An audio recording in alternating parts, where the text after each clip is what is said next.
not say, why are you unhappy? Or why are you angry?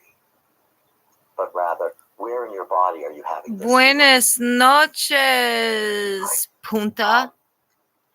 8-second delay, Nerd Squad. It is 6:01 p.m. Pacific Standard Time, December 4th, 2024. This is a consensual recording of Mystic Wind pursuant to the instruction of the Federal Bureau of Investigation, who I am not employed by, but I have been authorized to state that I am an informant to since the last week of June.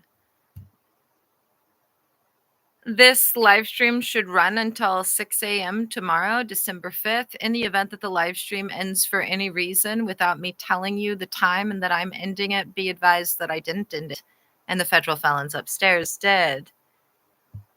That being said, I'll follow the same orders and instructions I've been under for months, and I will remain silent with my door closed, and I will run a video recording on a device that's not connected to the internet.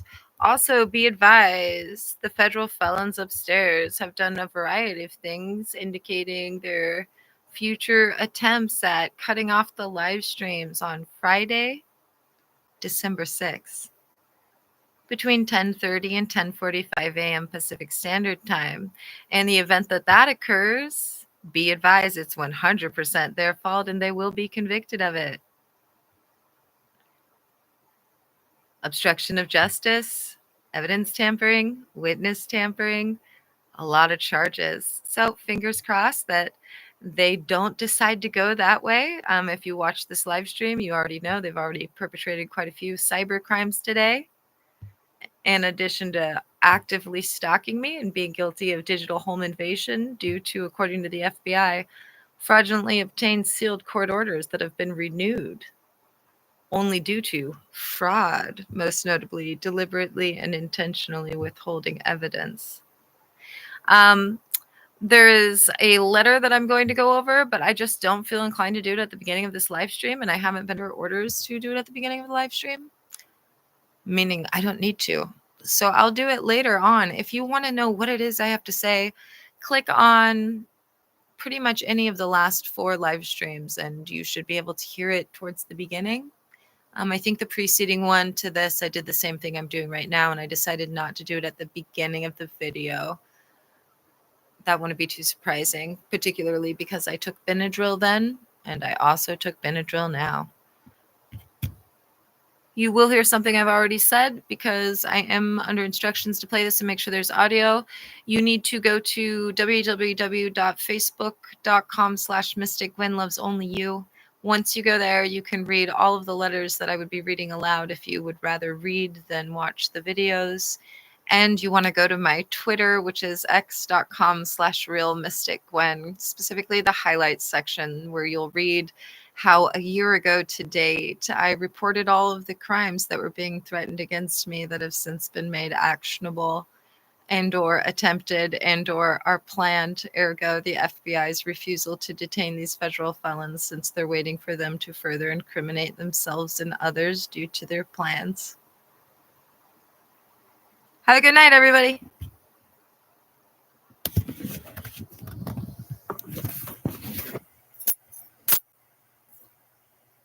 Nerd Squad, I put that thumbnail up right when I started the video.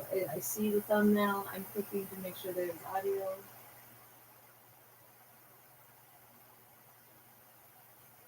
State that I am an informant to since the last week of June.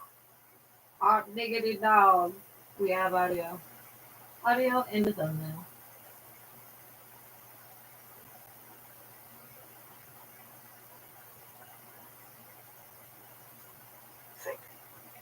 Because the reason we think will always be something outside of ourselves. Mm-hmm. So that could have come right out of Spinoza. It could have been. Yeah.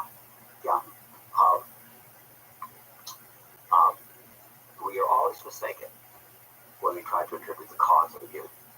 So he talks about what we believe is the cause rather than what is the cause.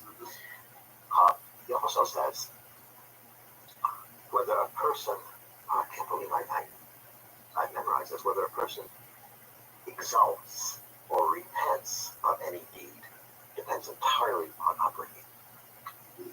On upbringing. And I said, no, that can't. And so maybe 30 years ago, something like that, when I was studying Spinoza, there was on the news in some rural parts of Pakistan, I think, where a man and his son were in jail for murdering the daughter's sister.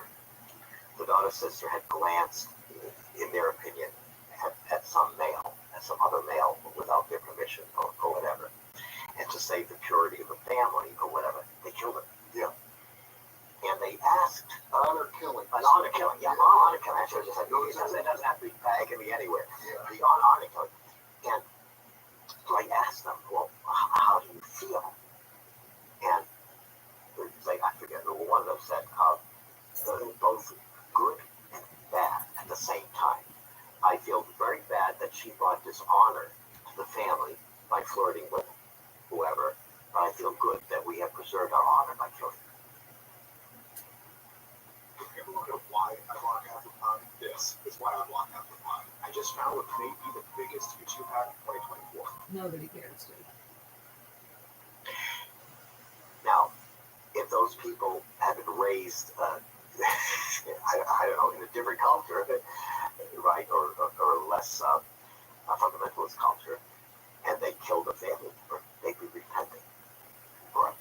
But it said these people were insulting in having murdered a daughter's sister. And that brought home Spinoza's point that whether we exalt or repent of any past deed depends upon our upbringing. So he's suggesting either exalt or repent? Or do the upbringing differently.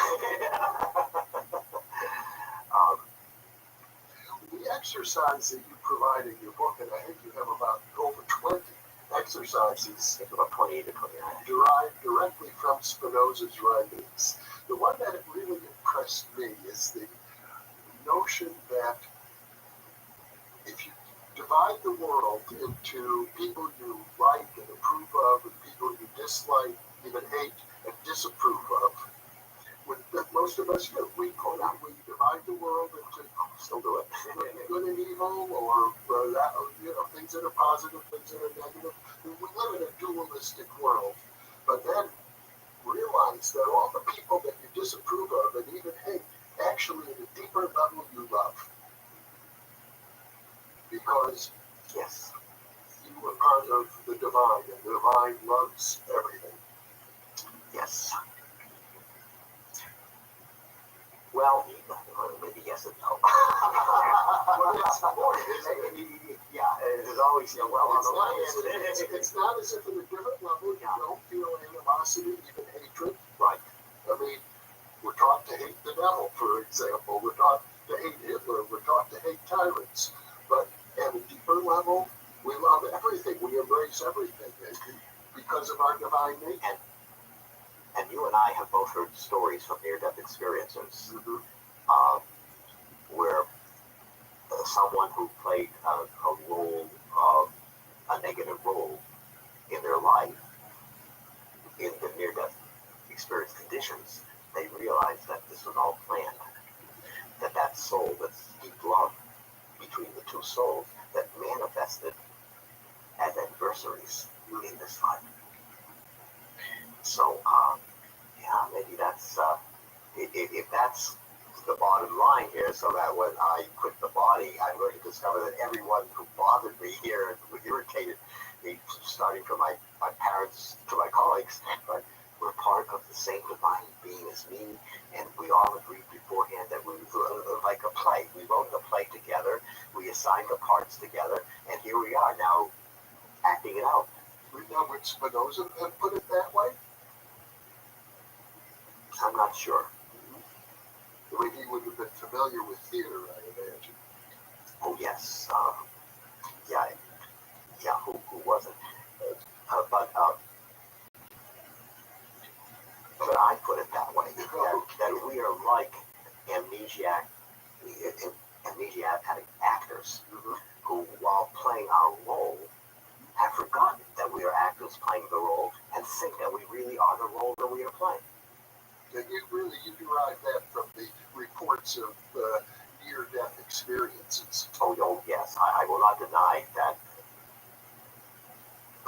studying the near-death experience has shaped and structured and helped understandings of both Plato and Spinoza. And in fact, when I first read Moody's book in the 70s, Raymond Moody's Life, I'm reading it, and you know, I had the same academic, and this is hokey stuff, you know. I was suspicious and skeptical. But when I started reading the reports that he was citing, because I had been influenced by Houston Smith and taken courses on the Upanishad and Bhagavad Gita, and even Western mysticism, I could see that they were the same kind of thing. That the near-death experience was saying the same thing. This is early in your career when you were really a specialist in the philosophy of science. Yeah, and especially the quantum theory. In the sort of late 70s. And because I could see that the near-death experience reports, they were saying the same thing, different ways, that the mystics have been saying in all traditions for thousands of years. So I was able to, well, this is of this kind. And I think that made it easier for me than many psychologists and other philosophers who were not familiar with the mystical literature. Was Spinoza a mystic, would you say? Oh, yeah. Oh, yeah. Look, he talks about his purpose in writing is to enable us to experience. So what's the word? Well, it talks about the knowledge of the union that exists between our mind and the mind of God. But by knowledge, he does not mean propositional knowledge that something is the case. That's the kind of knowledge that reason can uncover. But he means the direct experience. So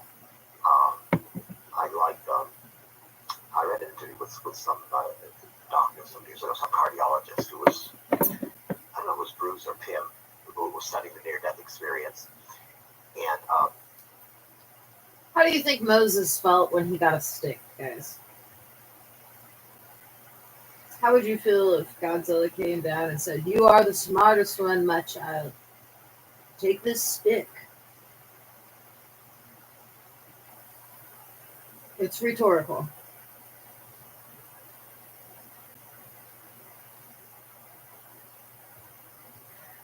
Hashtag made by Godzilla. Was asked, "Don't you believe it's real?" And he says, "Yeah, I believe it's real, but my patients who've had the experience know that it's real." Right? Now he believes that it's real based on his investigations, on reason, talking to a lot of NDEs. But the NDEs know that it's real based on direct and immediate experience. And Spinoza emphasized the knowing. The knowing. And that's well, he's a different sense of, but that's actually Plato's distinction between belief and knowledge in his system. In Spinoza's system, the epistemology is a little different, but you can map one onto it. I mean, Spinoza is not necessarily thought of as a Platonist. No, and in fact, his one or two comments of Plato are somewhat negative. And I'm just wondering, he probably could not read Greek, he would read Latin, and it could be the translations he had were not very good. Who would have translated it? It might have been church folks, right? So his image of Plato would not have been a very accurate one. I think I don't really know.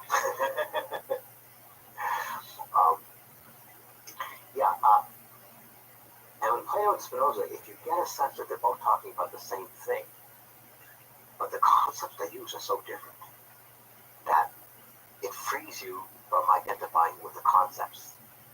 And you're able, or at least I was able to go just a little bit further, just because here you could describe it this way, you could describe it that way. So you're not just limited by just one description. You know, in your other book, Conversations with Socrates and Plato, you have a very interesting dialogue between Plato and Spinoza, in which, if I recall correctly, Spinoza has a tendency to want to describe abstract, non-physical reality and somehow using literal language, whereas Plato would use metaphorical language. I think that's generally true. I think Spinoza, I'm sure they get along fine now, but would be a little, back by Plato's slipping into myths and metaphors and analogies all the time. And I think Spinoza believed that, well, yeah, you can't just lay it all out like this. But I think the fact that he's been so deeply misunderstood for centuries, that maybe he wasn't quite, he's a little more optimistic about it.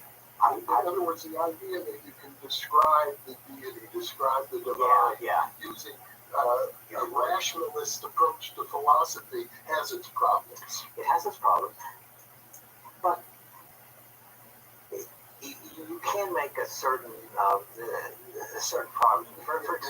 For example, conceptually, everybody can understand the different kind of relationship that your cell has to your body is different from the relationship that these flowers have to your body, right? And we can say that Spinoza's concept of God is the former, that the individual created things are like cells in the body. God, everybody can get that. Well, that's what you got to communicate about. Probably some other things too, but you can see how radical that idea is. Not in Eastern thought, but in Western thought. Very different than the allegory of the cave, Plato. Yeah. And then, later when I started looking at the systems of his contemporaries or successors of Leibniz and Kant, what I saw was very interesting, that neither of them, they were geniuses, absolutely brilliant. But they were attached, emotionally attached, to the Judeo-Christian concept of a created God who was remote from it, other than his creation. And if you, especially in Leibniz's system, it collapses into Spinozism if you give up his concept of a God that stands above his creation and imagines all the possible world that could be, and then creates the best. Your interest in Spinoza is really as a spiritual inspiration. Something like that.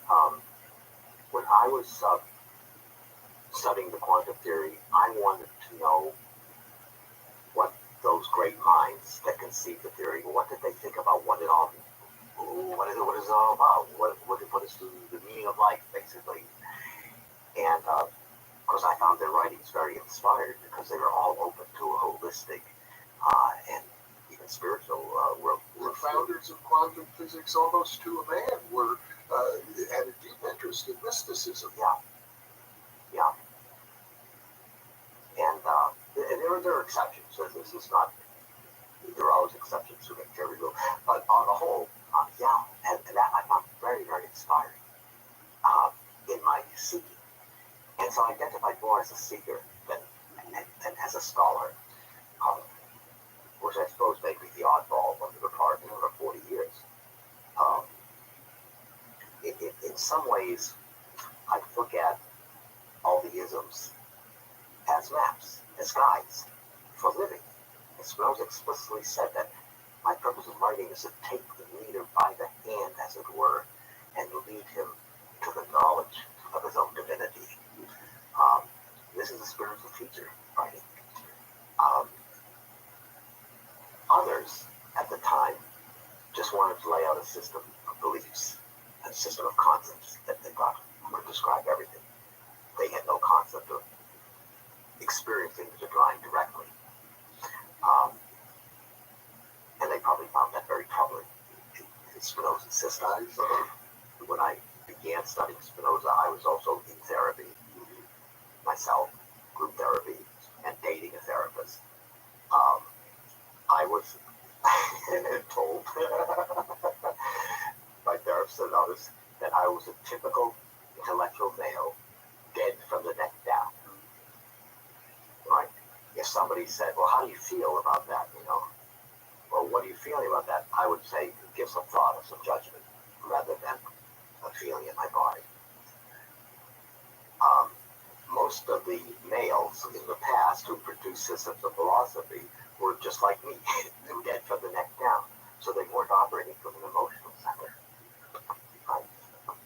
With Spinoza, I think, had transcended all emotions, recognized the absolute importance of human emotions, and it's it's the emotions that need to be understood and transcended in order to come to an understanding of the divine and how things work. That when we have emotional attachments to some beliefs that were conditioned into us, like the Judeo-Christian concept of God, which most philosophers had those emotional attachments, they couldn't follow Spinoza's reasoning because their emotional attachments got in the way of their understanding. So the various exercises that he proposes are all designed to free us from that bondage. Right. Dr. Neil Grossman, this has been a very enlightening and inspiring conversation. Thank you. About one of the great misunderstood philosophers of history. So I am so gratified to learn about it. Thank you for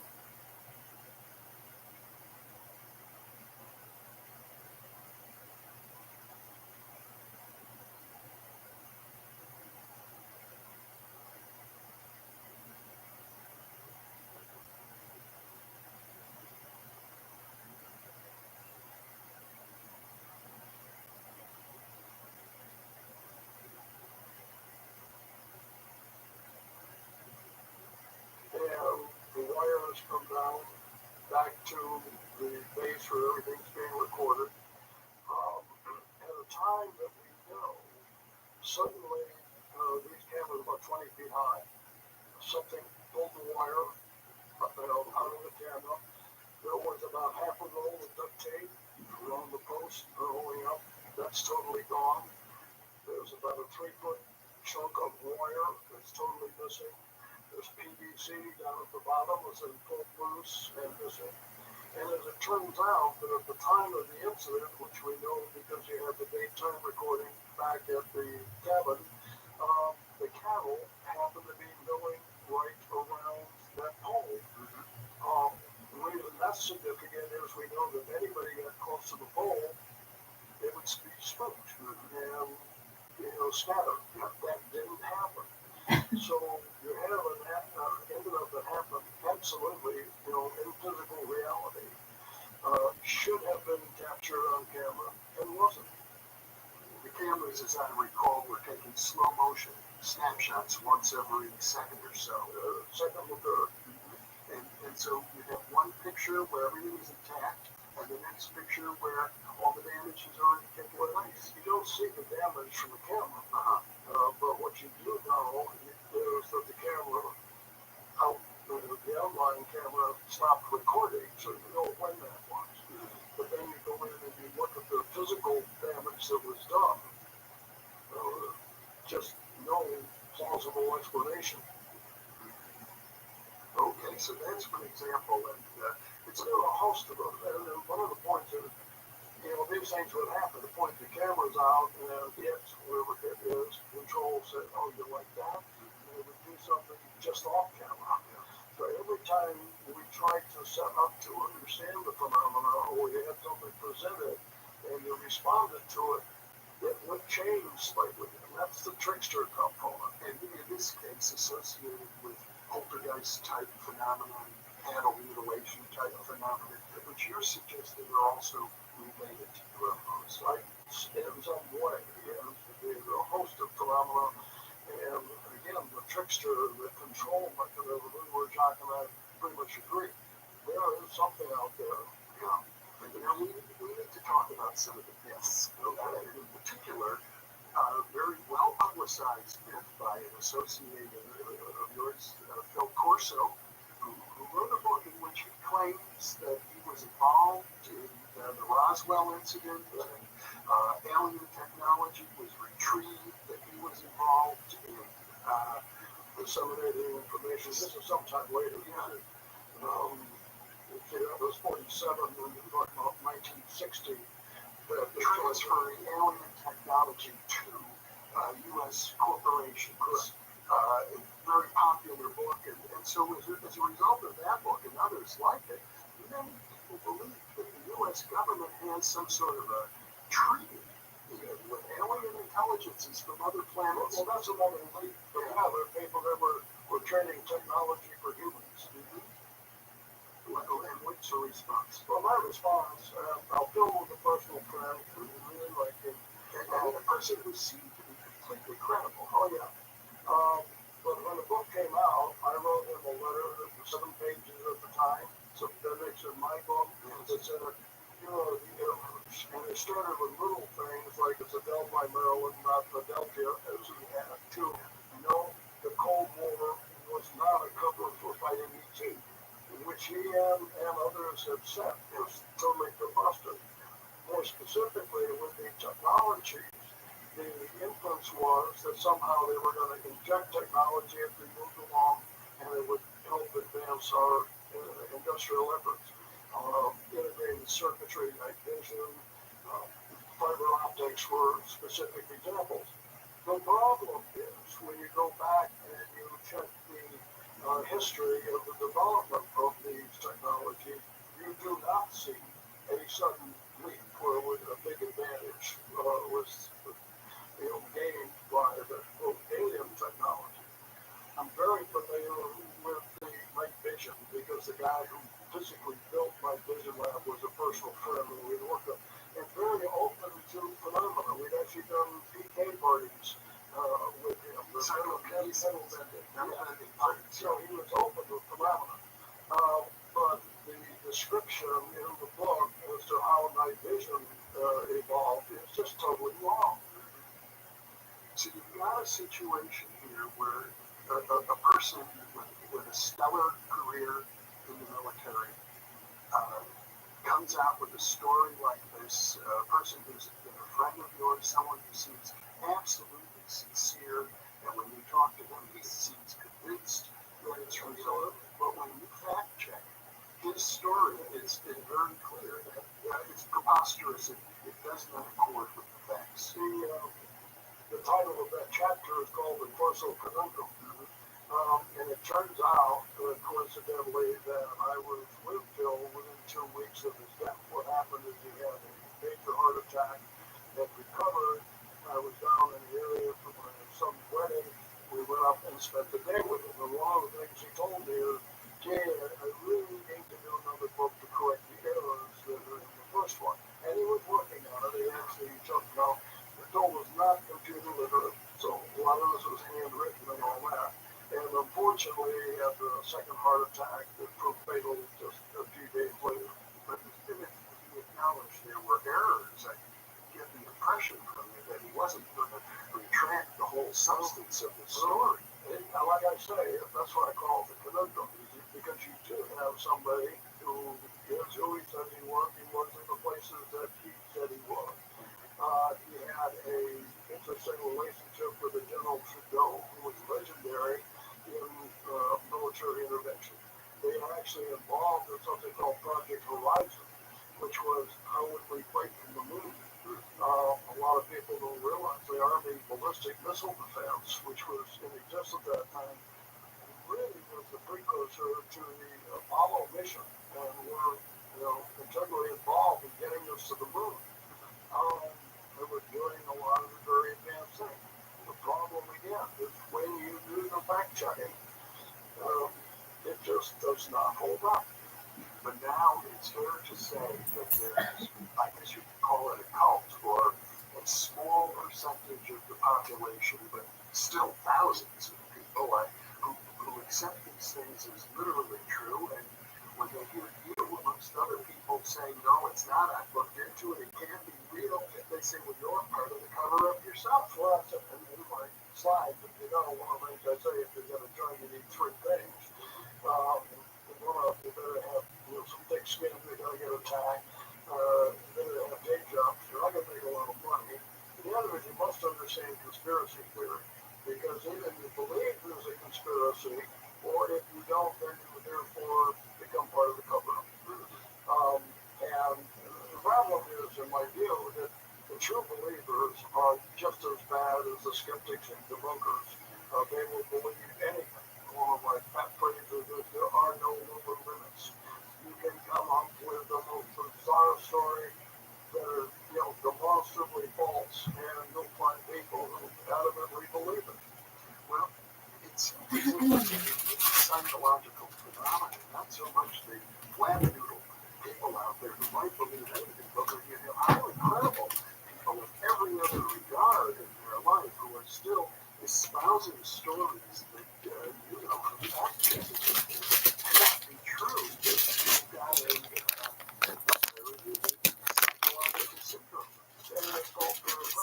my dick. I got the jelly beans. That's right. The jelly belly beans. That's right. The closest thing to Jetsons meals via a capsule that exists, guys. Jelly belly, the original 50 flavors. Are perfectly logical, functional throughout their life, and they have a niche. They're crazy. No other way to put it. Well, I suppose. Oh, some of the Nazis are like, damn, she still has candy, marijuana, tobacco, energy drinks. That's right. And you are still going extinct. What is a UFO? Because you do have little balls of light that maneuver around. So good. Mm-mm-mm.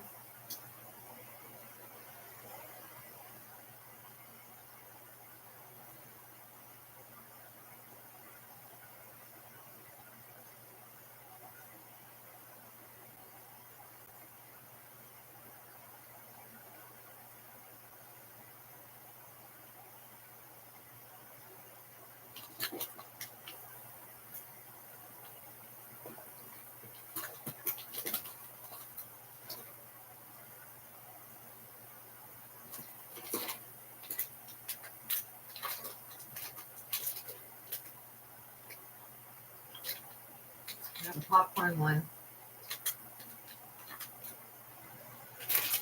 I like the popcorn one.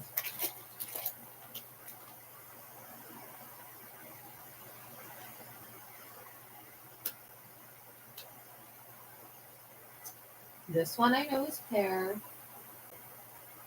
Mm-hmm.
Dude, shit.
You know what I think of federal phones that want to act like they're mad because of me? I think they're going to prison. For being with me. Oh, you're most welcome. Thank you for having me here. It's been a delight. My pleasure. And thank you for being.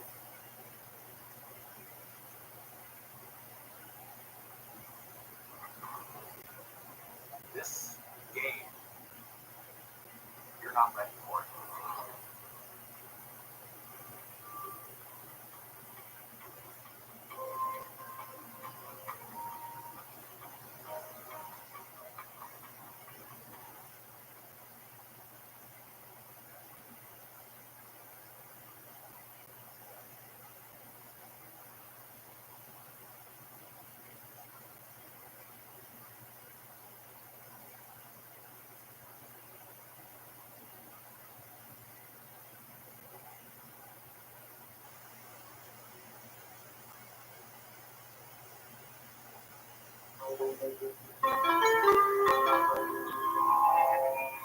Thinking aloud. Conversations on the leading edge of knowledge and discovery with psychologist Jeffrey Mishlove.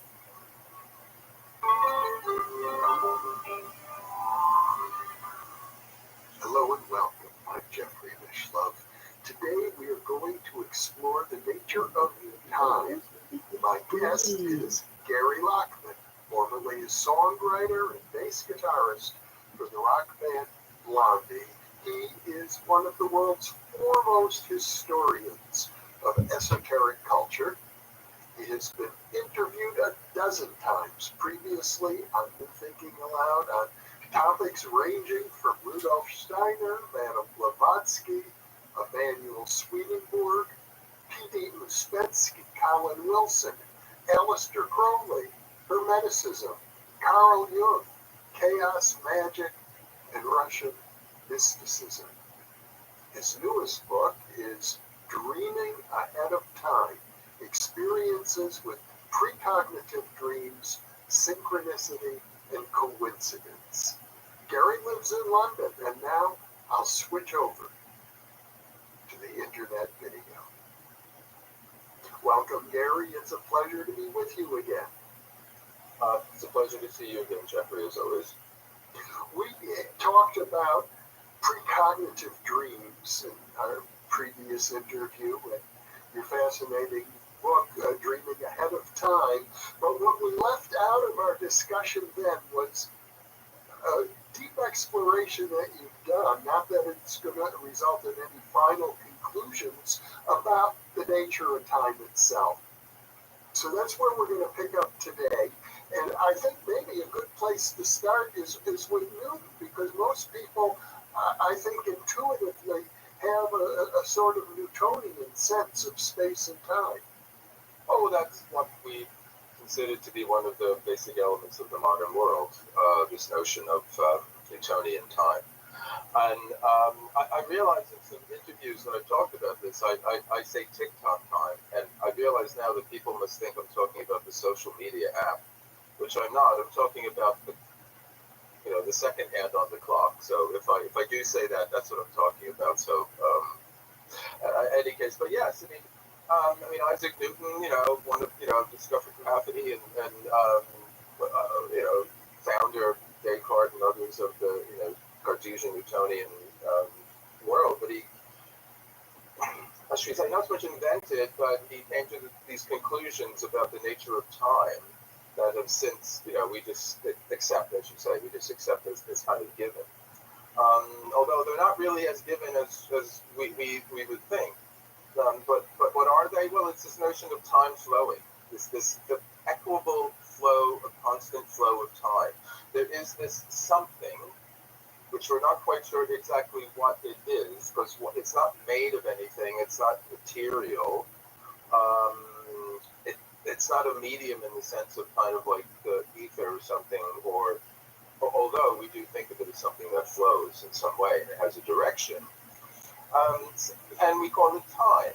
And okay, 5 minutes ago we weren't doing this. That's the past. 5 minutes into this, this will, well, actually, there you go. It was the past, the best. There you go. So we have this thing called the present that we occupy for an unquantifiable amount of time because it doesn't stay in any one place, as it were. And we have a language. This is the only way we can talk about time, really. We have a language that talks about it as it moving and flowing and all that.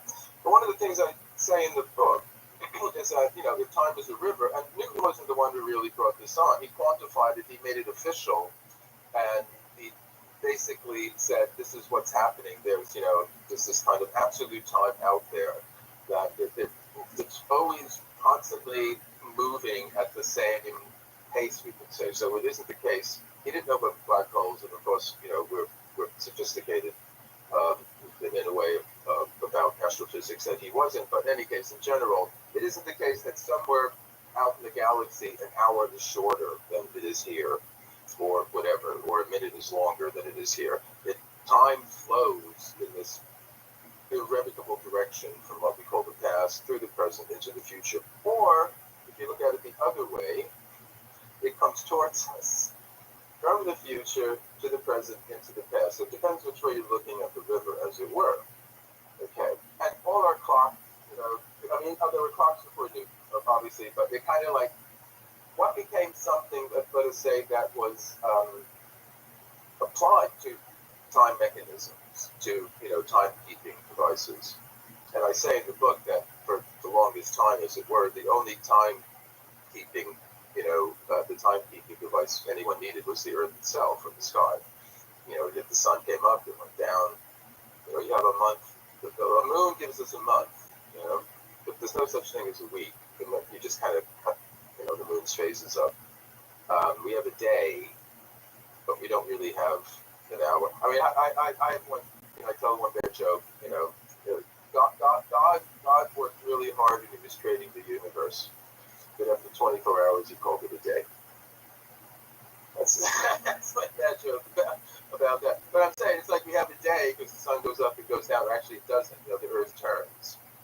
It doesn't really go up or go down. The Earth turns and all that. But we have this notion of time being this thing, this kind of flow, this kind of current that is always moving in that direction and irrevocably takes us, you know, towards the future. And the thing is, what gives us that impression of this flow is that process takes place. Processes take place. You know, plants, you know, put in the ground, they sprout, they grow, they give forth, you know, flowers and fruit and so on. They die. Human beings are born, grow, mature, penny, love, and then die, and so on and so on. So living things have this kind of organic things have this process. But if you took away this notion of process in some way, if things didn't move, didn't do anything, and you just had a completely static universe, a static world, you wouldn't have a notion of time. And this is, you know, one of the early, this still remains kind of the, I guess you would say, the archetype of perfection, this kind of static, you know, notion of unchanging perfection. The perfect, by definition, it must be unchanging because it already has all perfection. It doesn't need anything, so it has no need to alter itself. And this will go back to the very beginning of, you know, Western philosophy with Parmenides, who argues that perfection, the one, is unchanging, so time is an illusion. What we see as motion and change is an illusion. And Heraclitus is saying no. You know, it's the exact opposite. Nothing remains the same. It's constant kind of change. There's a logos, there's a reason for the change, but you know, you never step in the same river twice, you know, that kind of thing. And Plato believed he reached a compromise with this very poetic phrase where eternity is in love with the productions of time. So it's a kind of relationship, but we're still stuck in that kind of, you know, relationship. How do we equate those two things? But getting back to Newton sort of quantified it, and this is the way that all of us have grown up with that. All of us have grown up with clocks, and more and more with the contemporary times. We don't even have the old clock that gave us even a sense of the past and the future. We have this digital thing, which is just now. You know, so our conception of time, even it's changed even now in recent years. Even though for the most most of the time, particle time, we've been under a Newtonian notion, but it's actually changed quite a bit recently. Is it the case that Newton's vision of time, which became so dominant around the world, also occurred simultaneously with the development of accurate clocks? Well, I mean, they went hand in hand, as it were. I mean, you had timekeeping devices earlier. You had the clepestra, if I'm pronouncing it, correctly, this water kind of clock. So again, a process, something's taking place. So, the hourglass, the sand kind of thing. And then I forget exactly, is it the 15th century? Is it the 1400s or the 14th century? And Czechoslovakia and Prague, Central Europe, you start to have these clocks that are, erected or part of the main center of town, and they begin to regulate activity. Strangely enough, I mean, the regulation of time goes back to the monasteries, because the monks needed to, know when to do this, when to go do that, when to do that. So they had, various devices in order to do that. And one of the things I point out, I don't know if it's that book or another one, where I say it's an odd thing because initially this kind of alarm clock, as it were, to keep you aware of the different times so that you can get on with your different duties, in order to facilitate a spiritual life, has kind of overcome that. Where now we're just kind of completely enslaved to finer and finer, slices of different time, or saving time, or all this kind of thing, and the spiritual side of us gets kind of lost in that, I would say. Well, another Western vision of time, which would be very different, I think, from that of Newton, would be the notion of Immanuel Kant, the philosopher, that time is, if I understand it right, is basically created by the mind itself. Yes, but I mean, that wouldn't necessarily mean that Kant was disagreeing with Newton. Actually, Kant came up with his, he wanted to save Newton in a certain sense. Kant was wakened from his dogmatic slumbers by the skepticism of David Hume, a Scottish philosopher, a brilliant fellow, but he was a skeptic. And there's a whole backstory, a whole history to this, where you start with Descartes, who's trying to arrive at some rock solid bedrock certainty from which he can build the foundations, set the foundations of knowledge. He can build knowledge, and that in a way starts this kind of wildfire through Western philosophy, where the very pursuit of certainty leads to smaller and smaller kind of little fragments of things you can be certain about. And it finally, long story short, through Locke and Bishop Berkeley, it gets to David Hume, who says, well, we talk about cause and effect, we talk about all this kind of thing, but actually, it's all habit. It's a habit of our mind to see things in that way. There's no real reason why, when one thing hits another thing, that it should do what we say it should do. There's no real reason why, when I put a kettle on the boil, it actually boils. It might freeze. One day it may. One day the sun may not come up. You just assume all of these things are going to happen, but there's no actual compelling kind of, recognizable force outside of a psychological habit to do this. And this was sort of, everyone was like, whoa, my God, what happened? And Kant, who, said he was walking from his dogmatic slumbers, he had to come to the defense, cause and effect, and by proxy, the defense of Newton and all that. So Kant said, hold on, time and space and a variety of other things are categories by which we understand and make sense of our experience, make sense of the world. So in a way, they're kind of stencils, you might say, that we put on raw experience out there, so we can organize it in a way that we can make sense about this. So in a way, yeah, you're right. He's saying it's all in the mind, but it's we recognize that we project onto the raw experience these necessities, what he calls these categories. They're absolutely, without these we would not have any kind of experience whatsoever. So I say in the book, you can't possibly think of anything that without some sense of space. Okay, even if you have just blank, like behind you, the dark, black curtain, you have that completely black solid. I couldn't even see any of the folds in it. It would still seem to occupy some kind of space for me. Just as I can't conceive of anything not being in process, not going on like that. So these are fundamental categories, just like my glasses. If I took these off, I wouldn't be able to see anything. So for Kant, they're like that. So he felt that he saved cause and effect, but it was sort of we can never know what it's really like on the other side of the spectacles, right? I can only see a world when I have the spectacles on. If I take them off, I can't see anything. So I can never know what the world looks like when I'm not wearing my spectacles. So that caused a whole lot of other problems.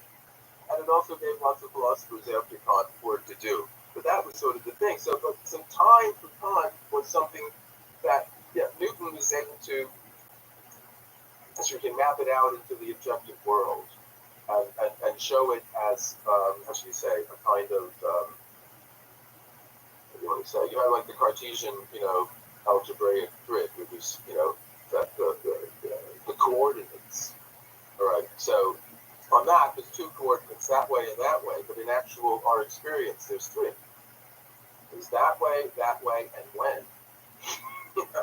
Meet me at the corner of 25th and Main Street. When? Okay, so we have to put time into it. So that's for any kind of real experience to take place. We need something like time and space as well. That's saying for us to experience anything, we can only experience it in some kind of context, some kind of temporal context. Does that mean there is a thing, a stuff called time, which is out there flowing and I can go put my finger into it? Because if you think about time as a river, where are its banks? And we can't conceive of a river without there being banks to it. No matter how wide the river might be, there are many mighty wide rivers, but no matter how wide that river may be, there's a bank on one side, there's a bank on the other side. If you don't have that, you just have endless, and we can't conceive of that. Neither, if you want to have the other, that's the stream of time. If you want to have the other, the chariot, Marvel's chariot, well, the chariots roll on pavements, they roll on roads, and there are sides to the roads. So where are the pavements? So that's the kind of thing. These are metaphors that we're kind of captured by, but when you think about them, they don't hold up.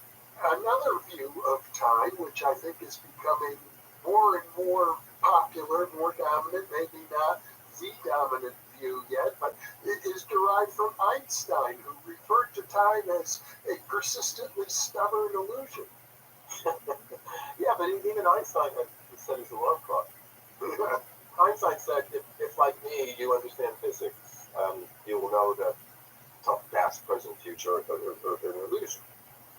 And Fred Hoyle, the scientist who coined the phrase the Big Bang, even though he didn't agree with it. Apparently these days it's actually becoming more and more under question. So maybe Hoyle will be pulled out and seem to be right about some things. But he too said that no, it's an illusion. And this is the whole thing. Because according to physics, the processes taking place could take place whether they go this way or that way in time. But I said that even Einstein, even Fred Hoyle, they have to set their alarm clocks, and so it is a very persistent illusion. But I don't know. I mean, this is the thing. It's there's a famous debate between Einstein and Bergson, Army Bergson, who's a French philosopher who wrote a great deal about time. He, in fact, kind of brought the time question back into popularity, as it were, or made it significant again in early books like Time and Free Will. And he was an evolutionist, but not a Darwinian evolution. He was a creative evolutionist. He believed in something he called the élan vital. It's like the life, there was this kind of life-surging force that was pushing into matter and organizing it. So it had a kind of not so much a teleology, but it was something already planned, like an acorn, but it had an urge, a creative surge, and this kind of thing. But he talked about duration, which is our inner experience of time, and not tick-tock Newtonian time, which is quantified time. It's like, there's the old, even Einstein, I think, there's an old joke about Einstein, time is relative. He said, yes, a pretty lady sitting on your knee for 30 seconds seems forever, or whatever, or waiting in the dentist's office, seems, what I'm saying? It was like, depending on the situation, you either the time seems to drag or it goes by to if you're having fun, all that kind of thing. So that's our experience of time, which is duration. And Bergson and Einstein had a famous debate about that, but in the end, Einstein sort of won out. But I think even people the popular notion of relativity is something different than what Einstein actually talked about. I've interviewed Bernardo Kastrup, a philosopher who accepts what is known as the block universe, based on Einstein's theory of general relativity. And in the block universe, or you could say time is like an ocean, and that all time, from the beginning of time till the end of time, it all exists actually in the now moment. Yeah, I mean that's Minkowski, Jorgen Minkowski, who was one of Einstein's teachers actually. And yeah, there's this notion that it's an illusion where this process is taking place. It's all happening in one kind of huge block kind of thing, but again, a block, there's edges on a block, right? It's like you get to the end of the block, as it were, and you fall off, and it's another. So what's at the end of the block? And one of the people I talked about in my book, who is a time-haunted man, who's also deeply interested in dreams and Jung, is J.B. Priestley. That's a British writer who's not as well known these days, but in the 20th century he was very, very popular as a playwright and a novelist and an essayist and so on. But he wrote quite a lot about time. And he says, whenever I'm presented to in this block universe where everything has happened already and in this kind of simultaneity, I'm only an observer. Whereas my experience with myself is actually I have agency. I can act in the world. And tying the two together, dreams and time, one of the examples of this that Priestley mentions in a few of his books is that there's a woman who dreamed that she was camping and she had her infant child with her and she needed to wash some things, and she went from her tent with the infant child down to the river to, whatever scrub, whatever she had to wash. She forgot the soap, and in the dream she put the child down on the grass, went back to get the soap, came back, and the child had fallen into the river and drowned. So, upsetting dream. Sometime later, she found herself, she was camping, she was at the river, she did need to wash some things. She had the infant child with her. She went to the river, she forgot the soap. This time, she remembered the dream, took the infant child with her back to get the soap. So, was that not really precognitive because the child didn't drown? Well, one would hope that one would need less severe proof than a drowning baby. But she did change them. So there's a level, and this goes back to Donne. When Priestley says we don't need Donne's infinite regress, which is just kind of a horror, metaphysical horror, because eventually you have to come to the unmoved mover, in some way. All you need is the 3 times. There's the everyday time, time. There's the time in the dream world where we hover above, and it's a mixture of past and future. And then there's this 3rd level time of observer 3, in which we can act. We have agency. We're free. And then Priestley blends that in with Ouspensky. And Ouspensky had this notion of a 6th-dimensional time, where we have 3 dimensions of space, 4th dimension regular time. 5th dimension is something called not the band, the singers from the 60s, but it was the eternal recurrence, where each moment in time, like we're having this conversation now, recurs eternally, and it is that kind of eternal present, is that kind of block universe, is that kind. But there's another level, there's a 6th dimension above that in which, we can act. The 6th dimension is made up of all the other possibilities that didn't take place at that time, because every time we act in a certain way, we actualize those possibilities at the expense of all the others that could have happened. Another point you raise, which I think is really crucial, is that there are cultures that view time completely differently. And one of the examples you raise is Native Americans. Yeah, I talk about Edward Hall's book, The Dance of Time. And he was an anthropologist who spent quite a bit of time with the Hopi Indians. And he talks about how after he was with them for some amount of time, we can't seem to get away from time quite a bit, that his own sense of time changed. And he, Western white whatever, Atlantic European, American European background. So we have the straight on Newtonian sense of time, trying to get as much done, saving time every day, whatever, being on time and all that. And he talks about, at one point, he had to go with some of his, colleagues or people there, and they had to transport some horses from one bit to another bit. I forget exactly how far they had to go. It was a couple hundred miles or something. It was quite a long ride, but they could only go at a certain speed. They didn't want to tire out the horses, so they didn't, it wasn't galloping away. It was, whatever, a gentle trot.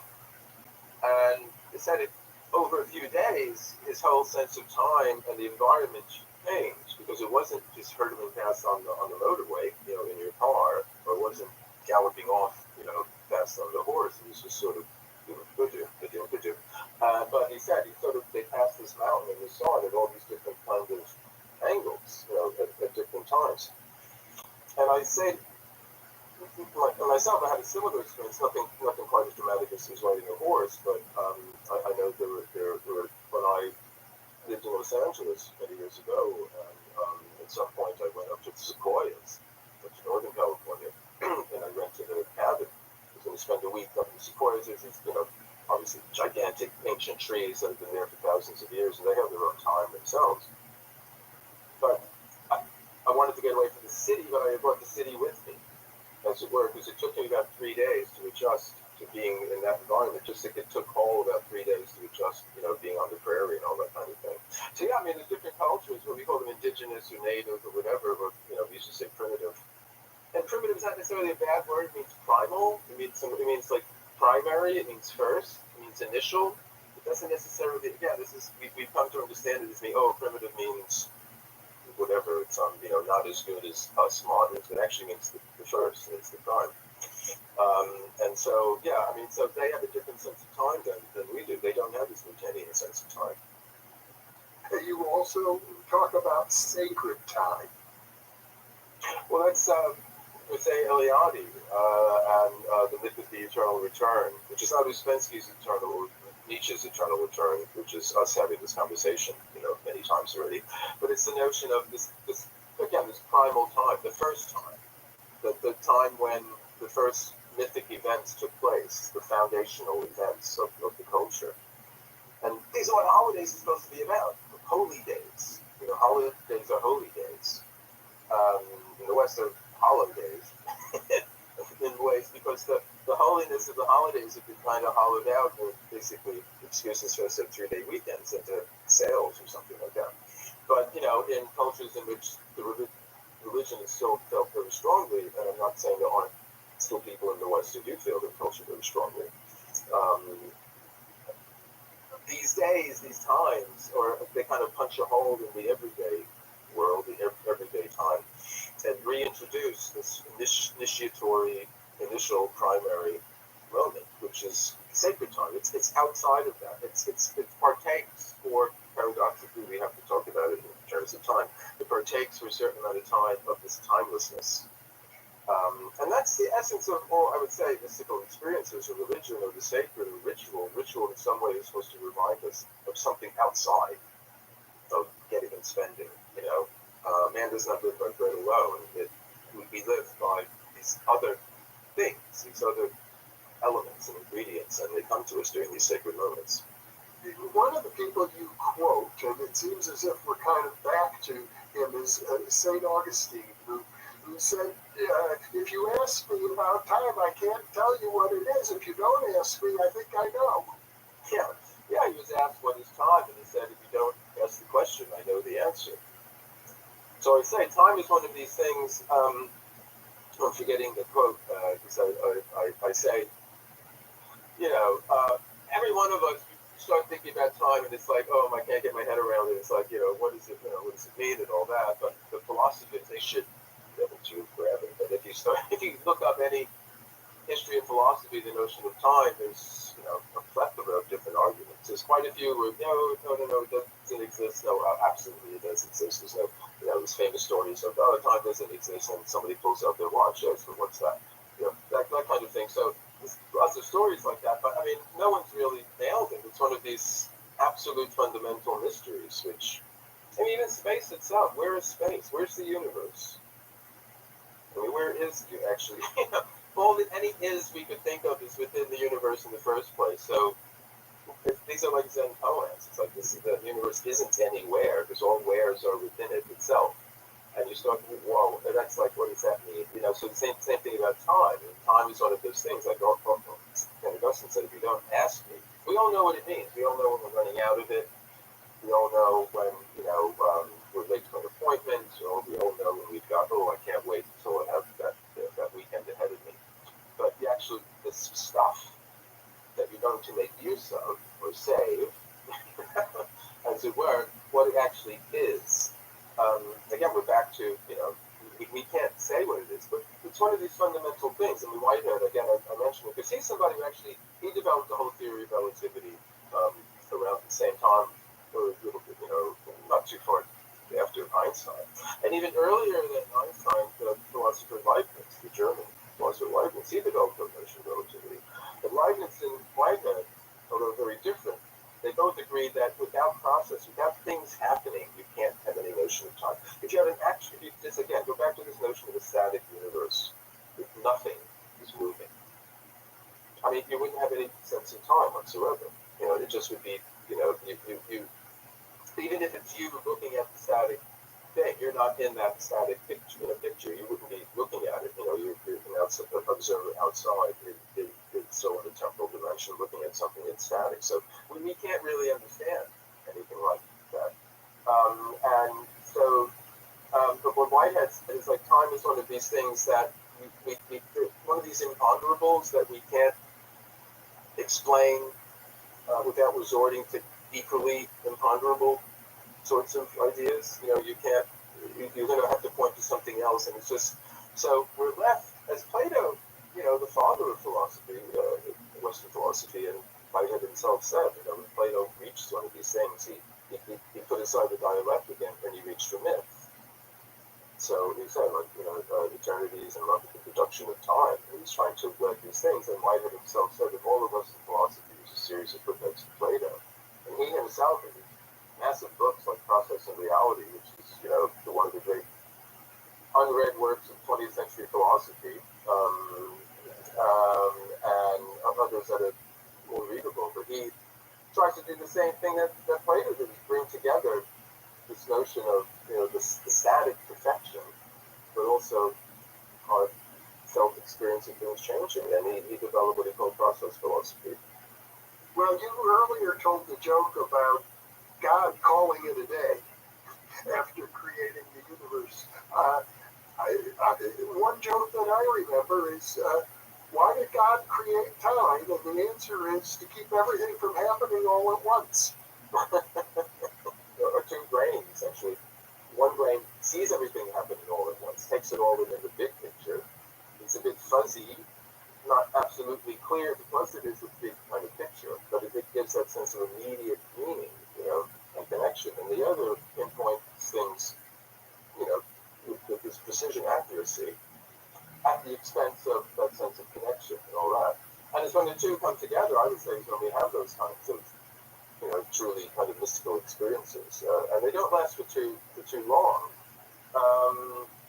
Mostly because we are here in this world, and we have to kind of get on, with things. We do have to, although we're no longer troubled. I mean, because we're so successful with dealing with the initial problems of just living, I'm talking about the history of civilization going back thousands of years. We've created all these other problems. In a way, it sounds ridiculous, but we should congratulate ourselves that the problems that we really have to deal with are ones that we've created ourselves and successfully, being so good at creating civilization. So, but we can, deal with those problems, and then we can direct our minds, which I think one of the things we need to do, to these deeper kind of questions that don't deal with the TikTok kind of time, don't deal with this kind of precision sort of thing, but deal with this kind of wider, kind of broader process sort of way of seeing things. And at the same time, you shouldn't just give up sequential thought and all that. It's like, think about reading a book. You can read some experimental fiction where, it's all kind of jumbled together, but I don't know about you. I know my taste. I can't read too much of that. I want a narrative from it, beginning, middle, and end. The thing about a piece of music, there's a certain satisfaction in the old sonata allegro form, where there's theme variation and goes through troubles and it comes back and they're home. So whether that's Western or not, I know for myself there's a certain sense of gratification where, I can listen to more experimental music, but it doesn't have the journey sense. It's more like, you're kind of going through the landscape, as it were, but it's not necessarily you start here and you end there. It's kind of like you can get off the train at any point, kind of thing. So I'm just putting a pitch in because we did for such a long time in the left Newtonian, sequential, logical, literary, literacy way of looking at things, that we had a reaction against that to simultaneity or more image-based. The internet is supposed to do that. The internet is something that goes against time. I didn't get to mention him in this book, but Gene Gebser, somebody, a philosopher I talked about in other books. He died in the early 70s, but he believed that what we would be experiencing generations after him was something that he called the eruption of time. And this was the notion that time itself is going to become more and more something that is part of our everyday kind of experience in ways different than it was already. And one of the things I think that might be evidence that Gebser was right about this was the whole thing about sort of, it was TiVo back in the day, I don't know what it's called now, but or the streaming, a variety of different streaming services and podcasts where, again, when I was a kid and I was growing up, if I wanted to watch something on television, I had to be home at a certain, or in front of a TV at a certain place at a certain time, whereas now, I could be anywhere, anytime, on my phone or anything, watching those shows. I used to be at home. So time in that sense is not a thing anymore. And this is something that's come up in conversations with some other people I talked with about this week. It's like getting into time travel because we're talking about precognition. But then the whole notion of this being the present. Well, I'm here now, so this is why this is the present. But when is the present? This video is the perfect example of what you're talking about. Today, for you and me, is February 23rd, but people will be watching this video and, in a sense, experiencing the simultaneity of our conversation on a variety of other dates. I refer to the title of a book by H.G. Wells called The Conquest of Time, which is one of Wells' sort of future histories where, in a sense, the conquest of time, meaning, he was all for this early modern world with suddenly the speed and, communication across vast distances, which we take for granted, which in the early 20th century was remarkably new and breathless.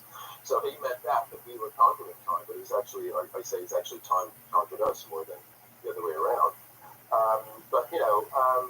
There is this kind of sense where time seems to be increasingly, something that's, I don't know, we're fascinated with time travel. In a way, metaphorically, if you go online or Netflix or whatever it is on these streaming things and you throw a rock in any direction, you'll hit a time travel program. So we're somehow fascinated with this. What does that mean? Is it just a fad, or is it more evidence that Gebser was right about this kind of thing, with time becoming, a very, very strange thing for us, I don't know if I mentioned, I said earlier, we very rarely do you have those kind of talks anymore. You have just that, And I also wonder, can the digital talks be fast? I always thought they must be called to the same thing, but I have one here that I keep having to set because it seems to go 2 minutes ahead of the BBC or whatever's on my phone, and I keep trying to get it. I want to get it banging and see, can it be fast? I don't know. Maybe I'm giving them too much credit to think that that shouldn't happen. I don't know. Well, there are different kinds of digital clocks, I believe. The other interesting thing is when it comes down to the brain and the nervous system, we have a sense of the present moment. And neurologists will say that for human beings, the present moment is typically around, let's say, 1/5 of a second. But for other conscious beings, it might be very different. It might be the case that a conscious entity somewhere in the universe has a present moment might be what we call 100 years. I mean, this is what the old, religious ones said, 1,000 years is but a moment in the eyes of the Lord and things of that sort. Again, the present, the present, you can say, is a, well, I'll kind of paraphrase Nietzsche here. Nietzsche, who around that time quite a bit, the notion of the eternal recurrence and all that. And but he said, he said truth is an error, a kind of error that a certain species can't live without. So I would say the present might be a kind of error that certain living things can't. I mean, what kind of present does a snail have? In some way, lots would say, oh, well, you can never know what a snail might think, but just use your imagination and kind of, wonder what might it be. Would it be in the same way the present is for, we have a present, but you can't have a present unless you have a notion of the past or the future. Again, the present is defined by being this infinitely narrow and thin barrier, membrane, that the future passes through in order to become the past. So, but you have to have some. So, yeah, as you said, a fifth of a second. So, so actually, 2.5 either way. 2.5 in the future, 2.5 in the past, and we're there. Maybe it's something. Maybe you could spread it out. Of all those. One of the things I talked about in the book is that there are ways in which you can slow down your sense of time. I mentioned this experiment that I found in Bentog's book, Stalking the Wild Benjamin, where he says, again, you have to take an old-fashioned clock, an old tick-tock kind of clock, and you look at it, and usually, we can see the second hand move, but we usually can't see the minute hand move, and we certainly don't see the hour hand move. But in this experiment, you close your eyes and you think of some wonderful place, on the beach, it's sunny, the waves are lapping, you can feel the warmth of the sun, it's a fantastic, wonderful place to be very, very relaxed. Or something similar, whatever it might be, some wonderful place. And you're in that, and then you sort of there for a bit, but then you open your eyes and just casually, as if you just glanced at it, look at the watch. And what should happen, and this happened to me when I've done this, is that suddenly you can see the second hand, you can see it hover over the space, where before it would just kind of move in a, sort of, continuous kind of motion, but you can see the actual good stuff. And then you can see the minute hand move. Glacially, but you can see the minute move. And I would think with even, more concentration, you can see the hour move. Now, we don't need to do that. Now, there's no reason why we should be able to do that. But it was something that we could do. And there's all these sorts of things that we have the ability to do. It's time, memory, consciousness, all of that stuff. And it's not the same. One of the things that I say talking in the book is some years ago I had an operation on my knee. And I was out, hobbling along on my crutches to get, a bit of air. And what used to take whatever 10 minutes, took me a half hour or an hour or something. But what I noticed that I had to concentrate on each step I took, and each step was very slow, because if I slipped into usual automatic, habitual kind of motion, I would move too quickly, and it would be very painful. But what I found was I was looking down, and I seen all the flecks from the mica, all the sparkle, which is there all the time, but in the pavement. So there's all this kind of flecks of mica in the pavement that the sunlight's reflected in, and they're there all the time. I don't have the time or the patience to see them all the time, but I was forced to slow down. So there are other kind of things like that, and meditation does that. We start to have a sense that we can do this. You have a greater command over our sense of time, or the sense of duration, or the internal sense of time, than we know. Well, you've written extensively on the imagination, and it certainly does seem that while the body is limited pretty strictly to linear time, we go from birth to death, tombstones. There's the year of the birth and the year of the death is published, but in the realm of the imagination, it does seem that we have the possibility of having I will call it a conscious experience of time in a very different way. Oh, no, absolutely. I mean, again, I talk about time travel in the book, and I'd say it seems to me there's some logical problems in physical time travel, like the original H.G. Wells, the time traveler, who is a machine who the machine moves through this medium called the fourth dimension, which is this stuff time. I mean, one of the logical problems with that is if time travel was ever possible, it was always possible, right? Because it gets back to it doesn't matter what the present is anymore, because you can travel to time. So if you go back into the past, you're in the present, because it's the present, because you're there, but it's the past. And if you go into the future. So when was time travel discovered or invented doesn't mean anything, because there is no when anymore. You know, you can move at any point. Or also, how long does it take to travel in time? If it's not instantaneous, it takes a certain amount of time to travel in time as well. And then there's another. There you are. You're in this other guns other time. So you're in the time machine. Wells is in time one, moving through his time machine, but another person is on the banks of time one, looking at Wells doing that and saying, "Oh well, let's see. It takes about 15 minutes to go 5,000 years in the past, right?" But that observer is in time as well, and he could make a time machine. But you know what I mean. So you get to the infinite regress. So unless it's instantaneous, unless it's like the particles that do the famous quantum leap, which is basically arriving without traveling. They're all Taoists. The particles, they arrive without traveling. So they go from one ring to the other without actually moving. So unless time travels like that, then you're still stuck with another level of time and so on and so on. But in the mind, in the imagination, which again, it's not just your imagination, which is make believe, it's make real. Actually, imagination is the faculty we have to grasp realities that are not immediately present, and past realities are one of those.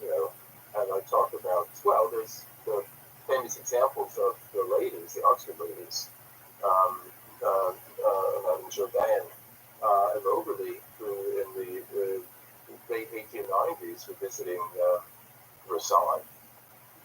They suddenly found themselves back at the time of Marie Antoinette. And they wrote, they prepared notes and all this kind of thing, and at different times they went back individually and had similar experiences, and they actually met people who lived in the area who said, "Oh, yes, yes, yes." And although there have been attempts to explain it in terms of people having fancy dress parties around their time, actually the dates for that to have happened were not the same. So, unless you want to say they made it up, but there's no reason to actually think they would do that. But more famously, there's or I should say, more impressive, are the experiences of Arnold Toynbee, and I mentioned it in the other talk, where you have these, time slips. But I mean, I think we can do that. Wells wrote another time. He wrote a few time travel books. Different. There's a Sleeper Awakes, where someone sleeps like Rumpelstiltskin for ages and wakes up in the future. But there's another one called Shape of Things to Come, and again we mentioned that one in the other talk too, where the character in that dreams the future. So it's this. I think we have this capacity to actually time travel in the imagination, but it's not just make believe imagination. It's hard not to talk about things I talked about in the other talk as well. But there's the whole notion that, in a way, things in the world out there around us carry a record of their history with them. There's the paranormal faculty known as psychometry, where you're able to pick up something and know, this was a rock from, some volcanic explosion in Krakatoa, whatever it might be, and so on, a variety of different things like that. And other ways in which that's possible, dowsing, or the work of dcyf with pendulums, where he came to understand that he was able to find what he called different rates for different substances. Rate was the length of the the string that the pendulum was at, but also the number of times that it spun around. But not only would it respond to substances, which got doused for water, you could find coins and historical artifacts. And he was an archaeologist, so initially what was tied into his research for artifacts. But it would respond to abstract ideas. But he came to the understanding that actually the notion of time had a certain limit, and then there seemed to be a kind of what he called this kind of realm. He mapped all this out on this spiral. I can't go into detail about it, but he called about the next wall of the spiral, which was some realm that it went into, which was a timeless kind of realm, which is this kind of simultaneity, where everything is available. From all of the various accounts, philosophies, and experiences that we're talking about, including your own precognitive dreams, which we discussed at length in the previous interview, it would seem to me that we are embedded in an environment where there are many different, I'm going to call them time waves, from different frequencies of time waves interpenetrating us constantly, so that time is very, very far from the Newtonian view, actually. And when you pay attention to people's conscious experiences, you have to come up with other models, as Henri Bergson did. There's nothing wrong with the Newtonian thing. It works, I mean, but I'm glad, whatever. Something happens when the train is there at the time it's supposed to be. So, but that's not the only way for us to experience time. And we talk about what do they call it, downtime now or something. But even that so but you have to put aside a certain amount of time in order to lose your sense of time. Because one of the the ways when we talk about relax, that means that we're no longer have this driven sense of having to get things done and all that. And sadly, we're driven to use substances, whatever it might be. Wine is one of the great time, what should we say it, means of slowing down time. I quote the French poet Baudelaire. He says, "If you would not be a martyr of time, be drunk." And even back then, and this is 1850s or something. So even then, which is so relatively early, it's like the industrial revolution, all that. So that pressure, all that kind of thing. But no, I think there's all different times, because I would say time is a factor of our consciousness. So our consciousness differs, and so time will differ as well. Gary Lockman, once again, a very amazing, erudite, multi-layered conversation about a topic which has mystified people from the very beginnings of the discussion for thousands of years. Yeah, from the beginning of time. I suspect they'll be mystified still, and that's good. We should be mystified by these things. They're mysteries, and they should just prompt us to keep thinking about them. Well, Gary, once again, thank you so much for being with me today. My pleasure. Thank you, Jeffrey. Take care. And for those of you watching or listening, thank you for being with us.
Thinking Aloud magazine was just released on March 1st. You can download a free PDF copy from the New Thinking Aloud Foundation website. That's newthinkingaloud.org. You can even order a printed copy from nta-magazine.magcloud.com.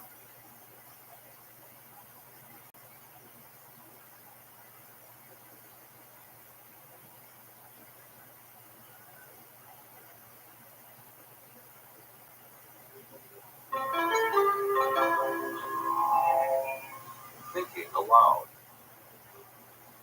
Conversations on the leading edge of knowledge and discovery with psychologist Jeffrey Michelin.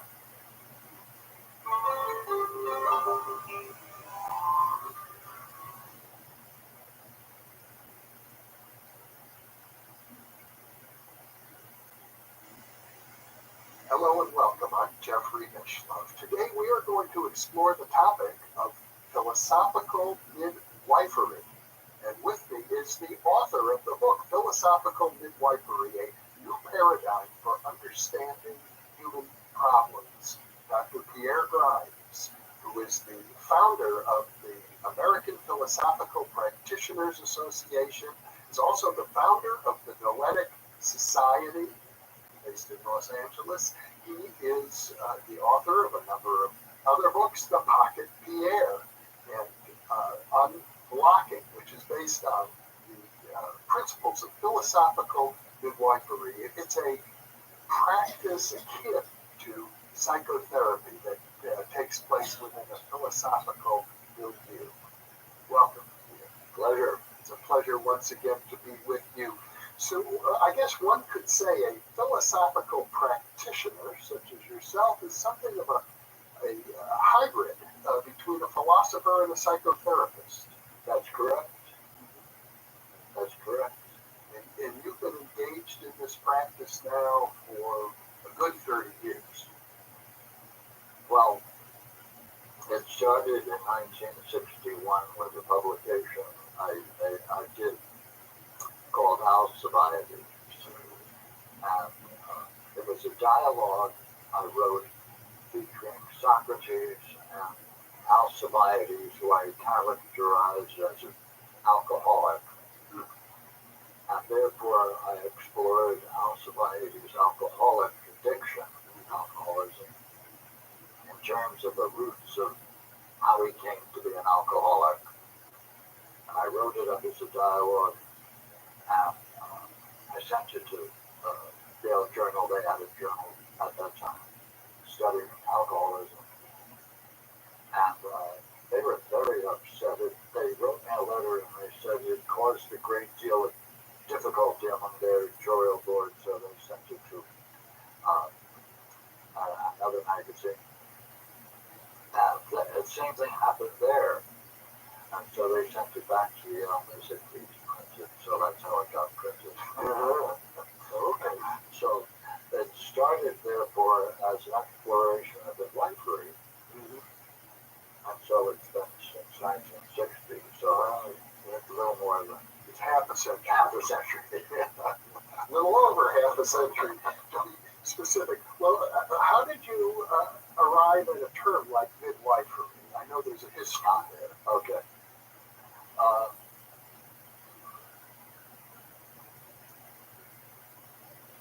See,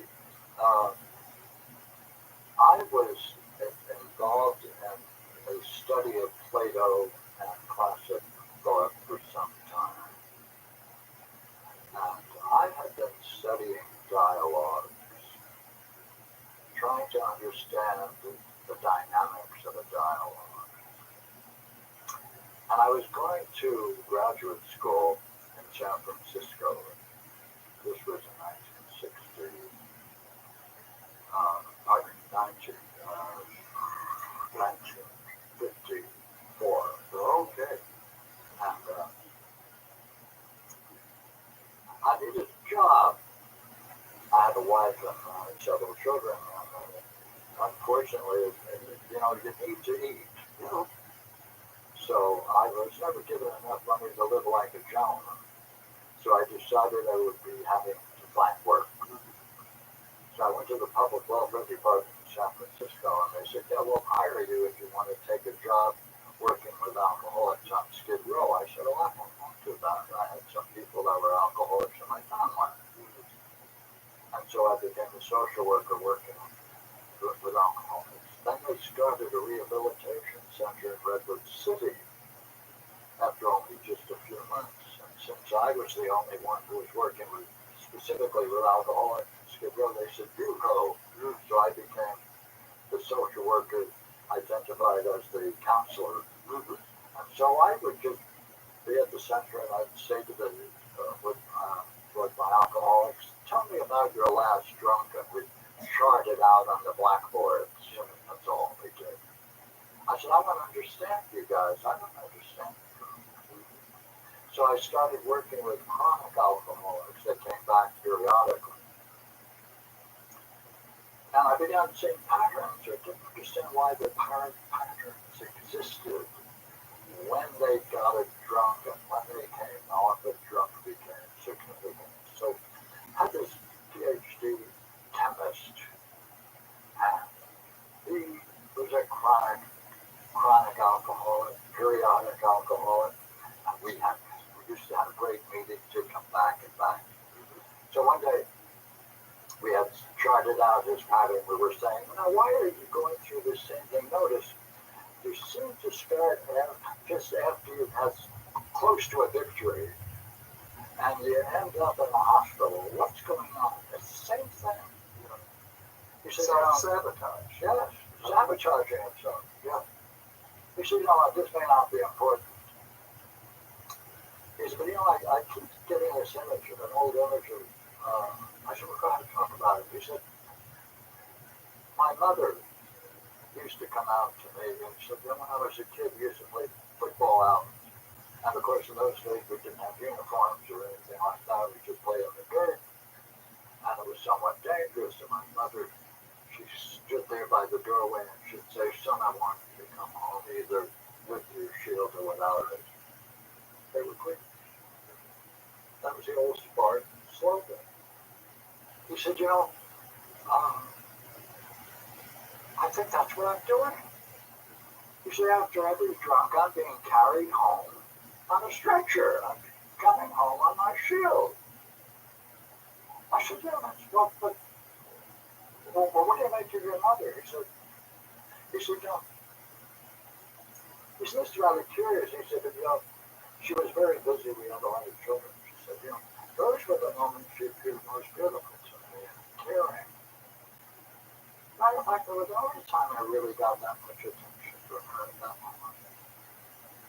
I said, oh, really? Well, what do you make of that? He said, well, that's love. That's caring.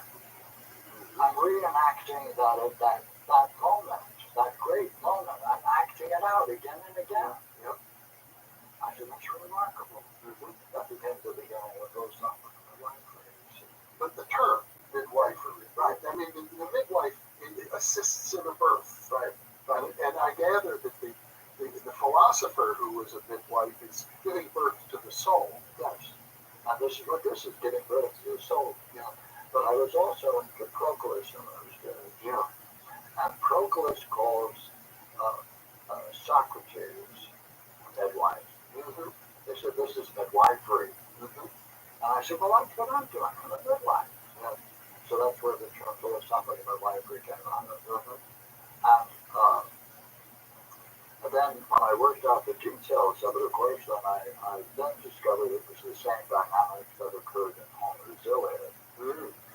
But I chose it because I should just mention that we discussed this in a previous interview, the story of how Achilles came to a realization of his own patterns, and therefore was willing finally to enter into battle after he had withdrawn. So that's the reference to the Iliad. And if people want more detail on that, I will post a link to that interview. Oh, great. Yeah, great. Yes.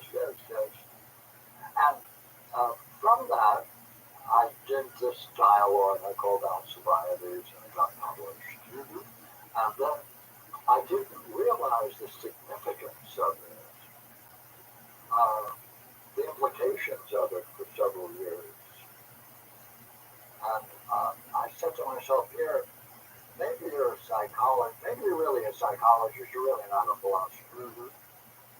So I said, I better start over. So I packed up the family in San Francisco after I got my degrees.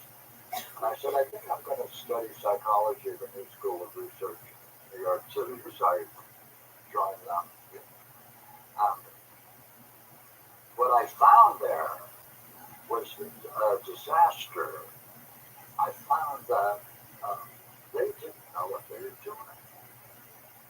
We were studying, at that time, the Minnesota Symposium on Motivation. And they had a classic example we spent our time studying. And it was 50, a number of parachutists. They were volunteers. They were all wired up on all kinds of electronic devices in order to test the level of anxiety. And we were into Dollar the other guy's name. Miller and Dollar, yes. And they had the gradient where you watch the curve of anxiety, withdrawal, and escape, approach and avoidance. Yes. And reminds me very much already of my first encounter with clinical psychology. Good. And behaviorism. Good. I had a job fresh out of college at a place called the Singer's Own Center in Rockford, Illinois. Prided itself on being 10 years ahead of the times. And, I lasted 6 weeks, so. Oh, well, then we're similar because what happened is that the parachutists, by every indication, they were wired in all variety of ways. Their level of anxiety said to escape, but they continued up the ladder into the plane and jumped. As a genre, their theory is false. They should have withdrawn. They should not have gotten on the plane. What are you teaching? I said, no, this is a good study. I said, of course it's a good study. It shows that your theories are false. Well, that ended my career in the School of Social Since I decided the best thing to do is to look for a teaching job doing philosophy, and I would spend my time doing philosophy. Well, I understand exactly where you're coming from, because one might naively assume, especially with a background in philosophy, that psychologists are interested in the psyche. And it turns out they're not. They're not. That's right. See, I went on the last sucker, and I found that they got very bitter. They got upset at my views. I said, well, John, I'm not going to. They want to claim the name psyche in their name psychology, but they really don't want to have anything to do with it, except recently. Now they're beginning to look at the psyche, but for the most part, they prefer to be thought of as behavioral scientists.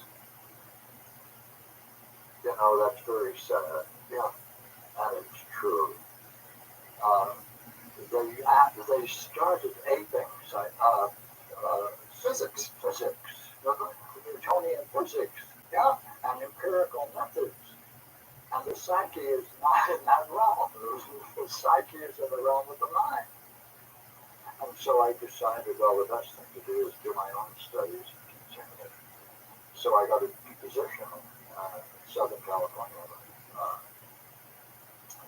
And I started exploring problems.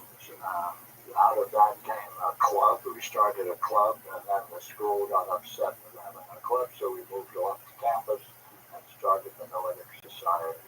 And that's how it began. But the basic idea, as I gather, is that you use the Socratic method in order to uncover what you call the pathologos, meaning the false ideas we have about ourselves. And when people are conscious of what had previously been unconscious with regard to their very being, Yes. then there's some movement. Yeah, there's growth. See, then the stage came when I was looking then at the need to explore daydreams. Now, daydreams is the same thing, except for one factor. There are 5 kinds of daydreams. I like the tangent daydreams. When anyone is involved in something that takes their attention and their focus of their energies, and they need to devote themselves very carefully to the content of something, especially intellectual work, anything that interrupts that is a tangent.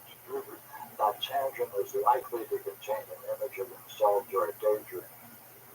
My goal then is to get people to write down their daydream and only ask a few questions, such as, describe the first moment you have the daydream where you have an image of yourself.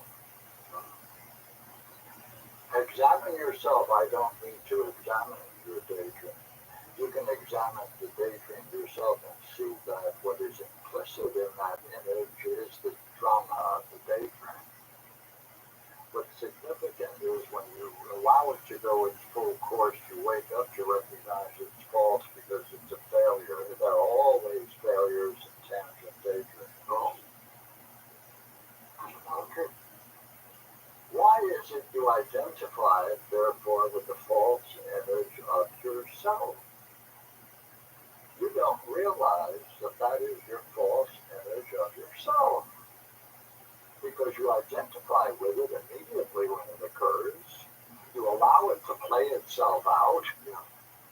Therefore, now that we know we now can identify your false image of yourself, let's see if we can discover its origin. Now, why is a daydream necessarily a false image?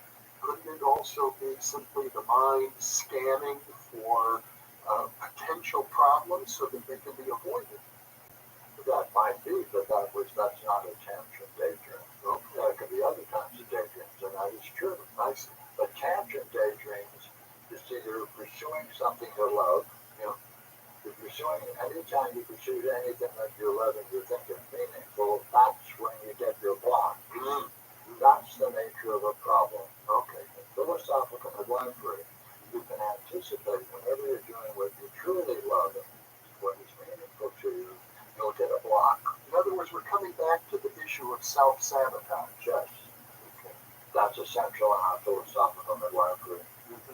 Therefore, you can anticipate it, you can look forward to it, and now you can ask questions such as, all you have to do is describe the state of mind that you experience at that moment when that self-sabotage occurred. Describe it. Then see whether you can look for analogous circumstances to that state of mind, not an association, but a similarity with that state of mind. Look for earlier and earlier events of it. It's worthwhile even if you get 4 or 5 as you retreat back into your early life. Look for the earliest one, then you'll see it will occur in an event where that's where it began. And invariably what happens at that time is that you were free, open, alive, find an experience of reality beautiful, and the imposition comes down upon you. Therefore, you give it up. And what's interesting, though, is that if you're doing something that is very creative, you'll give up your creativity. And therefore, you suffer that loss. And that produces anger within you. That subject to some injustice. And that festers the wound, as it were. And you're angry, but you can't show it. So you look for some other situation where you can then project it upon, and that becomes your life. So midwifery is to try to trace it back, but we go further. We say, now look here, it's important, therefore, for you to tell me what you think is most important to you that you gave up. Go back to it. Go back to your most important challenge. Take it on, and let's see how well you can do it and master it. In that mastery, you'll discover naturally the blocks that will block you, the self-sabotage will occur. Then we again ask the same question, what are they? Can you please put that experience into words? Where are examples of it? You'll find several places. You go back to the earliest one. You try to reconnect reconstruct that event so you can see the dynamics of it and then relate it to the present. At one foot. It sounds very much like psychotherapy, to be honest. But why don't they do it? Well, a lot of psychotherapy does involve uncovering early childhood trauma. But they don't link it to such a meaningful event. You know, they are pursuing anxiety. We are exploring anger. Well, and I know in psychotherapy, it's often the term you hear is catharsis. It's like once you get in touch with that anger and express it, the idea is you have had a catharsis and the problem will kind of dissipate. See, that's true. But you can always find several episodes. The important thing is to find its origin, not to express a feeling. By the way, expressing it is very good to the person that feels good. We want to go to its origin, not to its manifestation. That's its essential difference. And do you see the origin as an early childhood trauma or something else? See, there's never a trauma. You don't call it a trauma. It's not a trauma. In one way, it's not a trauma because there's no punishment. There's no injury inflicted. The parent is seeing that child in an ideal state, and they're imposing a restriction upon it. Because the parent views the ideal state as this is mischief. Yes, potentially mischief, yes, and dangerous to them. But the state itself is the child is not a trauma. Enjoying the mischief. Yes. It's wonderful mischief. Yes. And therefore it's not a trauma. But often the parent may discipline the child. I mean, it could be brutal. Need not be. Okay. Need not be at all. But I mean, in my All understanding, it has to be is a withdrawal of or the parent might simply say you're a bad person. Well, look at the story of the first story that I mentioned. The mother who stood in the doorway and looks beautiful and tells the child, I want you to come home either with your shield or on it. She looks beautiful. So it's not necessarily traumatic. It's not traumatic. Well, but it could be. Well, I would say the number of situations that were traumatic are rare. Now that's very interesting. Because, I mean, the conventional view in psychology, I think these days, is that early childhood trauma is far more common than we ever thought, and that almost every psychopathology can be traced to one. You see, from that event, from the early event, the parent may be so angered at the child repeating these episodes, they may in fact inflict some kind of injury upon the child. That's not the same thing. That will be an example where the child is angry or in fear. Fear produces anxiety. This is not fear. So you're really not delving much into an area of, let's say, sexual abuse, physical abuse, emotional abuse by the parent. You're looking at something more subtle. Yes.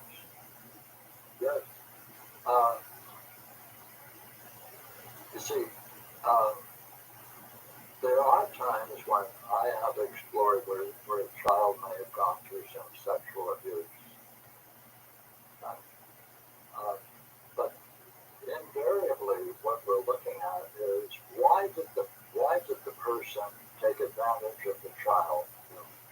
Because the child appeared to them most beautiful and open, and we have the same dynamic. But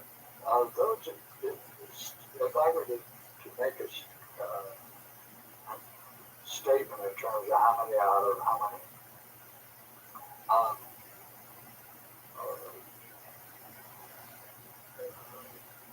sexual traumas, the child knows what went on. They're angry at that. They fear it. They fear its recurrence. That's not the same thing as discovering the false belief. Now, why does the child from that event get a false belief? This is very important. Um, and the scenes we're talking about where they were doing something that was very beautiful to them, very meaningful to them, they don't understand why the parents suddenly turned against them. They have to walk away saying there must be something wrong with me, right? But they can't believe that their parents are trying to block them from a meaningful experience. They don't have the age and the intelligence yet to make that judgment. So they blame themselves, and blaming themselves to characterize themselves in a certain way is the false image of self. And that's what you call the pathologos. Right. And I love that term, pathologos, because it relates to a term everybody has heard of, the logos. Yes, yes. And the logos seems to be practically the opposite of the pathologos. The method of analysis of logos, which is we use the same questions in the same way always. No need to vary it except in minor circumstances, but essentially the same questions are always going to be asked, which is what the same way we've used so far. So, let's see, you were trying to achieve your goal. And you were blocked. Can you put that in words? Yes. What was it like? What did you feel at that time? What did you feel at that time? Oh, you get a description of that. Where did you have that description? Where did you describe that in your past? Oh, you have several events. Let's look at each one. By the way, sooner or later we're going to have to go to the earliest one. Oh, yes, we will. Always the same. So if I understand you correctly, the logos also in this process, it becomes like the inner wisdom of the person. One might say higher self. It's always there. It's always there. It's always there. It's remarkable that it's there. And it's remarkable that such understanding can free them of their problem. Wow. Like realization is the result of coming to grips with something that occurred to you that you didn't understand. Your understanding is primary for your growth. Well, then that means that life is meaningful. That means you cannot block someone's growth without injuring them for the rest of their life. But that's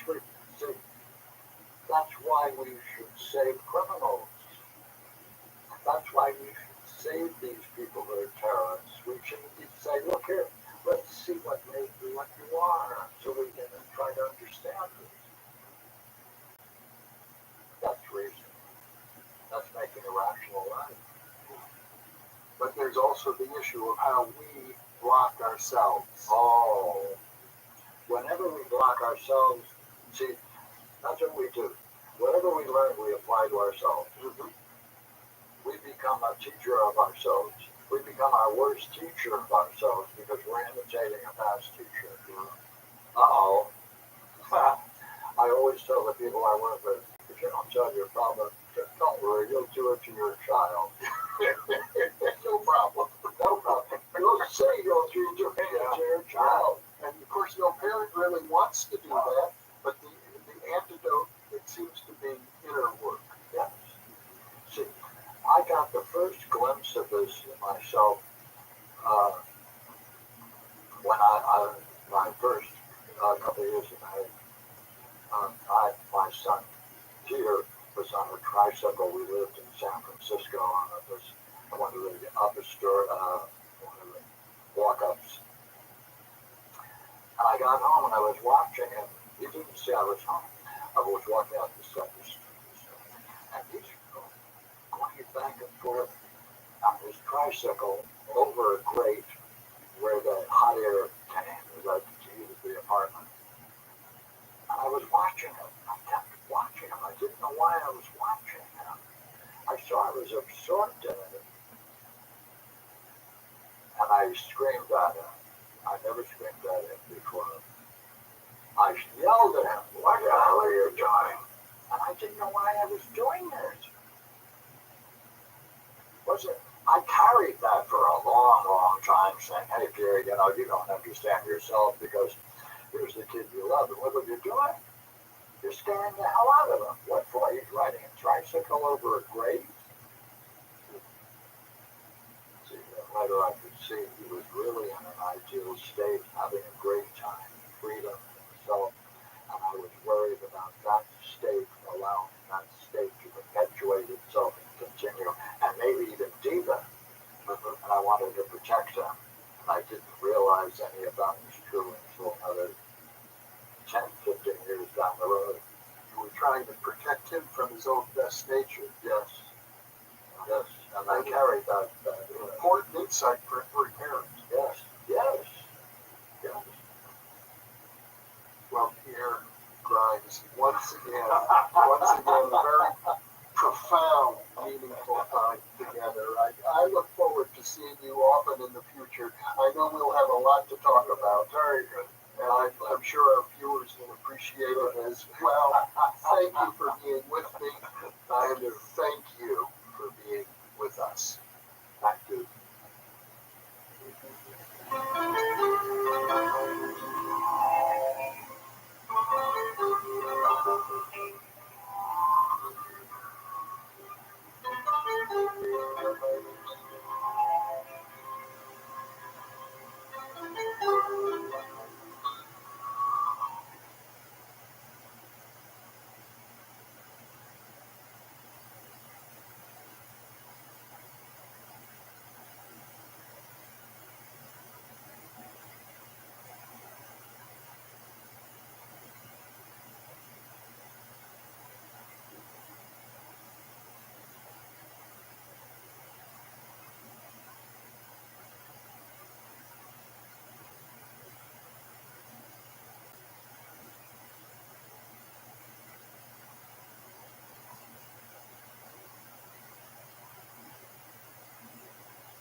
Thinking Aloud.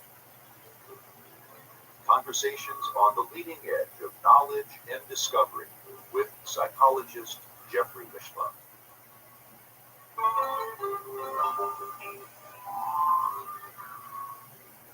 Hello and welcome. I'm Jeffrey Michelin. Today we'll be exploring the metaphysical philosophy of Arthur Schopenhauer, one of the great philosophers of the 19th century.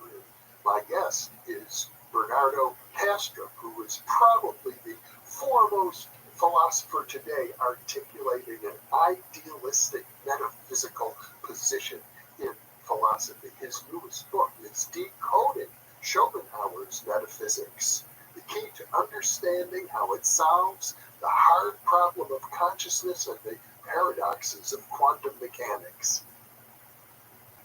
Bernardo has written many other books articulating his philosophy, and we've conducted interviews about those books on this channel, and they include Rationalist Spirituality, an exploration of the meaning of life and existence informed by logic and science.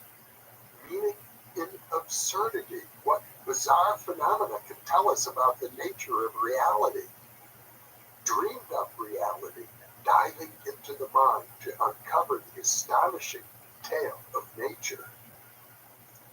Why materialism is baloney, how true skeptics know there is no death, and fathom answers to life, the universe, and everything. Brief peeks beyond, critical essays on metaphysics, neuroscience, free will, skepticism, and culture. More than allegory on religious myth, truth, and belief, and the idea of the world, a multidisciplinary argument for the mental nature of reality. As always with Bernardo, this is an internet interview, and now I will switch over to the internet video. Welcome, Bernardo. It's a pleasure to be with you once again. Always a lot of fun to talk to you, Jeff. Yes, it's been a while, and I know from our previous conversations that Arthur Schopenhauer is dear to your heart. He's probably the single philosopher with whom you feel the greatest affinity. Yeah, definitely. Intellectual affinity, the most with Schopenhauer. Emotional affinity, there are some other candidates, but in terms of intellectual outlook, conclusions, philosophical position, definitely Schopenhauer. Yeah, by far. Schopenhauer died, 150 years ago, 160 years ago. I think so. He lived in a different era completely, and I guess in his writings he was largely, of course, responding to the other great philosophical thinkers of his era, particularly Hegel and Kant. That's right. He was with Kant and very much against Hegel. Maybe not necessarily because of philosophical positions of Hegel, some of them surely, but he just disliked the guts of Hegel. I think he thought Hegel was pretentious and complicated things unnecessarily, which is probably true. His main disagreement with Hegel, from what little I know, is because I'm not a philosopher, is that Hegel postulated a rational universe, and Schopenhauer is basically saying that the essence of the universe is what he called will, and it wasn't rational. In fact, he described it as blind. That's right. Hegel's absolute idea, and both are idealists. Hegel thought that the universal mind behind everything that's going on was metacognitive, deliberate, rational, pondered things. And Schopenhauer thought that the mind that underlies all nature is instinctive. It is not rational. It's emotionally driven. It's will. And the choice of this word already implies that the character of that mind is volitional. It's not objective. It's driven by passion. And that was a main point of disagreement with Hegel, because for Schopenhauer, if you look at nature, animal eating animal, torture happening every day in our backyards, inside the grass, ants killing earthworms alive, eating them alive. He thought that this couldn't have been the case if the mind underlying nature was a rational one. He thought that mind was an instinctive one, a tentative one, going about its business in a passionate, unthought through way, and therefore blind. But when he used the word blind, he didn't mean that it was unconscious. This is a classical misinterpretation of Schopenhauer. What he meant by blind will is that it's instinctive, passion-driven will, as opposed to metacognitive, deliberate will. So he basically divides this world, which he sees as, from his idealistic position, as you do, completely mental, but he divides it into will and representation. Yeah, but these are not two distinct ontological categories. Schopenhauer is very clear. Many passages he says there is only will. The will is all there is. The representation is what the will looks like from a certain point of view. In other words, the representation is not commensurate with the will. It's not something else that is as fundamental as the will. It's just the appearance of the will. He's quite explicit about it.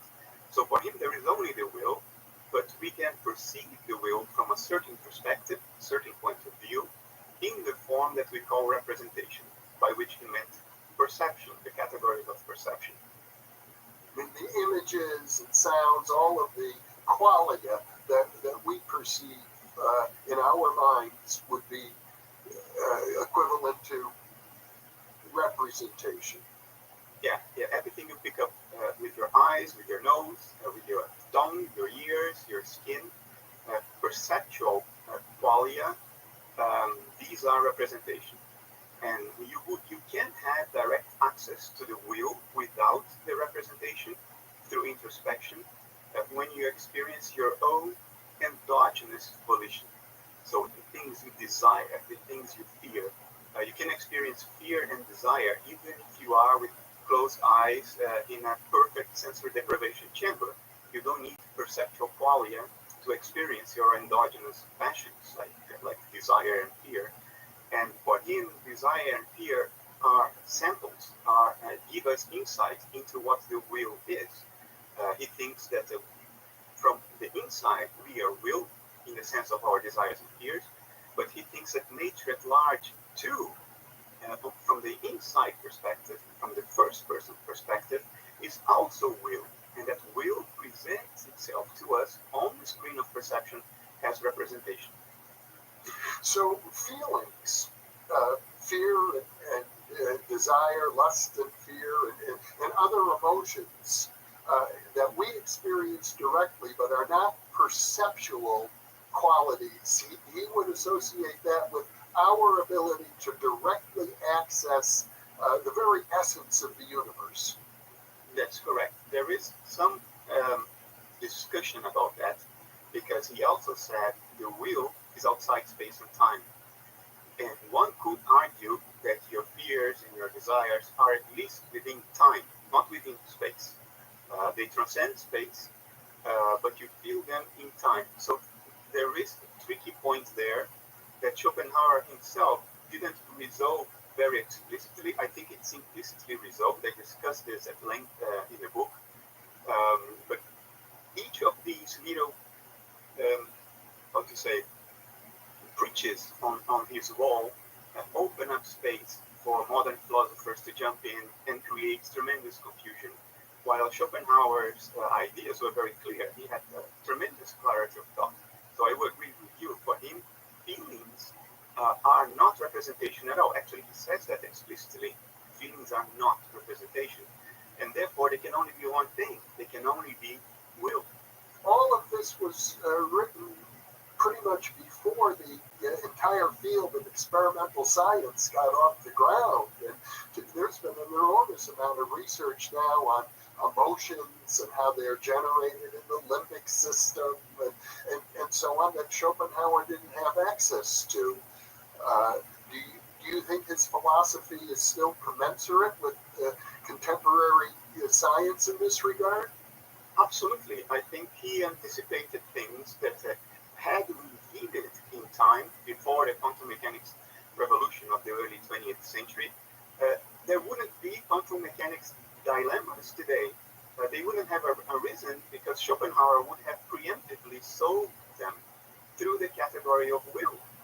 By postulating the will, we escape, we circumvent all the difficult dilemmas of quantum mechanics. And Schopenhauer is sometimes accused to be a crass materialist, even by supposed experts, and this is just an absurd accusation, and the accusation is based on the fact that he talks about brain function as something inherent to us, human beings, that we are sort of driven in a way by brain function.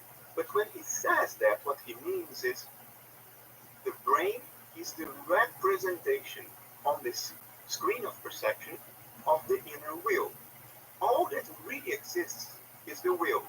But the will presents itself to us, the will of a human being presents itself to another human being as the organ we call the brain. And therefore, when he talks about the brain sort of driving our behavior, what he's saying is that it's the will that's driving our behavior, but that will presents itself as a brain, so he talks about the brain. He's certainly most definitely not a materialist. I guess what you're saying is even though he was acknowledged as one of the great philosophers of the 19th century, he's been widely misunderstood. A lot of the positive things people have to say about him are not related to his metaphysics. They are related to his ethics. They are related even to his writing style, which is so compelling, so clear. Those long phrases, but at the same time they're clear. I mean, long phrases like you can do only in German, right? You can't do those in English. But very clear. On the metaphysics side, however, I mean, his aesthetics is celebrated. What he has to say about art, about love, all of this is celebrated. But when it comes to how he saw the world, what is the essence of the world, he is accused of having been incoherent and self-contradictory. Both of these accusations, I believe very strongly, and that's a case I make in the book, are based on tremendous misunderstandings of what he had to say. His clarity of discourse is such that I find it unbelievable inconceivable that so-called experts could have misinterpreted him so at such a basic level. He emphasizes the distinction, or you certainly emphasize it in interpreting him, between pure experience versus what you call metacognition. Yes, that's very important, because Schopenhauer is very clear when he says that we shouldn't interpret him as stating that there is deliberate volition underlying the inanimate universe, underlying nature at large. And he emphasized that. And sometimes he uses the word consciousness, Bewusstsein, in the sense of metacognitive experience or metaconsciousness. And sometimes he uses the exact same word, Bewusstsein, in the sense of raw experience, not requiring metacognition. There are several passages in which you can discern exactly what he's doing, but in general, this distinction is critical for understanding Schopenhauer. If you don't make this distinction, you cannot grasp him, because for him, only we humans have developed the power of metacognitive deliberation. Not only are we phenomenally conscious, we can access the contents of our experience as objects. We can think about our thoughts. We can evaluate our emotions. And he thinks that this is only us. Only we can do that. In nature, there are emotions. There are even thoughts, but they are not metacognitive. They are not re-represented. In Schopenhauer's terminology, they are not represented. They are not representation. That's an interesting word that you use, re-represented. And you suggest it can be almost an infinite spiral of a sort. We can keep re-representing our re-representations. Yeah. I know I feel good right now, and I know that I feel good. By the way, I know that I feel good. This can go on forever as you introspect. You can access your field of experience in this self-reflected manner. And Schopenhauer just insisted that in nature at large, this was not the case. Nature was blind. His code word for nature is not metacognitive. It is not re-representing its experiential states. But some people misinterpret that, and they think that he's saying nature is not experiential. Therefore, your will is not consciousness, and therefore he's not an idealist. From then on, it's just an amazing flood of confusion. Now, one of the metaphors that Schopenhauer used, that you mentioned, in comparing the will to the intellect, is that the will is like a giant, very strong but blind, and carrying on his shoulders the intellect, who is lame, can't see, is lame, can't walk, and therefore is very weak. Yeah, and it's like, the intellect is like a little lighthouse on top of a mountain of instinctive passion. The intellect has very little power, and we know that from direct experience. I mean, can you think yourself out of depression? Can you think yourself out of worry? You can't. You're completely in the hands of your emotions, of your unconscious. The word unconscious, I use it with a lot of reservation. Subconscious mental life. Our intellect, can conceptualize things, but it has little power to change how we feel. And this is basically what Schopenhauer was saying. We too are the blind will. We are a mountain of blind will, extraordinarily powerful. We are driven by it. But we can shine a light on that, because we can re-represent, or what Schopenhauer called abstractly represent.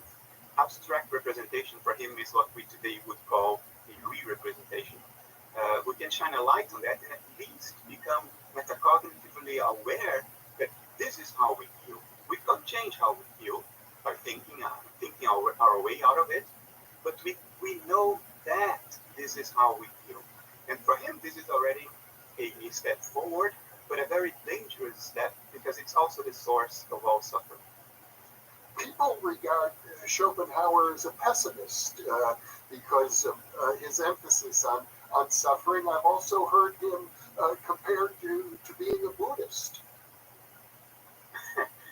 Yeah, but one of the noble truths is life is suffering, right? Maybe even the first one, so that there isn't a contradiction there.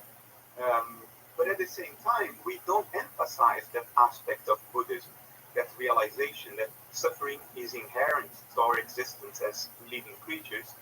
We don't say that Buddhism is a pessimist religion, because although they acknowledge that, the way they go about it is, how to say, this is just a part of life. It's not something to be negative about.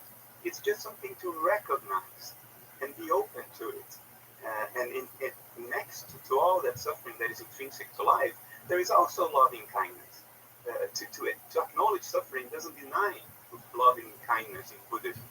But in Buddhism, we understand this. We don't say, oh, it's a pessimist religion. But for Schopenhauer, for some reason, all we see is his pessimism. We don't see that there is tremendous positivity in other aspects of what he says. His understanding of music is extraordinarily positive. This inherent rhythms of beauty, which he associates with the Platonic forms, he thinks that all nature is in fact driven by Platonic forms, which are archetypes of beauty as well. Wasn't it Plato who said that truth and beauty, are one-on-one, they go hand in hand. So there is more to Schopenhauer than just raw pessimism. Well, you mentioned earlier the idea that the intellect cannot pull us out of depression. For example, now there are many people who would argue against that, cognitive behavioral therapists, but also William James, who was born, I think, 18 years before Schopenhauer died, so there was some overlap. William James believed that he cured himself of depression using positive thinking, the mind cure. He proclaimed, I think that is one of the great discoveries of his era, that we can control our lives by controlling our thoughts. I'm under the impression that Hegel also emphasized the importance of the intellect over instinct. So there are some differences between Schopenhauer's philosophy and other, let's say, branches of philosophy. Surely, there's no denying that. I think statistically, it is difficult to say that we can really solve our depression, our ennui, our existential despair by thinking positively. Otherwise, we wouldn't have the epidemic of depression and existential despair that we see spreading around the world like bushfire in recent years. I would not deny that in some cases it may be possible, although I feel very skeptical about it. And the reason is, I am with Jung and the deaf psychologists on this. I think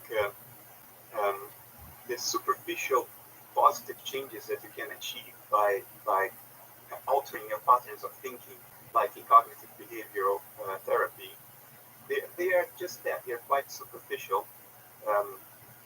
And once the monster lying in the depths rears its head, you can think positively as much as you want. You're going to be swallowed up because our foundations are not driven by thought. Our foundations are driven by the blind will. I think Schopenhauer would think along these same lines, because his recipe for dealing with suffering is not positive thinking at all. His recipe was to overwhelm thinking. His recipe was to get rid of thinking, get rid of abstract representation by flooding your consciousness with pure, unrepresented perception, such that you could access the primary templates behind the forms of the world. And if you could penetrate through the screen of perception and grasp those Platonic forms underlying everything, your consciousness would be so overwhelmed by that the suffering induced by metacognitive reasoning would disappear, and you would be free. And Schopenhauer's freedom, therefore, is a freedom from reasoning, from deliberate thinking, and freedom from personal identity as well, because he says that personal identity is generated by metacognitive thinking. by abstract representations. And once we pierce through that screen, we will realize that we are one with the world, and then all suffering ceases. Well, that seems to be very much akin with what's often been described as the perennial philosophy of mystics in every age and culture. Sure, and I think today it would be mostly recognized as an instance of non-dual philosophy, or Advaita Vedanta in the East, which Schopenhauer was aware of. I mean, he didn't derive his ideas from that. It was a case of convergence. He had already written I think, The World as Mirror and Representation once he got in touch with an Eastern scholar who introduced him to Vedanta. But today he would be recognized as a master of Vedanta, and in the West we don't see him like that. We look for our masters in the East, and we miss out on the fact that there is somebody with the same background we have, a Dutch German, who independently of the East, although he converged towards the East, had those insights as well. Only 210 years ago, because that's when he started thinking about the world as will and representation in the second decade of the 19th century. So much closer than those Eastern masters we talk so often about today, closer to us both in time and in culture. And so when he refers to the will as being the essence of everything, he also regards it as being singular, not that there are many wills, not in a pluralistic fashion, but that we are all partaking of this very same will in our essence. Yes. For him, and he follows Kant on this, for him, the scaffolding of space-time is a mode of perception. It's something that exists in our mind, in the way we perceive the world. It is a mental category. It is not a objective space-time scaffolding out there. For him, there is no space-time out there. It's just something that we came up with in order to facilitate our understanding of what's going on. We need to take things apart and spread them in time and space and look at their connections, causal connections, in order to be able to tell ourselves a story about what's going on. But this is an artifact of our intellect for Schopenhauer. Out there is only unity, because if there is no objective time and space, then there is no context for one thing to be different from another. For there to be differences, things need to be separated from each other, either in time or in space. But if two things occupy the same volume of space at the same time, then they are not two things, they are only one. So for Schopenhauer, there is only one will, as he says, the one eye of the world that looks out from every living creature. And separation is what we create. He called it the principium individuationis.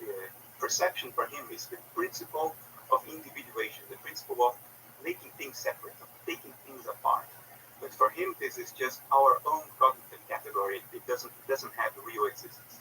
One of the areas that puzzles me is this, that on the one hand, this will is described as being blind and instinctive, and on the other hand, as I recall, you emphasize that there seems to be a purpose, a telos, a drive towards greater metacognition.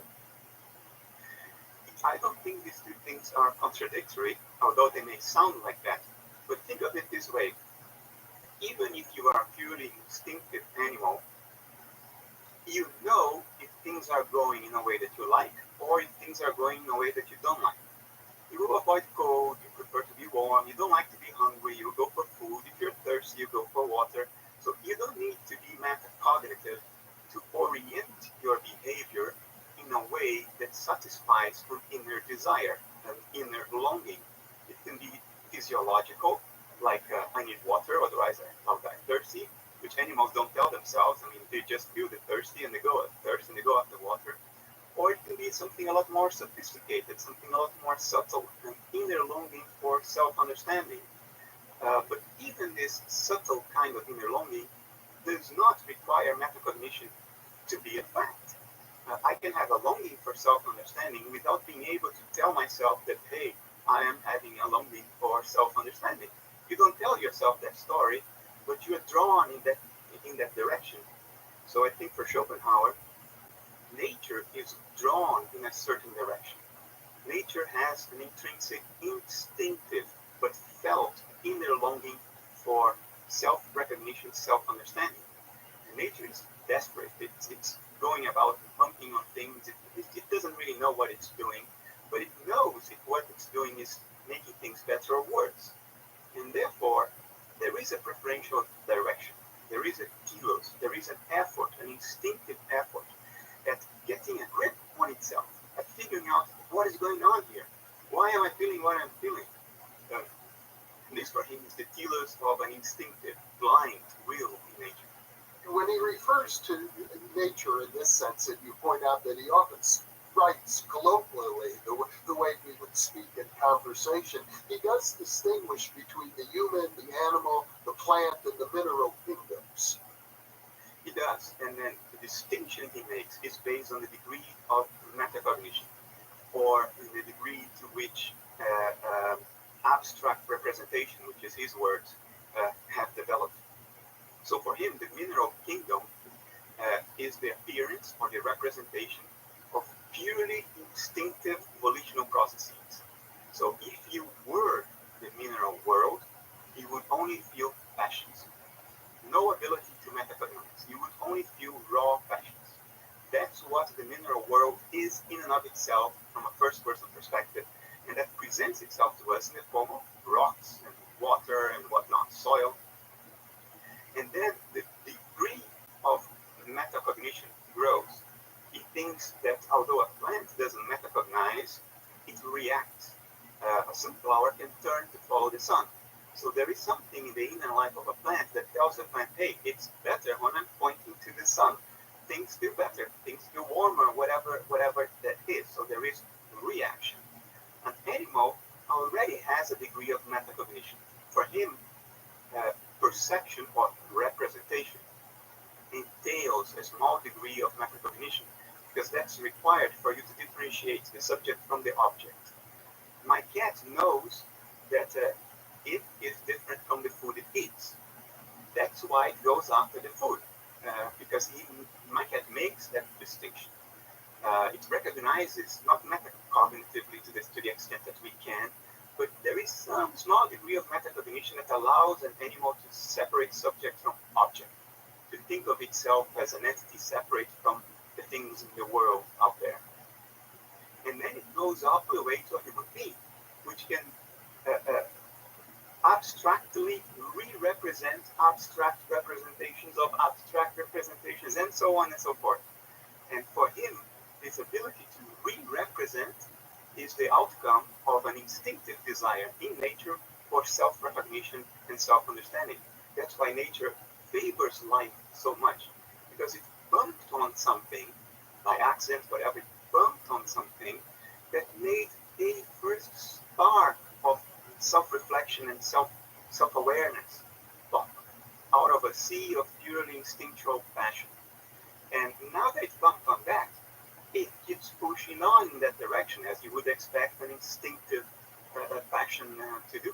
You've used the word passion in reference to rocks and streams of water and the like, but I'm sure you don't mean that they actually feel emotion the way we would think of passion. As I recall, you referred to them as being expressions of what we call the laws of nature. Yes, there is a critical distinction here. Schopenhauer was not a panpsychist. Schopenhauer denied the existence of multiple subjects. For him, there was only one subject, only the one eye of the world that looked out from every living creature. So he was not a panpsychist. Therefore, for him, a rock was not conscious in and of itself. A stream was not conscious in and of itself. The moon was not conscious in and of itself. That's not what Schopenhauer was saying.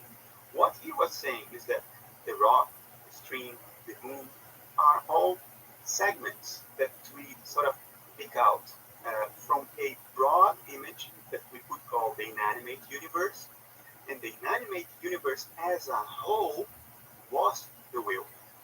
So there is something it is like to be the inanimate universe as a whole, and what that is a instinctive passion. So you can't talk about the whole non-biological universe being passion, instinctive passion. That's okay, that's consistent with Schopenhauer. As a matter of fact, he said just as much. Where it goes wrong is when you say the rock has passion, the stream has passion. That's as absurd as to say that one synaptic cleft inside your brain has a thought. No, it is part of your brain. Your brain has a thought. I'm not even sure I would agree that the brain itself has a thought. I'd say the mind has a thought, but the brain is the image of a thought. Yeah, okay. I like that. You said earlier that Schopenhauer, his philosophy would have, had we recognized it earlier, helped us to avoid some of the paradoxes that we now face in philosophy of mind and in quantum physics. And I know we're going to do a whole separate interview on quantum physics, but let's just go over it briefly in terms of what these paradoxes are and how Schopenhauer's philosophy resolves them. If I can summarize in a not very accurate way, but accurate enough, it's not unfair what I'm going to say. The key dilemmas of quantum mechanics today, it boils down to one thing. We know that there is something out there that does not depend on us. Otherwise, there wouldn't be such a consistency across the world you perceive and report, the world I perceive and report, the world my cat perceives and reports in his own way. So there is something out there that does not depend on our individual minds. I think this is an empirical fact.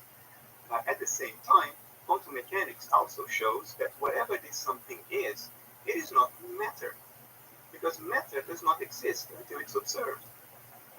It turns into an epistemic entity, not an ontic entity. In other words, it turns into an abstract wave of probabilities, if one wants to talk about it, which is just our way to describe our knowledge of that thing. It is not that thing. That thing is not probabilities. Probabilities is how we conceptualize our knowledge, our limited knowledge of it. So that's the problem. There is something out there, but it can't be matter. Oh, darn, matter is all there is. So there cannot be something out there. Oh, but there is something out there. And then you get into this drama, you see. Now, there comes Schopenhauer. Matter for him is representation. It's the appearance of something. So yes, matter is only there once it's observed, because it's the appearance of something. You cannot talk about the appearance until something is observed. Otherwise, it doesn't appear. It just is what it is, from a first-person perspective. But in addition to representation, in addition to appearance, in addition to matter, there is the will. And that would reconcile, would solve the dilemmas of physics. The moment you acknowledge that physics is a science of representation and not of the will, in other words, physics is the science of what is perceived, not of what is felt endogenously. The moment you make that distinction and you accept that there is something else behind what physics can study, the problems are solved. When nobody's looking at the world is real. When we look at it, the wheel presents itself as representation.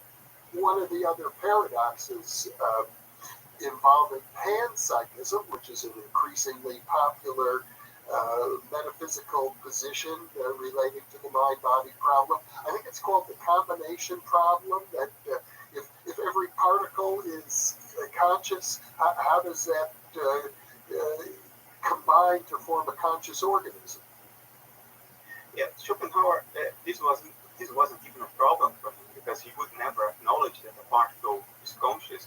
He wouldn't even acknowledge that there are separate particles. Because remember, for him, the principium individuationis is the screen of perception. Only in perceiving do we separate things. But things as they are in themselves, independent of how they are perceived, are one. There is only one universal will for Schopenhauer, the one eye of the world. So for him, there aren't such things as separate subatomic particles. And by the way, for physics, quantum field theory, there aren't such things as separate subatomic particles either. Particles are just patterns of oscillation in a quantum field. They aren't separate things, which is something the panpsychist forgets or doesn't know of. It renders panpsychist incoherent right there on the outset. But anyway, so for Schopenhauer, there aren't separate particles, so there is no panpsychism. The problem Schopenhauer faced and pretended he didn't face, and that's the main criticism one can make of his philosophy, is he didn't solve the decombination problem, the decomposition problem. Because if there is only one will, how is it that I cannot read your thoughts? How is it that I cannot see the world from your eyes? Because I can't. And so we don't seem to be the same subject. And then Schopenhauer would say, well, that is the case only because, when you are represented on the screen of my perception, you appear to be separate. But even if I forget all that, and I forget representation and perception, I still should be able to feel what you feel if we are all part of one will. That problem, he didn't quite solve explicitly. He flirted with it. He circumambulated it, to use a handy Jungian term. He went around it. He threw several hints. There is a chapter in The World of as Will and Representation, which is entirely about cognitive association. So he was flirting with the idea of dissociation to explain how one will can appear to be many. But he didn't really go all the way in that direction and explicitly pin it down. I think that's his criticism. That's the criticism that one can leverage against him, not the combination problem. For him, it wasn't even a problem to begin with. The problem that you do raise, though, how one will can appear to be many, could be amplified when we look at not only do we appear to be separate and distinct, but we're in conflict with each other all the time. There you go. And of course, Schopenhauer recognized this conflict. For him, it was precisely the conflict between individual expressions of the will that led to suffering, because they would self-identify with something that doesn't exist. In other words, with an individual. And for him, that was the source of all suffering, as it is in Buddhism, as it is in Advaita Vedanta. I mean, it's all converged. So basically, what you're saying is that you and I aren't really separate individuals. Actually, in our essence, we are one. Yes, for Schopenhauer, the eye that looks out to the world behind your eyelids is the same eye that looks out into the world behind my eyelids. And I use the word I here purposefully in an ambiguous way. It could be EYE, or it could be just the letter I. For him, it's only through abstract representation, through representation, that this one eye of the world that looks out from every individual creature invests itself with an illusory individual identity. In other words, for him, if you and I were to be placed in a sensory deprivation chamber, an ideal, perfect sensory deprivation chamber, so you would have no perceptual input, and if you and I could, for at least a moment, be completely amnesic and forget everything, so you have no memories and you have no perception, but you still have inner life. Your inner life would be exactly like my inner life. It would be that one eye of the world. That would be Schopenhauer's position, I think. Well, to me, that is sort of the bedrock. You could even call it kindergarten understanding. It's like the fundamental principle, the basis of, I have to say, the basis of my philosophy, the basis of everything I've attempted to do over the last half century in interviews like that, like this one. But it seems to be so fundamental, it's also, for most people, the most difficult idea to grasp. Now, picture this. In 1818, there was a Western man, educated, able to publish, friends with Goethe, contemporary of Hegel, disciple of Kant. It couldn't get more Western than that. Who had already addressed this? Who was already saying what today we are trying to convince ourselves of, or to really grasp? Because it's one thing to know this conceptually, it's another thing to live like it. And I think it's even fair to ask whether Schopenhauer really did like it or not. I think most of the time he did, but sometimes not. He had his embitterments as well. I think this is sobering to know that over 200 years ago in the West, this idea was crystallized. It congealed and was published in a very accessible book. I mean, this should be a shock to all of us, should shake us and wake us up to our own inheritance, to our own culture, to what we received from the previous generations and sort of overlooked. I gather that in his personal life, he had many quarrels with individuals. He had lots of quarrels with women. There is no disguising the fact that he was what's the English word when you put women down? Sexist. And then there's another. Misogynist. A misogynist, yeah. There is no doubt he was a misogynist. Look, he was a man of his time. And this is not an excuse, but it helps us understand. You can understand without forgiving. And I understand him. He had loads of conflicts. He never married. He died alone, living in a guest house. His company were poodle dogs. He had a series of poodles. He called all of them Atman. The South in Eastern traditions. And when a poodle would die, he would get another one, and he would call that new poodle the same name. And the reason was, for him, there were no poodles. There was only the Platonic idea of the poodle. So every poodle dog, every individual was an expression of that same idea. So every dog was the same thing, expressing itself in different ways. So here you have a bachelor of 71 years of age living in a guest house with poodles for company.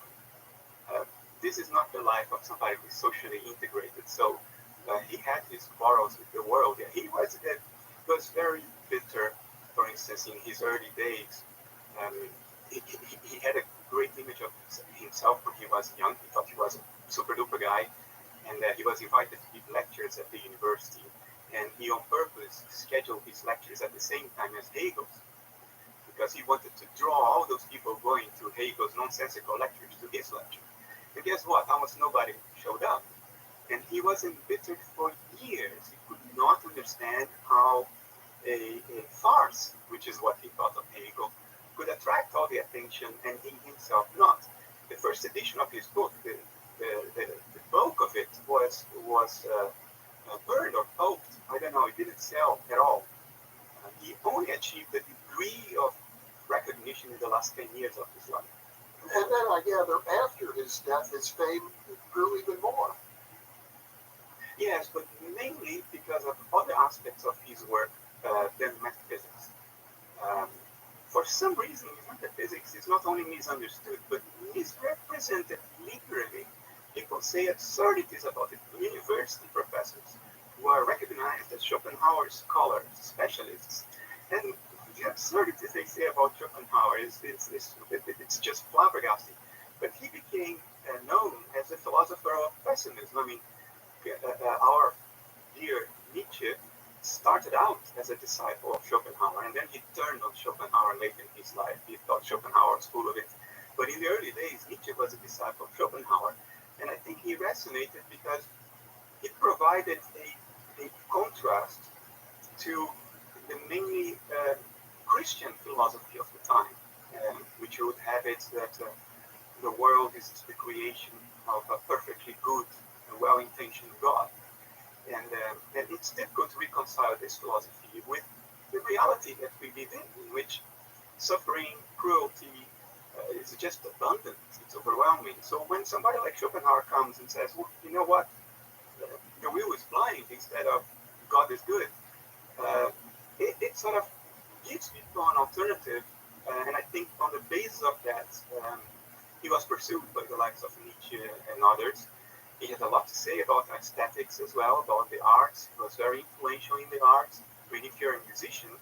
And here is a philosopher saying that music is the most perfect representation of nature, of what nature is in and of itself. Hey, I'm a musician, so I'm above the rest. So I think that's why his ideas on those other fields permeated the culture, but his metaphysics didn't, and I think that's a tragedy. Had it not happened this way, the West would be a very different place today.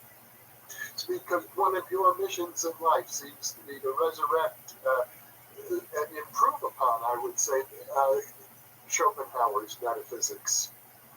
Well, being more explicit where he wasn't that much explicit. Improve upon is a big thing. You're talking about one of the monsters of Western philosophy here. But maybe make it more explicit, address more directly certain things that he only touched briefly on. And update, because there's been so much development both in philosophy but in the sciences since then. Yes, we can give Schopenhauer a new language. He had the language of his time. In the language of his time, there was no distinction between phenomenal consciousness and meta-consciousness. They only had one word, that was science. So this is what he used, and that's how he was translated. So we can give him updated language, which would make him a lot more accessible. Another thing that would make him more accessible is that he was very verbose. The world as will and representation has over 1,200 pages written in tiny, type 8 or 9 letters with very, very narrow spacing between the lines. So it is a monster of a read. You gotta be ready to really take a plunge on that one. And he repeats himself over and over and over again with different words, trying to be clear. That's why I'm so flabbergasted that he was so misunderstood, because you can fault him for being verbose, but not for being unclear. And I think in this day and age, nobody will have the time, the presence of mind, even the will, to play with words here, to plunge into those 1,200 pages. So we can eliminate the repetitions, we can summarize it, and sort of give the basics of Schopenhauer, the metaphysical part. And your new book, Decoding Schopenhauer, is that it's very succinct. I think the text we ran about 120 pages only, but I found it, frankly, very clear and easy to read. So you've done an excellent job at translating Schopenhauer for modern readers. I encourage our viewers to take a look at your book. And Bernardo, I'm looking forward to our next conversation in which we're going to dig into many of the details of quantum physics and show why it is that Schopenhauer's philosophy of 200 years ago is consistent with quantum physics today. Fantastic. I'm looking forward to that. So thank you so much for being with me. Thanks for having me, John. And for those of you watching, thank you for being with us.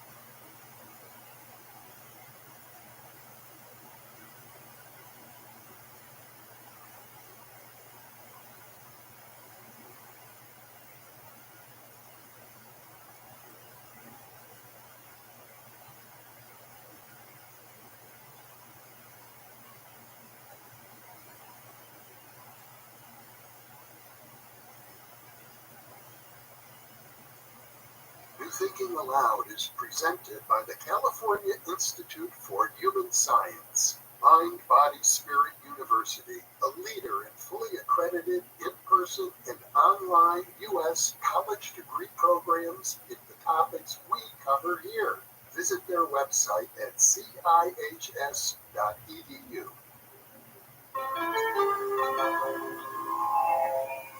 Thinking Aloud.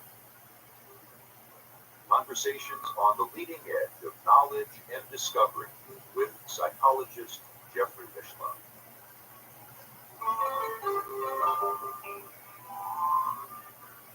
Hello and welcome. I'm Jeffrey Mishlove.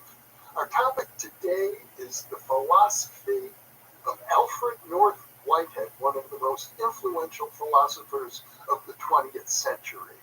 My guest is Matthew Seagull, who is an associate professor in the Department of Philosophy, Cosmology, and Consciousness at the California Institute of Integral Studies. He is author of Crossing the Threshold, Etheric Imagination in the Post-Kantian Process Philosophy of Schelling and Whitehead, as well as Physics of the World Soul, Whitehead's Adventure in Cosmology. Matthew lives in Northern California, and now I'll switch over to the internet video. Welcome, Matt. It is a pleasure to be with you today. Lovely to join you today, Jeff. We'll be talking about the philosophy of Alfred North Whitehead.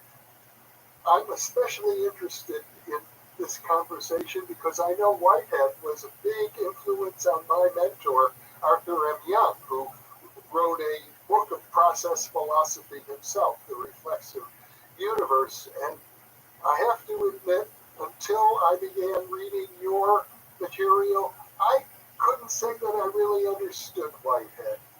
He was something of an enigma to me, so I very much appreciate the fact that you made his thinking clear to me, at least clearer. And I suppose a good place to start with Whitehead is to place him historically. He was, for example, born back in the 19th century. That's right, 1861, I believe, and born on what's called the Isle of Thanet in England, and ended up at Cambridge after a high school career as a rugby player. He was a star rugby player, and so quite an athlete before he became a pretty accomplished mathematician at Cambridge. He was there for 25 years. Around the turn of the century, Bertrand Russell showed up at Cambridge as a student of his, but very quickly became a colleague. Most people who are familiar with Whitehead know about the Principia Mathematica that he and Russell co-authored in the first decade of the 20th century. That project is usually considered to be both a tremendous success and a tremendous failure. They didn't end up being able to formally ground mathematics in logic. They ran into paradoxes, and this really upset Russell, but Whitehead was liberated from that, and so he began a second career as a philosopher, and was conversant with Albert Einstein and quantum theory as that was beginning to develop in the first few decades of the 20th century. And then in 1924, he was invited by Harvard University to come over to America and taught there for about 15 years and wrote all of the books that I at least know and love, including Process and Reality. And, he's kind of been in cold storage for the better part of the century. He was very influential in his time and was kept in print by some theologians who really appreciated his novel understanding of God and the relationship between God and the world. But it's only more recently that philosophers and scientists are rediscovering his work. And, there are various reasons for that I'm sure we can get into, but that's the basic trajectory. I know in your writing you sometimes contrast and compare Whitehead with a very prominent and also, I think, largely forgotten philosopher of his era, F.H. Bradley, who was a British idealist. Yeah, Francis Herbert Bradley was quite popular in the 19th century, and actually Bertrand Russell, even Ludwig Wittgenstein and G.E. Moore, these huge names who really helped to inaugurate analytic philosophy in resistance to British idealism. They all started out when they were students quite taken by Bradley's view, at least. Beautiful writer and a compelling thinker, and Whitehead agreed that Bradley's thought needed to be taken seriously. And I think of Whitehead's mature process philosophy as an attempt to preserve what is of value in this idealistic point of view, to integrate these new analytic methods, logical methods, and 20th century science, and to articulate what ends up not being an idealism anymore, but what Whitehead calls an organic realism, where mind has a place in nature, but nature isn't reducible to mind, or to some absolute mind, let's say. And so, Whitehead is hard to categorize in the sense that he's always trying to find a third mediating position between these extremes. Obviously, he was no slouch when it comes to the methods of logical analysis, but he didn't think that logic could finally get to the bottom of things. He really did believe that aesthetics and imagination and poetry gave us some purchase on the ultimate nature of things that logic could not penetrate to, right? And so, whereas the analytic philosophers would think of poetry and art and whatnot as nice window dressing and maybe make our lives more enjoyable, none of that's relevant for understanding the nature of reality. Whitehead disagrees with that, right? And so he's really seeking some integration of the best of what analysis can give us with a deep appreciation for the aesthetic basis of reality and the poetic basis of mind, you could say. So he's really an integrative thinker. And he got to that point through a lot of hard work. I mean, the whole project of the Principia Mathematica was to reduce all of mathematics to a logical system. And I gather that when it became clear to both Bertrand Russell and Whitehead that was an impossibility because of all of the paradoxes involved, that Whitehead came to the conclusion that reality itself cannot be reduced to a logical system. Right, that's right. Yeah, I mean, they spent hundreds of pages trying to prove that 1 + 1 = 2. And to prove that logically, in other words, so that there wouldn't be any need for intuitive leaps. And there's so much that we take for granted in our thinking processes where our capacity to just instinctually know, what follows in this chain of reasoning. We don't explicitly articulate all the steps of our reasoning, and they really wanted to be able to not take a single leap that couldn't be logically justified, right? They wanted to arrive at the clear, distinct premises that would allow us to know that 1 + 1 = 2, and they could do it. They could do it, and so Whitehead ends up having to accept that there's an ineradicably intuitive dimension, even to logic and mathematics. Whereas I think, as I said, Russell was quite troubled by this. He really, really wanted, and in some sense needed, reality to be resolvable in logical terms. And Whitehead was freed from that search, and it only became apparent decades later with Gödel's incompleteness theorems, what the true nature of the paradoxes they were running into were. And so, what Whitehead ends up saying in 1938, decades later after Gödel, is in his book Modes of Thought, which might be the most approachable book he wrote for those who are interested in diving into his thought for the first time.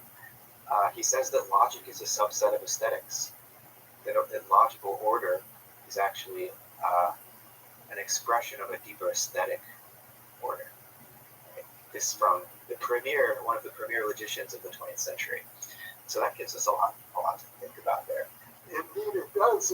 Now, you mentioned Wittgenstein earlier, who was also, I guess, associated with the logical positivist movement, which again was a very rigorous movement associated, I think, with analytical philosophy and the attempt to get rid of all the fluffy stuff in philosophy, emotions, for example. But I gather that towards the end of his career, Wittgenstein himself turned against that view. Yeah, and probably was misunderstood by the logical positivists in the beginning when he publishes the Tractatus, Logico-Philosophicus Tractatus, I think is the title. I might be confusing the order of those words, but Wittgenstein argues that language is best thought of from the logician's point of view as an attempt to create a kind of picture of the world, and that there are some things, including all of ethics, for example, but also religious experience and whatnot, that we can't speak about in a clear, logical way because it doesn't have an empirical basis. And the positivists, I think, understood Wittgenstein to be saying, therefore, all of that stuff that's beyond the empirical world is non-existent or unimportant. And that's the exact opposite of what Wittgenstein was saying. He was really trying to, I would say, protect sort of the sacredness of the ethical and the mystical from logical capture, right? But the positivists took this in a different way. Wittgenstein was very upset by that. He was constantly being misunderstood. He, would enter into dialogue with Russell and be so frustrated that Russell just wasn't getting it. This, one of the smartest men in the world, Wittgenstein felt wasn't smart enough for him. And actually, there's some letters that Whitehead writes to friends because he was familiar with Wittgenstein, had met him on several occasions, and really couldn't stand him. He was a pretty abrasive, difficult person to be around. Whitehead was involved politically in women's suffrage movements and early feminist movements, and Wittgenstein's notorious for not allowing women into his classroom, and on occasion when a woman would try to sit in one of his lectures, he would stand there in silence and wait for them to get the picture that he wanted them to leave, right? So Whitehead did not like him. He said of Wittgenstein in a letter that he's a bright boy, nothing more. And he even used the phrase insufferable. So, Wittgenstein's a genius, but Whitehead was not actually that impressed with him as a person. And of course, the later Wittgenstein articulates very different views about the nature of language as a form of life, and moved very far from his early analytic views of it. So he's a complicated figure. I don't mean to sound dismissive, but I wanted to give a sense for how Whitehead related to him. Thank you for that. And let me ask you this question, Matt. Given the differences between Wittgenstein and Russell, it strikes me from what I'm gleaning about Whitehead's philosophy from you that he probably noticed that these two personalities were looking at similar logical problems and seeing them very differently, and that may have been an influence on his organismic philosophy, the idea that the organism itself becomes central. Whitehead's always thinking holistically and thinking about the way in which we can't do without these more rationalistic methodologies, including logic and mathematics, but that needs to be integrated with a more experientially grounded approach to understanding reality. And so, Whitehead's speculative method ends up articulating four criteria, or the rational criteria and the empirical criteria for how we are to judge the adequacy of a metaphysical scheme, right? And so he wants it to be logically consistent, he wants it to be logically coherent, but he also wants it to be empirically applicable and adequate, so that there is no experience that we might have that wouldn't find its place in the scheme of thought that he has produced. And that includes everything from the parapsychological, anything that there's good evidence for. Whitehead would say, well, our cosmology should have a place for that, to make sense of it. We can't ignore evidence because it doesn't fit into the tidy categories of our system. And so he approaches systematic philosophies that have been articulated in the past, and he often finds places where these great philosophers, whether it's Hume or Kant or Locke or Spinoza, where they make some statement, some observation about the nature of reality that's actually contrary to or falls outside the purview of their otherwise tight logical system. He says, that's the key insight. And he picks up all these insights from the history of philosophy and creates a more integrative picture where they can all find a place. Right? So nobody can read Processing Reality and think that there isn't some heavy logical lifting going on there, and that there isn't a deep appreciation for mathematical physics and the complexities of relativity theory and quantum theory.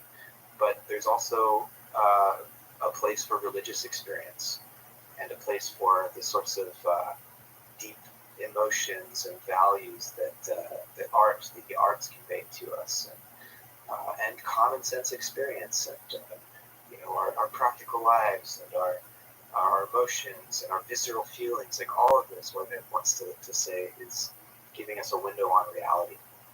And I gather that while Whitehead was very sympathetic to Bradley and the philosophy of idealism, he thought that the logical rigor of the idealist philosophers ignored all of these facets that began to intrigue him so much. Someone like the German idealist Hegel would be more guilty of that in Whitehead's eyes than Bradley, because while Bradley is an idealist and is often described as a Hegelian, there's a way in which the sort of British empiricist tradition and this emphasis on feeling and experience really comes through in Bradley's work. And so it's not, I mean, Bradley was a great magician and wrote quite a deal about logic, but he has a way of understanding the conceptual side of life that's always embedded in like the concrete psychology of the person, and our emotional life and our encounter with beauty in the natural world. And so I wouldn't say Bradley is as guilty of that kind of overly logical point of view. Bradley's mixing this wonderful British empiricist tradition with the German idealist tradition, and finding a happy medium there. And similarly, while Whitehead is taking so much from Bradley, he's trying to find an even happier medium that doesn't rush to reduce our individual experience to an absolute mind, as if there's some absolute spirit behind the scenes that we can't directly experience, but that as a metaphysician we have to say is more real than what we do directly experience. Whitehead is constantly on the lookout for any philosophy which would resort to heroic feats of explaining away, would be his phrase, or that would refer to mere appearance, right? That our individual experience is mere appearance, and what's truly real is this one absolute mind. Whitehead's not happy with that. If it appears, it's real for Whitehead. So he really wants to do justice to our aesthetic experience and not reduce down to material particles, which is the usual form of reductionism that we hear about, or reduce up to some ultimate whole that would make our individual experience somehow illusory. I gather that Whitehead is sometimes thought of as having elaborated William James' notion of radical empiricism. Absolutely, yeah. James's psychology is the basis upon which Whitehead elaborates his cosmology. James wasn't so much a systematic thinker, but he's full of these rich descriptions and thick descriptions of human experience, the stream of thought, the stream of consciousness. And Whitehead takes James's account of our psychological experience and generalizes it to really systematize this idea that James suggests in some of his later work about a realm of pure experience before the split into mind and matter, subject and object. And Whitehead systematizes that so that you can get a sort of rigorous philosophy of science out of that. You can still make precise measurements of the external world and understand the models that physics is able to come up with in the context of a world of pure experience, whereas James is more, it's at the level of suggestion. really rich, enticing suggestions, but Whitehead wants to catch that out. And so, yeah, his cosmology is an expansion and a systematization of James's psychology. I struggle with James myself as well, but I gather the notion of radical empiricism means that if somebody experiences something, anything, science cannot justifiably ignore that. That has to be considered data. That's right. That's right. And so in Whitehead's philosophy of science, he really challenges this view that originates with Galileo, and then Locke has his version of it, of a split, or what Whitehead calls a bifurcation of nature, where you have the primary characteristics, which are all the things that can be measured and quantified, mass, the dimensionality, and the things that physics thinks is real. And then you have the secondary characteristics, which are all of our perceptions and our emotions and values, all the stuff added by the subject. And Galileo had this methodological split to make physics possible. You have to ignore all of the subjective stuff to simplify the picture so that physics can make some progress. And it did make tremendous progress for centuries using this method. But then the problem starts when Descartes turns a method into a metaphysics or a dualistic substance ontology. So these two characteristics that Galileo notes become two separate substances, and never the two shall meet, or at least Descartes could figure out how they met, aligned in matter, like communicating with each other. And so Whitehead rethinks this picture and says we can't pick and choose what's in nature and what's in the mind. He says everything we perceive is in nature, whether that's the precise measurements made by the detectors that physicists are building, or it's the red hue of a beautiful sunset.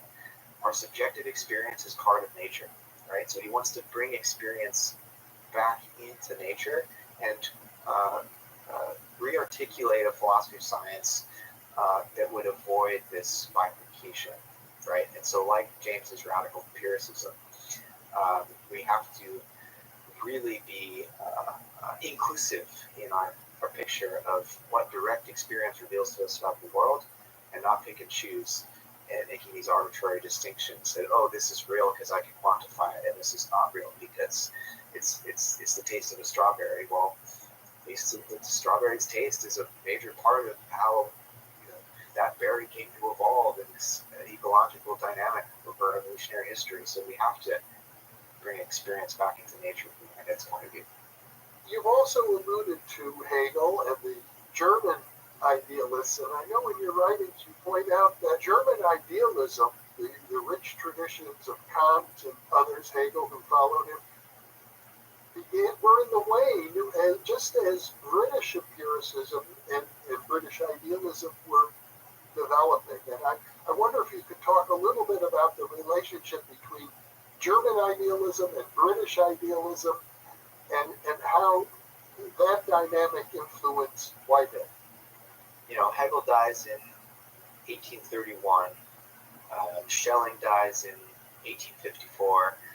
And while the first half of the 19th century was really taken with this idealistic spirit in Germany, and it had filtered into Britain and America initially through Coleridge, who visited Germany and wanted to study with Fichte and Schelling and couldn't afford to get to Jena where they were teaching, and so he learned with some students of theirs and brought a bunch of German books back with him to England right around 1800, late 1790s, I believe, and begins to write about this and even translate some of Schelling's work without attribution.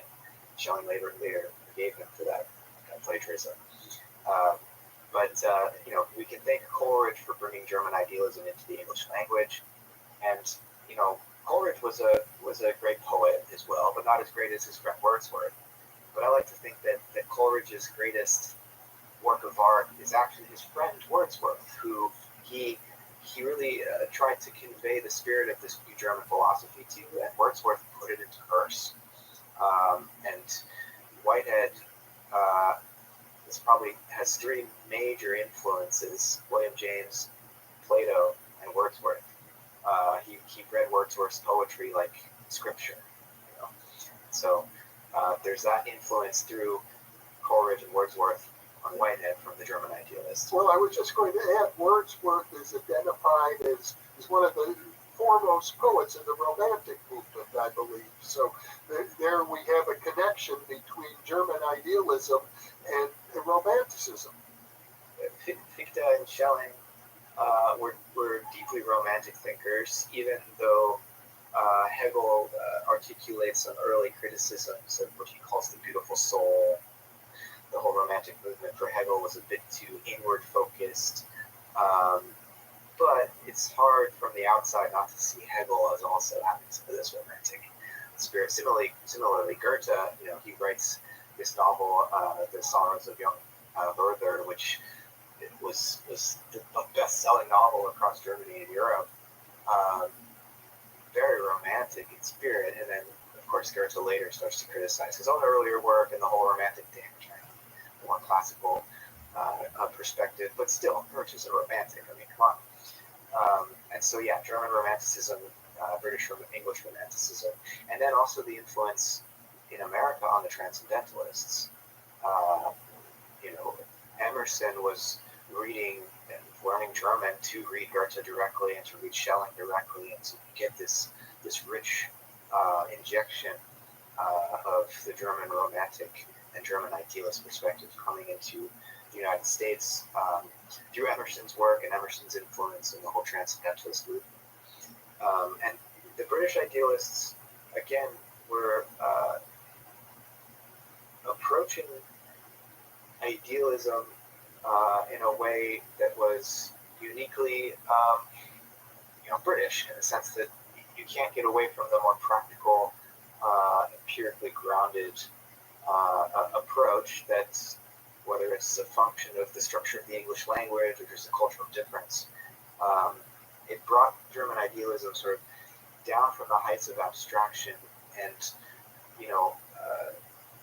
really tried to describe experience and its relevance to our direct experience, I think, in a richer way, or that's more approachable for us as British and American people. And so, yeah, Whitehead's inheriting all of this and trying to make Romanticism, which so often was critical of natural science, more compatible and friendly to the scientific outlook, right? So he wants a scientific Romanticism, or a romantic science, and he has a beautiful chapter in his 1925 book, Science in the Modern World, that's called The Romantic Reaction to this Enlightenment rationalist scientific worldview, which was erupting out of the scientific revolution.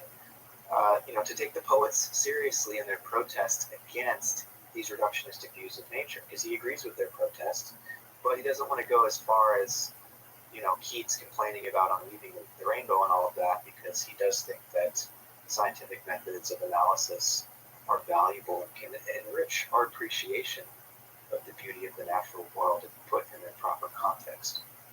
One of the points that you make is that with the rise of positivism and analytical philosophy, that idealism in Britain was on the decline. Yeah, that's right. And I think there are as many political and social and cultural reasons for that as there are purely philosophical reasons. The First World War breaks out, and there's a lot of anti-German sentiment in Britain and in America as well. If you go back and look at some of the newspaper articles and the opinions of politicians and intellectuals at the time in the English-speaking world, there was blame placed on these philosophers, including Hegel, for German nationalism and militarism, which is kind of rich coming from the British at the height of their empire, blaming the Germans for being too imperialistic. But nonetheless, there was this real anti-German spirit which swept through the English-speaking world and led to the decline not only of German idealism and appreciation for it, but British idealism as well, which was perceived to be politically dangerous and so somehow totalitarian.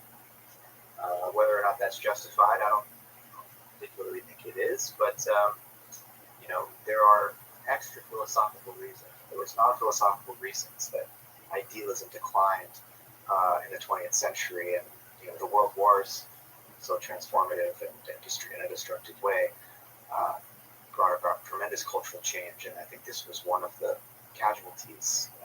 But idealism's coming back now, so that the scene has changed a bit. Well, we've done a dozen interviews on this channel with Bernardo Castro, who refers to his philosophy as analytic idealism.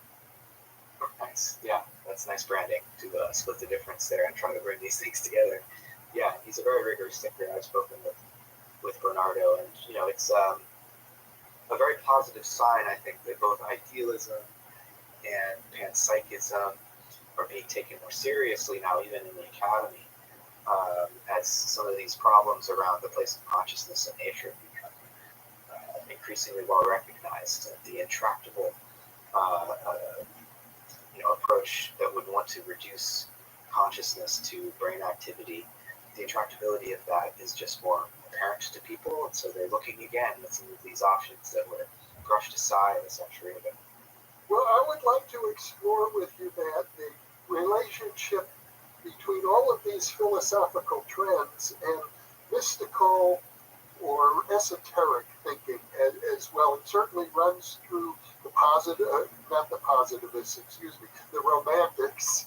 It runs through Goethe and his influence on Rudolf Steiner and anthroposophy, and I know you pick up on that in the subtitle of your book when you talk about the etheric vision and how that relates to Whitehead's philosophy.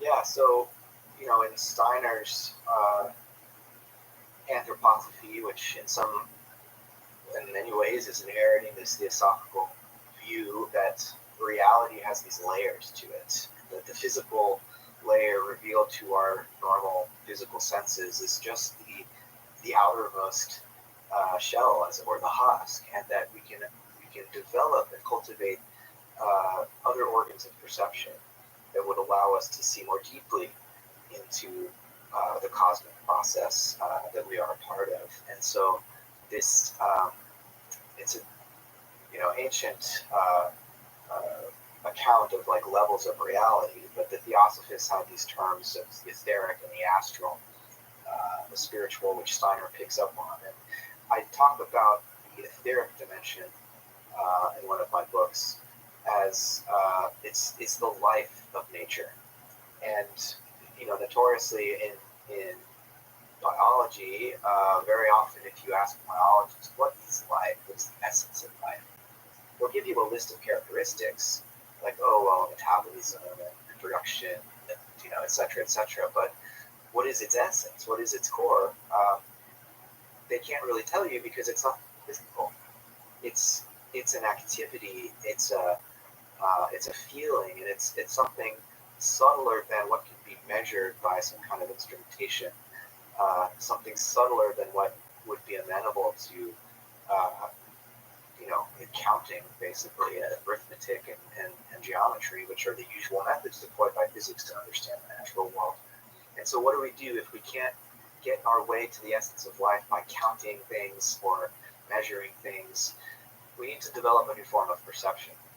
And I think drawing on Goethe, drawing on Steiner, and indeed drawing on Whitehead, we need to really recognize that imagination, it can spiral off into fantasy and to become detached from the natural world, but we can also cultivate it as a method of perceiving more deeply into the natural world and perceiving the way that the forms of plants and animals are generated through time, right? And get a sense not just for nature as it appears to us in an instant as spatially extended, but nature as it grows through a process of metamorphosis. And like Goethe, distill the formative forces that are at work, behind the scenes, but they're also apparent, again, if we can look at nature through this series of metamorphoses that it goes through, we begin to distill these formative powers. And so it takes just as much an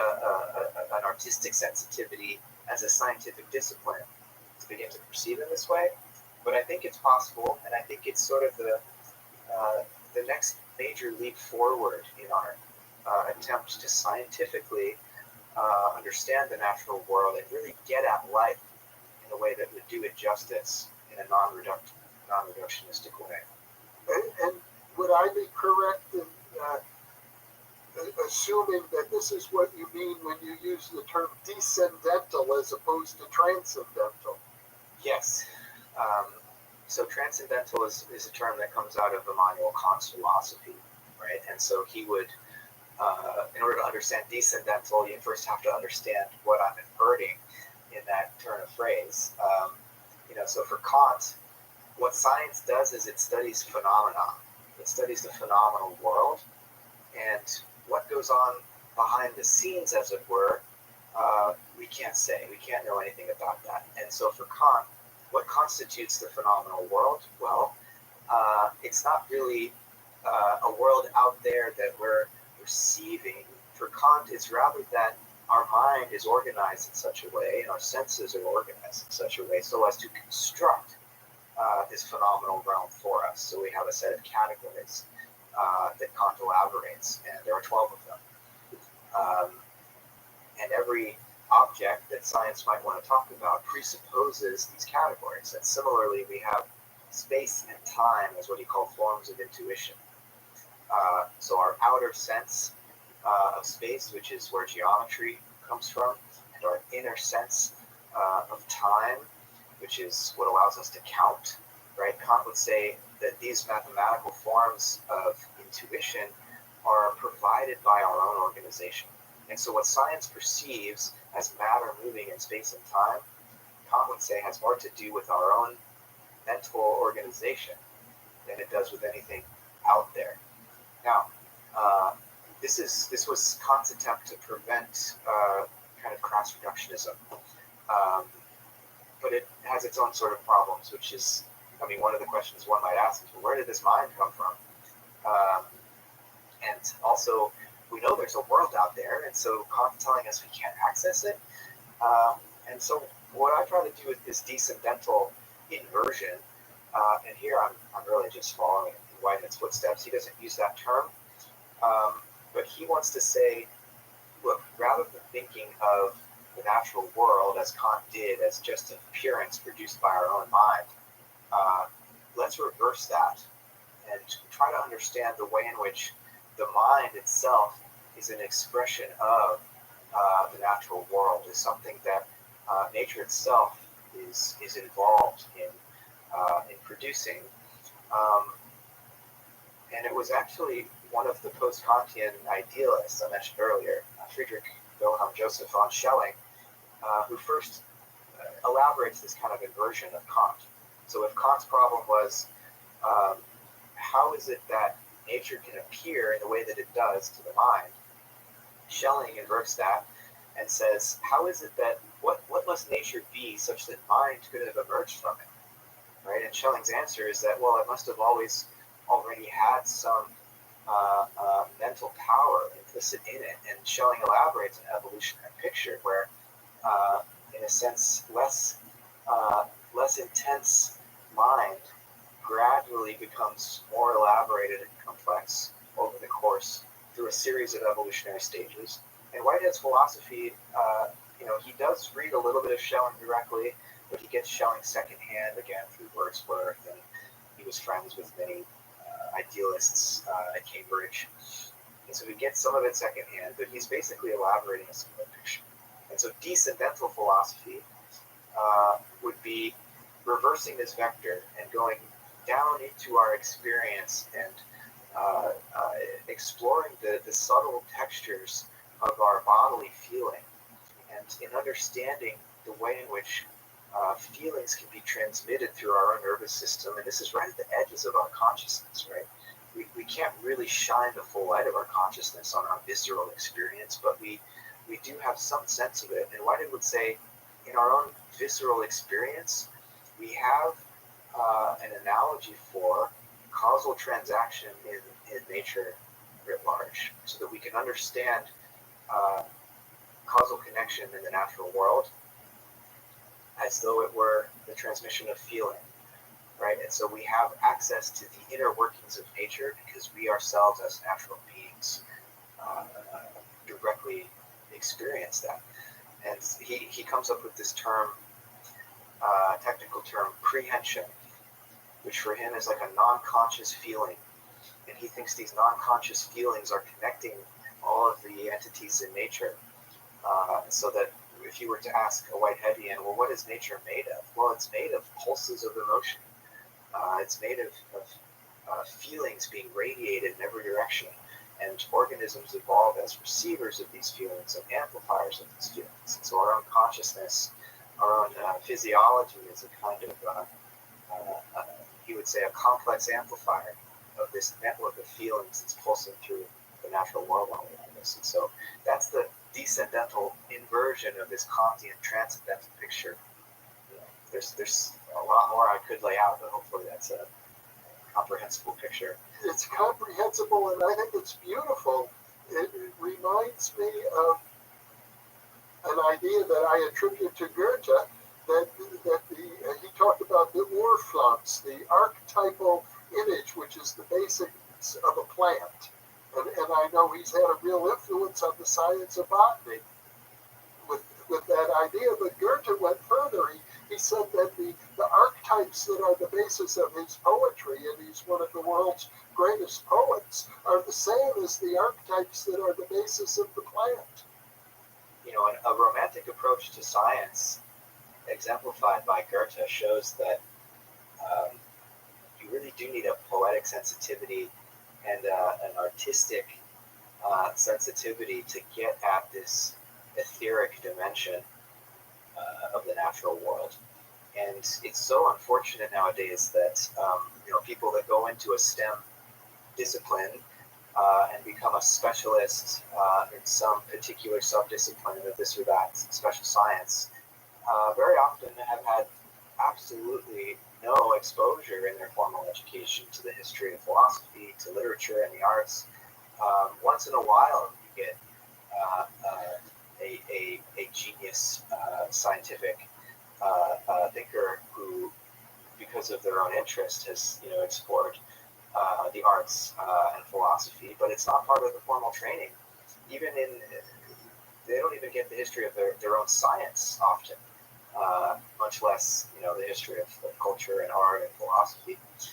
And Goethe was one of these real Renaissance men, and in a sense, so was Whitehead.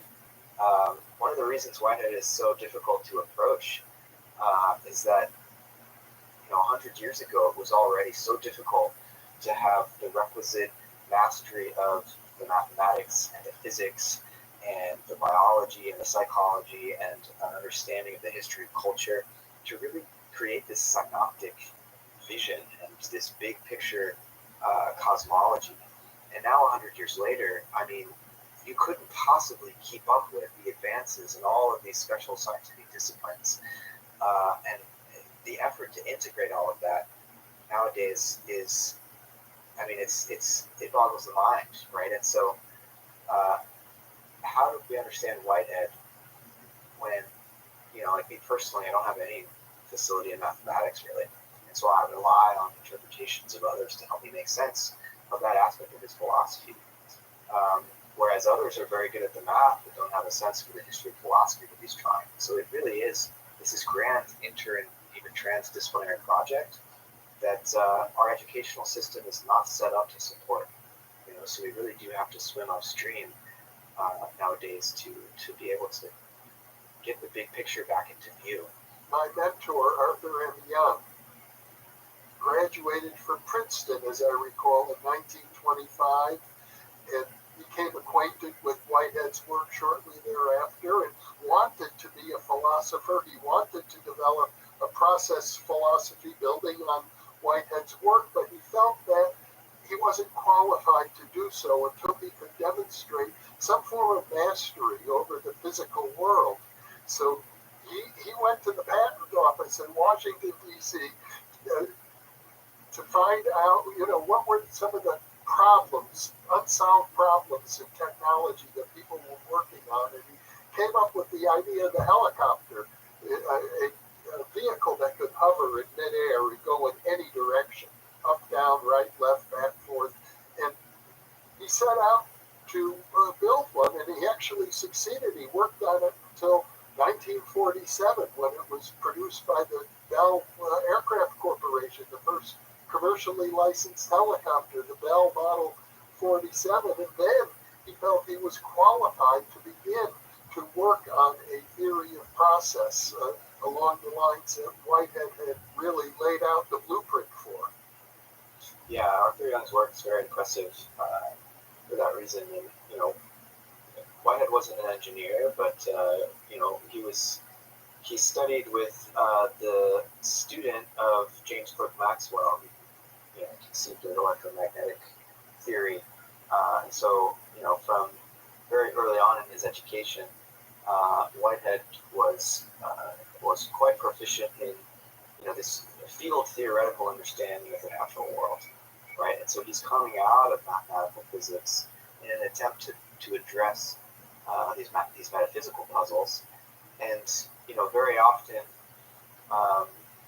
you will get speculative philosophers trying to put science in its place without actually having gone through the initiatory experience of mastering the paradigms and the approaches that they're criticizing. And so I think Whitehead is unique among speculative philosophers, I think, and having really gone through the most rigorous mathematical training and making major contributions to mathematical logic, and actually being bold enough in 1922 to meet with Einstein and offer some criticisms of Einstein's interpretation of relativity. Whitehead accepts the general picture of relativistic space-time, but has some very important philosophical criticisms for Einstein, elaborated in his 1922 book, Principle of Relativity. And Einstein says he didn't understand Whitehead. So, fair enough, he's in good company. If Einstein can't even understand Whitehead. Until I encountered your work, Whitehead was just beyond me. It seemed as if he was speaking, it was English all right, but it was a language I could barely understand at all. So you've done a fabulous job of clarifying, not only clarifying Whitehead for me that, but making me realize how crucial his philosophy is today as a parapsychologist for beginning to make sense of the data that our field encounters. Yeah, no, absolutely. There's a point towards the end of Process and Reality where he actually mentions telepathy and says that, look, if this account that I'm calling decent mental, where we're embedded in this network of feelings, right? If this is a true account of reality, then actually telepathy is going on all the time. We're just unconscious of it. And so when these experiences that for most of us are somewhat abnormal and out of the ordinary, when they do occur, we're just becoming conscious of something that's actually foundational. And parapsychology, in that sense, in a Whiteheadian cosmology, is just psychology. It doesn't need to be para anymore. It's quite normal and to be expected, right? So it really does reconfigure the way in which what nowadays are mostly considered to be anomalous phenomena are actually giving us insight into the very basis of reality. And so we need to look more closely at these anomalies because they're revealing to us something important that our normal consciousness screens out. Well, you've used the term the etheric world, the etheric vision, I believe. Do you think that that term that seems to come out of theosophy and anthroposophy can be integrated into a modern philosophy of science? It might need to be a post or meta-modern philosophy of science, but because it's still ahead of us. You know, I think it would require a totally different approach to science education, as I've been hinting at. And you know, there are some signs that we're moving in that direction, and other signs that it's slow going. You know, like this wonderful school that I was a student at and then taught at Schumacher College, which has this programs teaching. It's in the UK, in Devonshire, Totnes, outside of Totnes, and you know they were teaching a Goethean approach to natural science, and it just closed. So that's not a good sign. And one of their key teachers, the biologist Stephen Harding, he just passed away last week. He was friends of James Lovelock and a proponent of the Gaia theory. So it's sad to see that particular little node that was trying to water and cultivate this new approach to science has gone by the wayside. But there's plenty of other places around the world where this type of work is going on. But it's an uphill battle, because this approach to science doesn't have that same degree of industrial application and technological payoff, and it's not going to allow us to master and control nature. But as it turns out, in light of the ecological crisis doesn't even quite capture catastrophe that's underway right now, maybe there are some reasons to second guess whether this technological approach to the mastery of nature really leads us in a direction of greater control, or actually just unleashes chaos, because we're dealing with a system far more complex than what our mechanistic models might lead us to believe. And so one of the reasons people are looking again at this more organic approach to science, and looking again at the ways in which things, certain aspects of nature can't be measured, but might be approachable aesthetically, and by the cultivation of our own human sensory experience and our human imagination, we can begin to perceive these connections in nature that are too subtle to measure in a quantitative way. And that these aesthetic values, like Whitehead goes to great lengths in his book Science in the Modern World to talk about the disaster that resulted from not thinking of aesthetic values as being inherent in the natural world, so that we build things without any consideration for the beauty that's disturbed, and the way in which beauty has an ecological function, right? And so I would hope that, as this materialist, technologically oriented understanding of the natural world begins to dawn on people, that this might be part of the source of a lot of our ecological troubles, that we'll look again at these alternative approaches before it's too late. But it's a whole shift in the values of our civilization. It's more than just a new approach to science. It goes much, much deeper than that.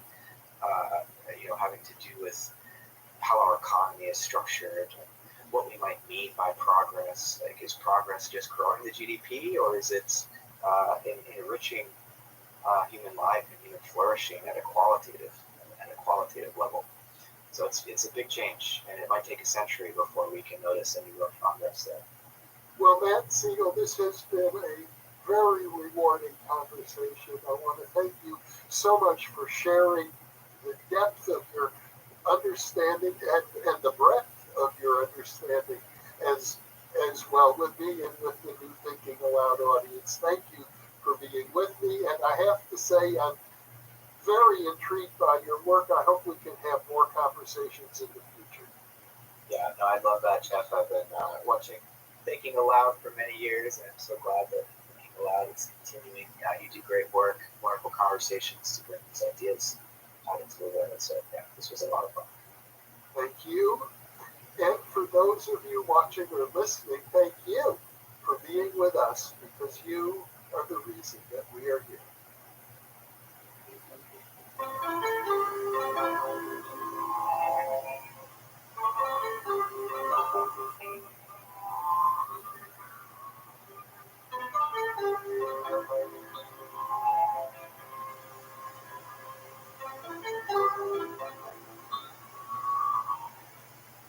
Book 3 in the New Thinking Aloud dialogue series is UFOs and UAP, Are We Really Alone? Now available on Amazon. You can now download a free PDF copy of issue 7 of the New Thinking Aloud magazine, or order a beautiful printed copy.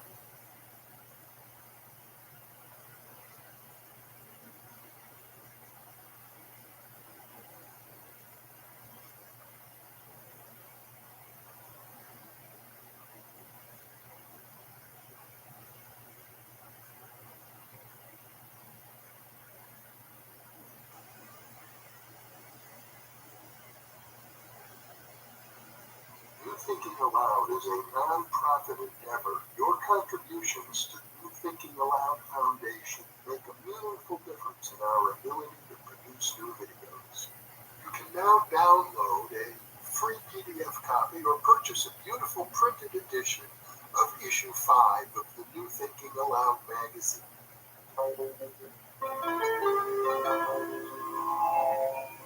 Thinking Aloud.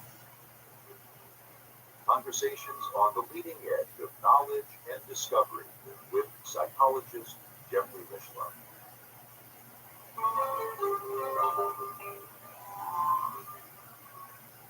Hello, I'm Christopher Naughton. I'm happy to be working alongside longtime host Jeffrey Michelin and co-host Emmy Madness, all the other great guest hosts here at New Thinking Aloud. Quick note right here at the top, please click on like, comment, subscribe, ring the bell.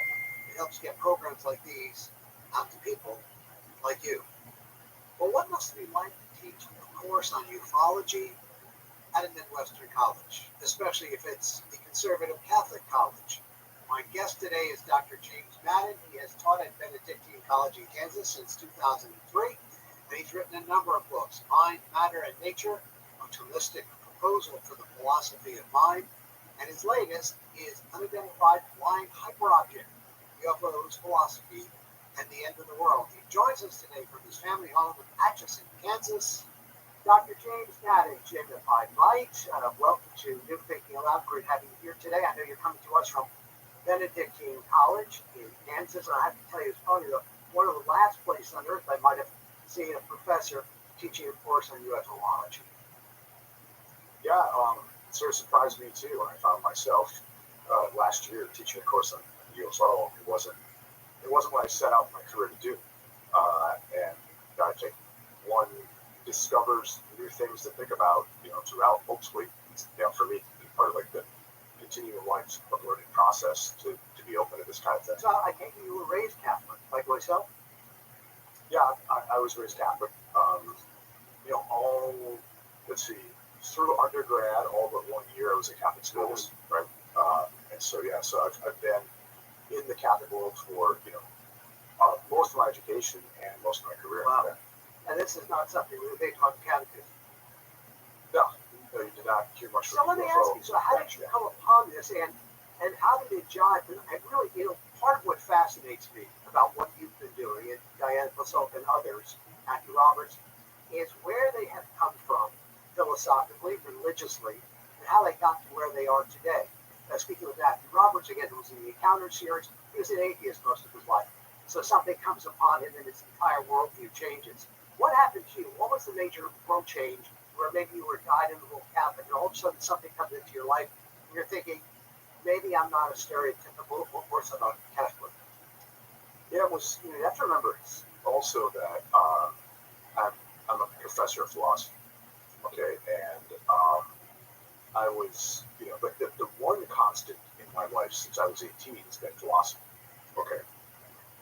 And so for me, open-ended, no-holds-barred inquiry has been a method of mine as long as I've been capable of making real commitment. So for me, so I was not interested in UFO until after 2017. A lot of people, asked the New York Times articles and some of the government admissions about it. I was not really interested in it until that point. For me, it was never something I had to deal with anyway, and I wouldn't move it out of then. But then with those revelations, it was something I thought, wow, this might be worth looking into in a scholarly way. I mean, read, and it resonated with other work I was doing. So I've always, for the last couple of decades, I've worked in philosophy of mind, cognitive science, rationality, religious belief, and the UFO dovetailed with those issues. Very interesting. Okay, so for me, getting into the UFO wasn't sort of radical worldview change. It was an extension of scholarly intellectual paths that I've on. Although it took me outside of the typical lane of an academic, teaching at liberal arts college in the Midwest. Yeah, I mean, it took you outside the lane of perhaps most colleges and most universities, but let alone a Catholic university. So my master's thesis advisor back at Kent State was a pretty colorful guy. And he liked to refer to some philosophers as being ontologically promiscuous, meaning they would recognize all sorts of entities and let them into their theories. Okay? And I think one of the things that has helped here, especially in my teaching, is Catholics are already rather ontologically promiscuous. Okay, so and here's what I mean by that is, first time I taught a course on these, the students didn't really know what they were getting into. It was listed as a philosophy and religion course, and the course description gave me broad latitude to kind of do what I wanted to. And so when they got into a course on the UFO, a lot of them were pretty shocked and scandalized. The guy started asking me, look, you're mostly very conservative Catholics. You believe in a lot of weird stuff already. You believe in all sorts of miracles, you believe in all sorts of appearances, etc., etc. So I think in some way, you do have the orthodox issue, but I also think there's a kind of openness to the odd and the supernatural that you have in sorts of, especially in a public environment. So I think that actually has helped, okay, because I'm already dealing with people who are in no position to rule anybody out from making claims contrary to the mainstream materialist paradigm. Okay. Now, UFOs ill behave with respect to Catholic orthodoxy, and that can provide its own problems. But I do think it doesn't surprise me that people who are already on the fringe of academia, because we don't operate in a mainstream materialist reductive paradigm, that we're what people getting into this, and that we're at institutions where there's some latitude to do that. I mean, I think I might have more likely have been shut down if I had been at a very, very hardcore secular institution. But I think you've experienced some of that in your own book, yeah. Yeah, or if maybe you're at an evangelical institution. But maybe you're right. Maybe the Catholic background in mysticism, perhaps looking at some of the saints and the great mystics. Again, perhaps in my Catholic upbringing, I might have appreciated being introduced to Meister Eckhart or Thomas Merton or even more recently Pierre Chardin. But these are all great Catholic mystics who, by the way, have not garnered sainthood, and perhaps they should be considered at one point in time. But maybe they were so ecumenical. In some ways, Catholicism and Christianity, which has been so fundamental and so monotheistic, it has not often wanted to look outside its own borders. It didn't even want to look at Islam. It didn't even want to look at Buddhism. When Thomas Merton came along, some people to this day, Matthew Fox, for example, a former Catholic priest, believed that he was murdered in Vietnam because of his ecumenical beliefs. Getting outside of any kind of monotheism or evangelicalism is truly astounding, and again, I would say hopeful. I agree. Now, so far, we'll see how far these conversations are going to be fostered, that sort of thing. And another important part of this, especially my particular take on the UFO as such, is mainly what it's giving us a sense of the absolute human limitations in terms of cognition, in terms of perception.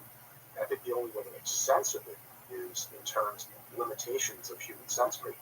Okay, and I think it's difficult to look at, and I'm just using the UFO as an example. I think other phenomena that are in the wheelhouse of your show audience. Looking at all these things, I think that the big message to take away is there's so much more we don't know about the world than we do, and that these sort of phenomena awaken us from those dogmatic slumbers, right? Which, once again, it can be good for Orthodox religion, okay, in two senses. One, it affirms its own access to the supernatural, as it were, and also it can also force us to be more supple. It forces us to look in directions that we wouldn't otherwise look. We're starting to find that this is not something so far out there that we can at least discuss it. So maybe it is time to bring it into a religious discussion. And that's what you and Diana Pasolka and many others at Jeffrey Kreipel have done. You're bringing this into the realm of religion. Is UFOlogy in some ways becoming a religion of sorts? Look, I mean, that's certainly part of Diana's work, okay? And she's going to be very careful, but she won't say it's a religion per se because she has a very technical view of what a religion is. She's a scholar of religious studies, okay? But she will say it is something like a spiritual movement. It is something that functions much like a religion, okay? And once again, to make that determination is a little beyond what I do, but I do think that she's pretty much right about that. Okay. Now, but also I think then, and this is where there is more of a philosophical worry, is that then means the same sorts of concerns we might have about religion should also now apply to UFO. Here's what I mean: is we do know that human beings can go very wrong religiously. We do know that religion can unhinge human beings from contact with the real. Right? That religion doesn't have to go well. It can be a source of manipulation. That there is something to the Nietzschean, Freudian, Marxist critiques of religion. Okay, those what some people call the hermeneutics of suspicion. Right, and ufology, if indeed it does take on a religious or spiritual guise, then we have to subject it to. We have to hold it up to the mistrust that is deserving of what might be the power plays involved. Okay, and I think that's one of the key messages in American Cosmic, Diana's first book on this topic. It's also a message that I think goes very much unemphasized by people's reaction to it. That people, you don't hear the ufologists talking quite so much about the myriad of ways that Diana shows in that book that are religious views to be manipulated and can be subverted, and the UFO is no exception to that. Okay, and I think we do. Yes, there is a religious aspect to it, for good and for ill, and we have to be open to both parts. Yeah, because again, as this has entered much more the mainstream, it's become much more acceptable now, especially I'd say in the last decade. Maybe the History Channel has a lot to do with that. And their main question is being, who are they? What is their craft like? Where are they from? And getting a sense from reading your latest book, I almost feel you're saying that's really not the big question we should be asking ourselves. Yeah, exactly. And I'm not claiming to be the innovator on that. I mean, if you look at already John Keel, one of the deans of ufology, in his book Operation Trojan Horse in 1970, is already at that point saying, the story about it is that it's aliens from other planets. The story about it is that it's aliens from other planets.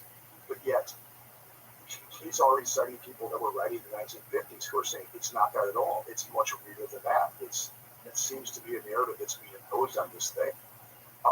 Maybe for Cold War science reasons, maybe just because it's easy to manage. Have you? Yeah, here's your conspiracy theory, but I think at this point we have to have one. Okay. And so and there are reasons that we talked about earlier.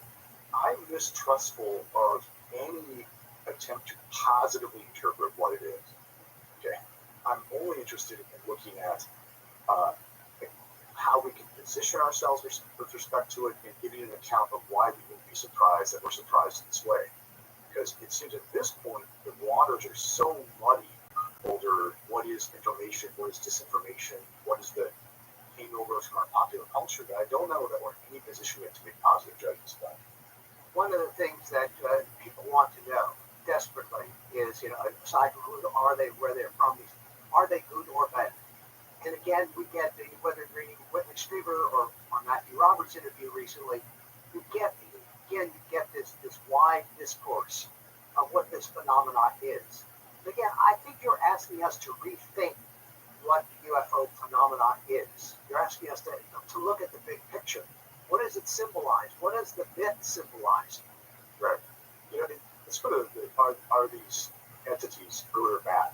Okay.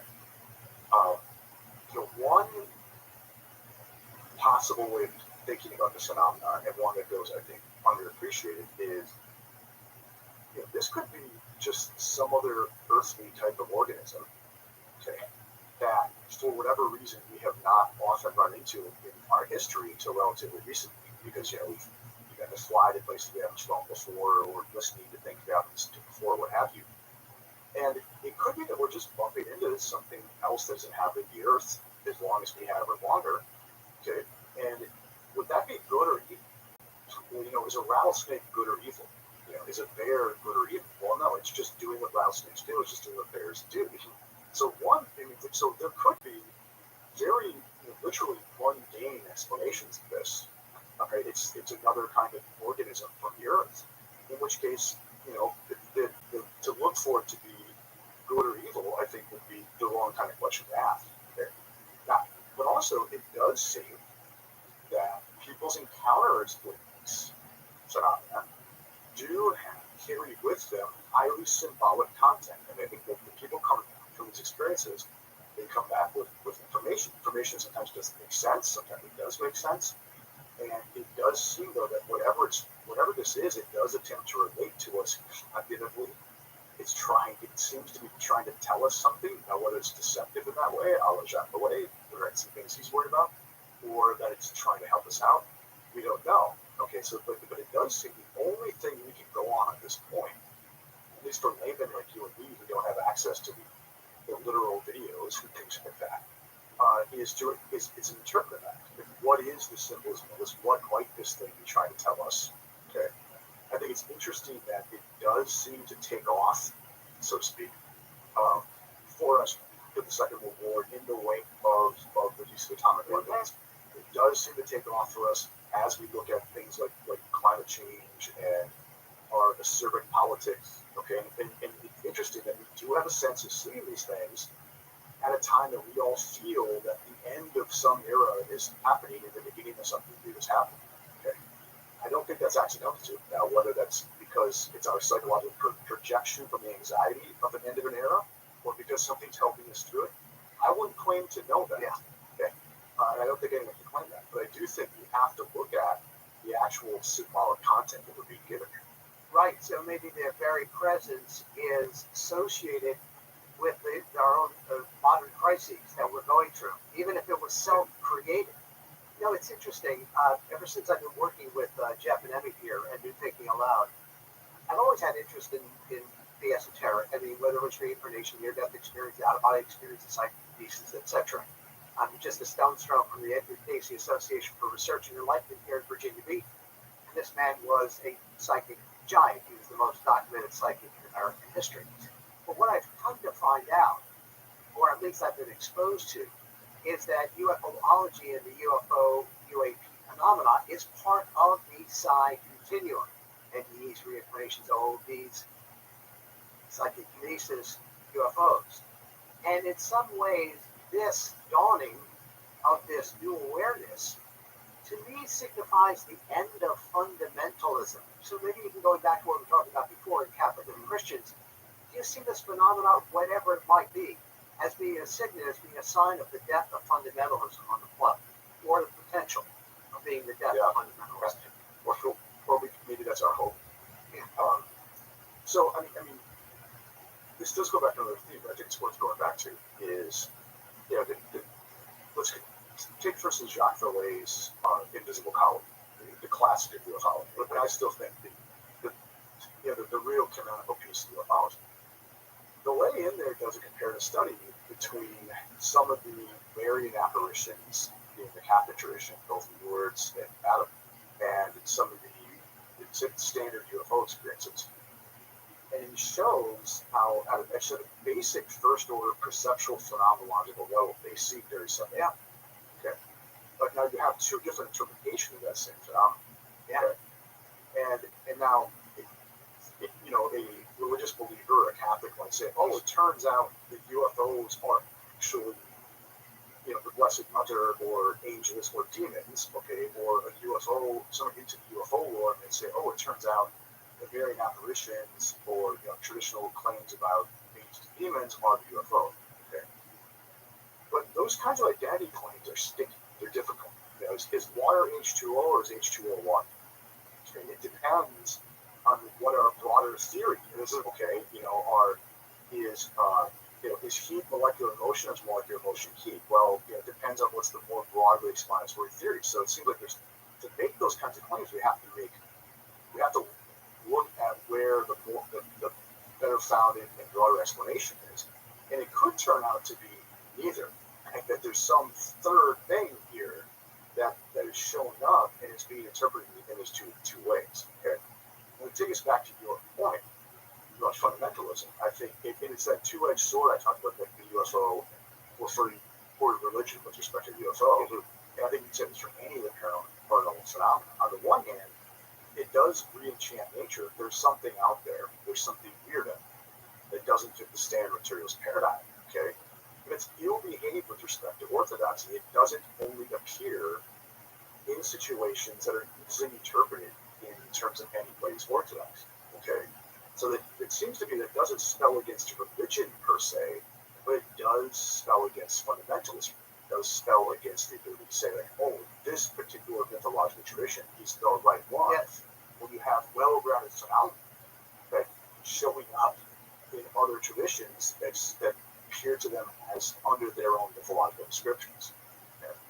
So I don't think it's bad news per se for our sense of supernature, but I do think it makes difficulties for thinking of any one take on this being explicitly correct. Not to be coy about this, but I mean, there's still a large portion of our population that, believes that Jesus is the only way. They would probably teach that in most Catholic schools and in most Catholic churches, certainly in evangelical churches. And, if an alien were to land among us, would we have to start insisting that he has to believe in Jesus too to get to heaven? Yeah. I mean, very often I think most of the discourse about, once again, just using the UFO as an example, about the UFO within believing Christian circles is, well, if the aliens land on the White House lawn, should we baptize them? Okay. I think that misses the point. Okay, because if in fact we're confronting something like this, it turns out reality is weirder than even all of our religions. Okay. People like to talk about ontological shock, through that term quite a bit in the UFO world.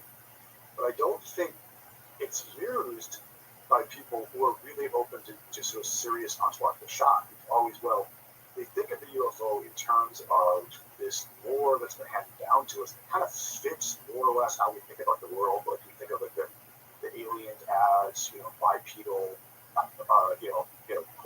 animals like ourselves, right? And they're different, but they fit our categories. Okay, but it looks like what we're dealing with here is something that just doesn't fit any of our categories very well at all. Okay, and so I think the standard religious questions about it are going to miss the point. The same way I think the standard scientific questions about it just it's going to have significant consequences on whatever our theory of everything is. Exactly. And even the basic categories that group things into, so that there's a kind of thing in our vicinity that doesn't fit on normal ways of packaging things. This work is not for the faint of heart, is it? No, I don't think it is. Yeah. So let me ask you, just as a practical matter, you're a teacher of philosophy, and I understand, that's giving us the big synoptic view of the world, and what things mean to each other, and how they all fit in. We live in an everyday world. How does the recent trends in ufology that you've studied and you've written about and others have written about, how is that impacting us culturally? How is that impacting us politically? We're in this massive polarized world right now. We go back in this big election season, for example. The United States has not been this polarized probably since the Civil War.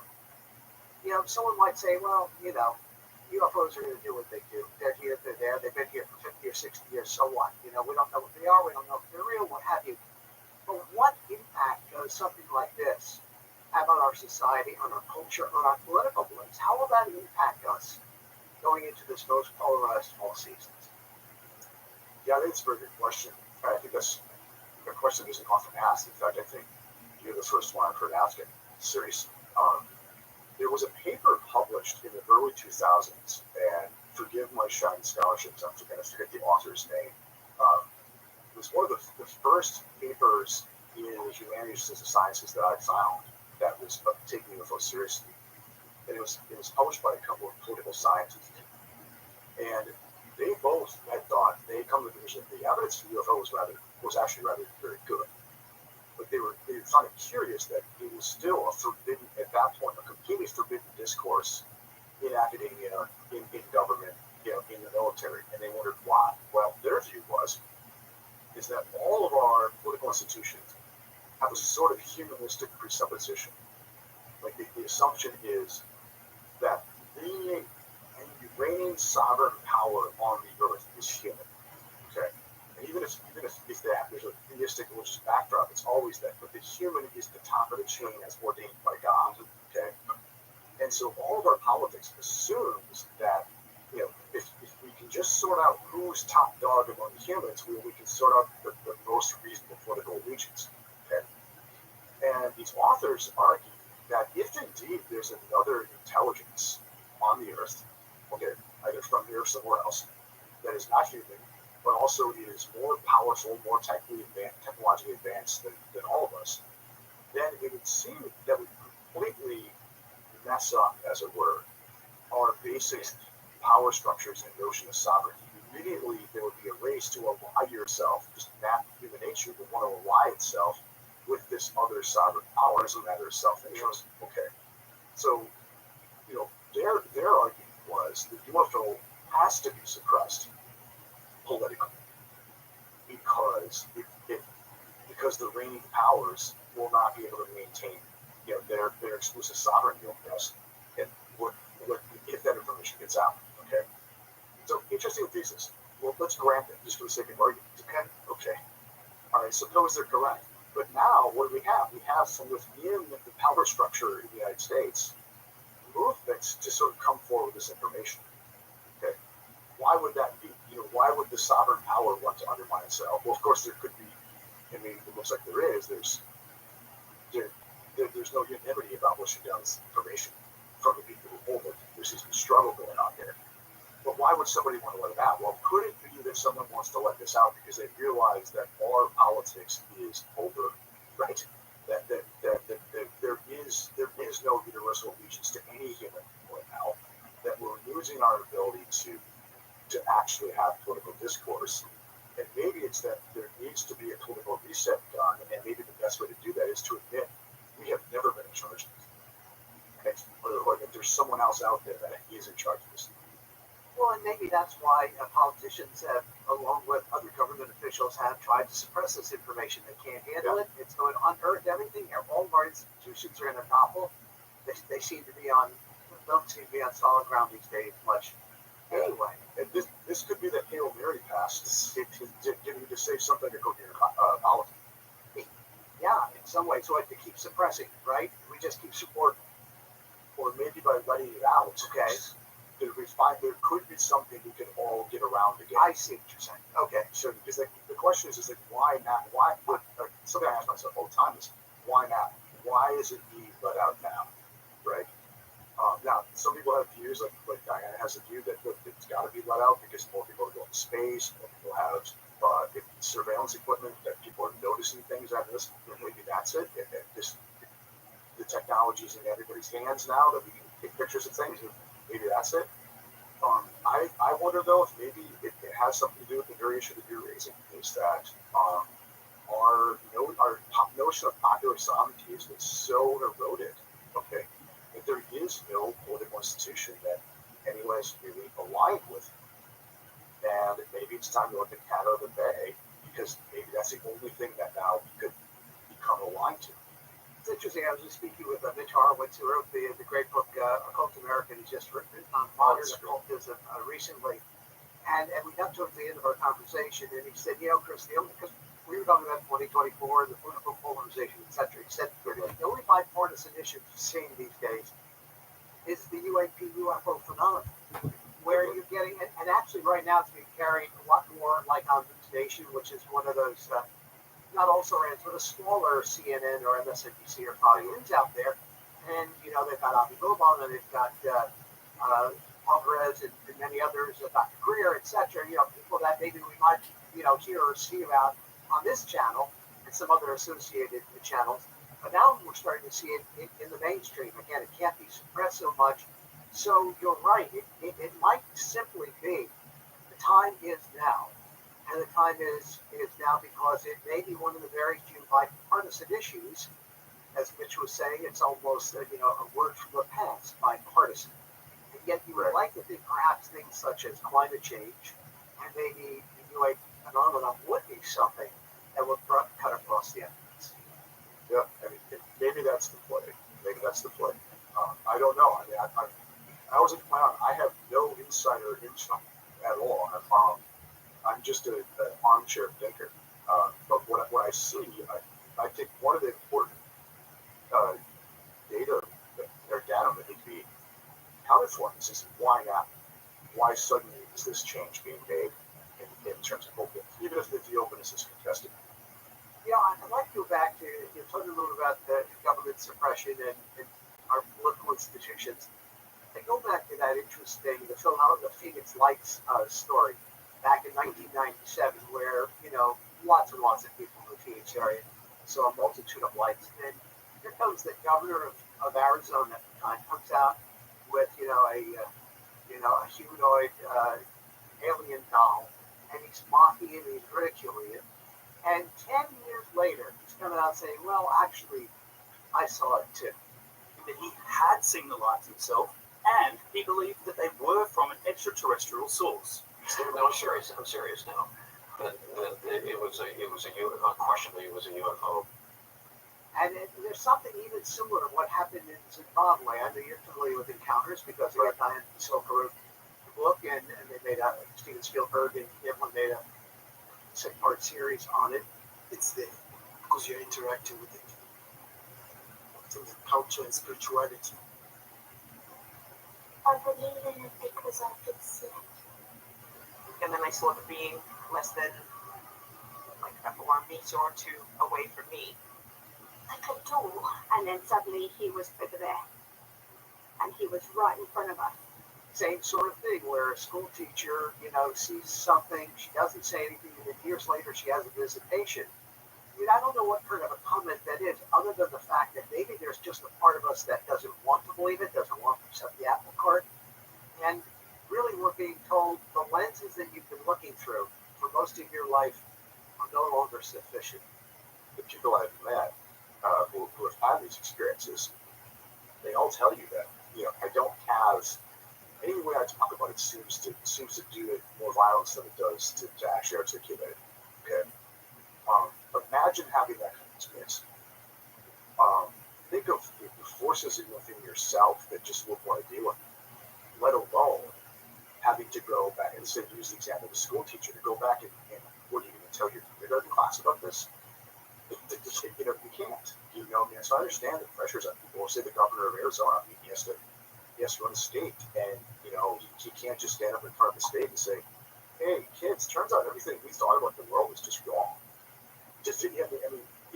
I'm not saying I'm not coming out for people lying, but I do understand that, how would you even begin to articulate this to a populace? Okay, and this is maybe something that has to be done over 70 or 80 years of slow drift to the popular culture or something like that. And I think the idea that the way this should go is just that at some point somebody just makes it a Twitter post outlining everything that's happened behind this. I think that's naive, but how can possibly work? You say in your book that most of the discourse in the UFO community has been about disclosure, transparency, governments, whistleblower revelations. But it's interesting that any answer that would actually make sense to us, at least in our current state, could only ever be a lie. How do we tell the truth about something that we're not designed to even talk about? Right? And that's why I think the level of skepticism that if there are UFOs, okay, or if there are things that show up that are outside of our ordinary purview, if that is in fact the case, I think we have to understand the implication of that. It's not primarily, there's aliens here who are going to enslave us. It's that, well, what else don't we know about the world?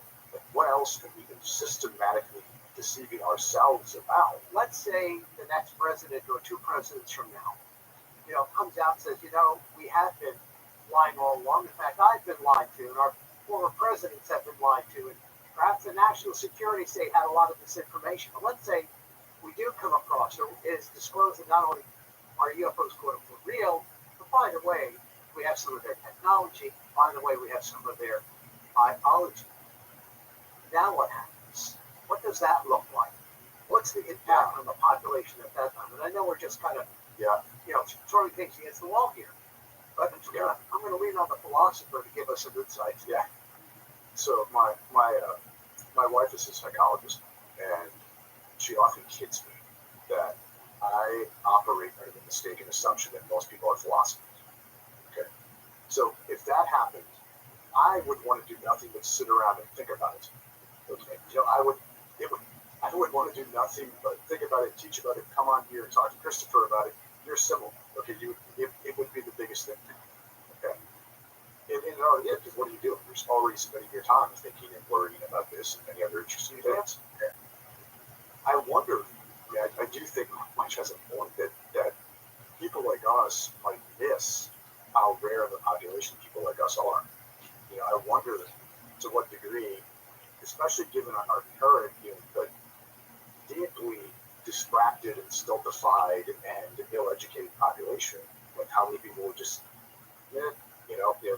what's on the next channel, and maybe that's been the point of it, the slow grip and playing the popular imagination on it. Is I wonder how big of a difference it really would make to the average, citizen, because we seem to live in a culture that sort of conspires against concern, that conspires against real thinking. Okay. And there's also another problem too. Is like, let's suppose the next president, whoever that is, right? So it just comes out and says, yeah, it turns out we've been lying about this, et cetera, et cetera. I think now, so many of us paying attention have become so cynical. There's a question of why we believe it. Like especially when the claim is, hey, we've been lying for 30 years about this one, and now we're telling you the truth. And the problem was sort of a liar's paradigm. So I think if we got that kind of government disclosure business, I think it could, it might just be one more news cycle and just do a series of very meaningless news cycles. Okay. Why? Let me say this. I think this is where people like you and Jeff come in. Because I think there is an educational mission. I think in fact this should make a difference to people. Like our place in the universe should make a difference to people. Our origins should make a difference to people. Our ultimate destiny should make a difference to people. Like whether or not we all have one foot in the supernatural realm should make a difference. Okay, and I think that's why programs like this, if I may, work like I'm trying to do in a more popular atmosphere, not just academia. I think it's why it matters, because I think we are on the cusp of very big revelations. And my worry is that most of humanity is scum, because most of humanity has had the sense of wonder drummed out of it. I think we need to rekindle, and that's one of the reasons why I find the human trauma is a great issue to begin that kind of re-enchanting process. Yeah, I guess you're right. Maybe you're right, Jim, that people won't react to it, unless, an alien did show up. And again, I don't think they're not showing up on the White House lawn, as we've said many times on this program. And they're probably not going to be joining some sort of, National Security Council at the UN and handing out books to serve mankind. Maybe that would get people's attention. But maybe short of that, it won't. Yeah, because like a concrete example is I had that holy crap moment in 2021 when the first Pentagon breach happened. And I tell this story all the time. I was literally watching the X-Files with my teenage kids that summer. And we got to the end of season 1, and that's when that breaching happened. And I thought, this is crazy. I mean, was Fox Mulder right? Is the X-Files not fiction? And I remember talking to colleagues of mine and friends of mine who were supposedly critical thinking people, people issuing current events, and they were all just that it didn't move them. And these are PhDs. These are and I think partly because it just doesn't fit the mold very well, and we can talk to dismiss it, but also I just think that normalcy bias really is a thing for humans, and I think we're going to have to do what we can to fight against that. And again, we perhaps should not be all that surprised if even people such as ourselves, when we go back in history, we look at the Edgar Cayce's and the Carl Jungs. I mean, I wasn't aware of this until recently, that Carl Jung actually wrote an entire book about UFOs. Yeah. I mean, again, it's one of maybe some would argue the greatest psychological mind, in the last century or so, thereabouts. So let's say even greater than Freud, because he had opened himself up to the mystical, to the spiritual, to the metaphysical. And here he was speaking about UFOs, but in some ways, wasn't he also speaking about it as symbology? Don't get stuck on whether these things are materialistically real or not. Look at what they represent to the soul of humankind. Am I overstretching it? No, I think you're right. And so it's interesting. I'm not a young scholar, but actually, partly just my encounter with this program and some of Jeff's work, and I've begun to become a reader of Young's my own spiritual development voice. But I was very impressed with his book on the USO. And it's interesting, you can tell, early in the text, he does not want to interpret it in a realist way. I mean, it's about psychological projection, but for Jung, projection, the object that gets projected is in no sense unreal, too. Okay? But then, towards the end of the book, he'll say, yes, but yet they show up on radar, and yet they leave tracks on the ground and leave visible traces. And then Jung actually there, it's one of those moments where he seems to wonder, well, could it be that our projection indeed can have physical effects beyond us? And it's at that point, or in the UFO book, he says, look, it turns out our categories of the physical and the mental just break down. They are not the final story about what there is. And I'm sure you're familiar with this too. In his book on synchronicity and in the essay on synchronicity, he does the same thing where he says the synchronicity defies the ordinary categories of the mental and the physical. And there's something else. There's this third thing. Okay. And I think that's a very important and underexplored metaphysical possibility. This really is my view, is that I think our way of packaging the world into the mental and the physical is worn out, and it's gotten us nowhere. Okay, and that doesn't mean I'm saying I'm an idealist. So there's only that, or I'm saying I'm a materialist. There's only the material. And my point is, I think Jung's point is these categories seem to be only provisional, and there's a third category that we just have not found our way to yet. Okay, and he definitely raises that in the UFO book, is that it's showing us that there's something out there that defies our basic way of characterizing things. So let me ask you, Professor, how do your students react to this information? And again, maybe circling back to where we started, especially there at a Catholic university, conservative Catholic college in the Midwest, and kids are coming in, but maybe young adults are coming in, and maybe they've been schooled and raised as Catholics. Could be any religion, though. How are they reacting to your work? Mm-hmm. So, initially, when I taught my class at USO, most of the young people in the room thought Dr. Madden had lost his mind. I think they couldn't believe that they, in fact, were going to be sitting through a course on the USO. Okay. So what I did, though, is the way I taught the course is, okay, I scandalized them first with yes, we are going to have a class in the USO. But then I ran it back, and we read some psychological literature on thought control. Okay. Yeah, to give them a sense to the degree to which, or what we call common sense, can be and has been manipulated in many ways. Okay, so I wanted to see, like, their tendency to dismiss the UFO outright could be a product of something else and not just sort of the reality. Okay, and then we read, some of Bernardo Castor's work on myths and how myths might actually symbolically be a carrier of a kind of truth. Not scientific truth, but not really allegorical either, but a different kind of truth, a more fundamental truth. Okay, so truer than truth, I think you say. Yeah, it's fallacious. Yeah, myths are truer than truth.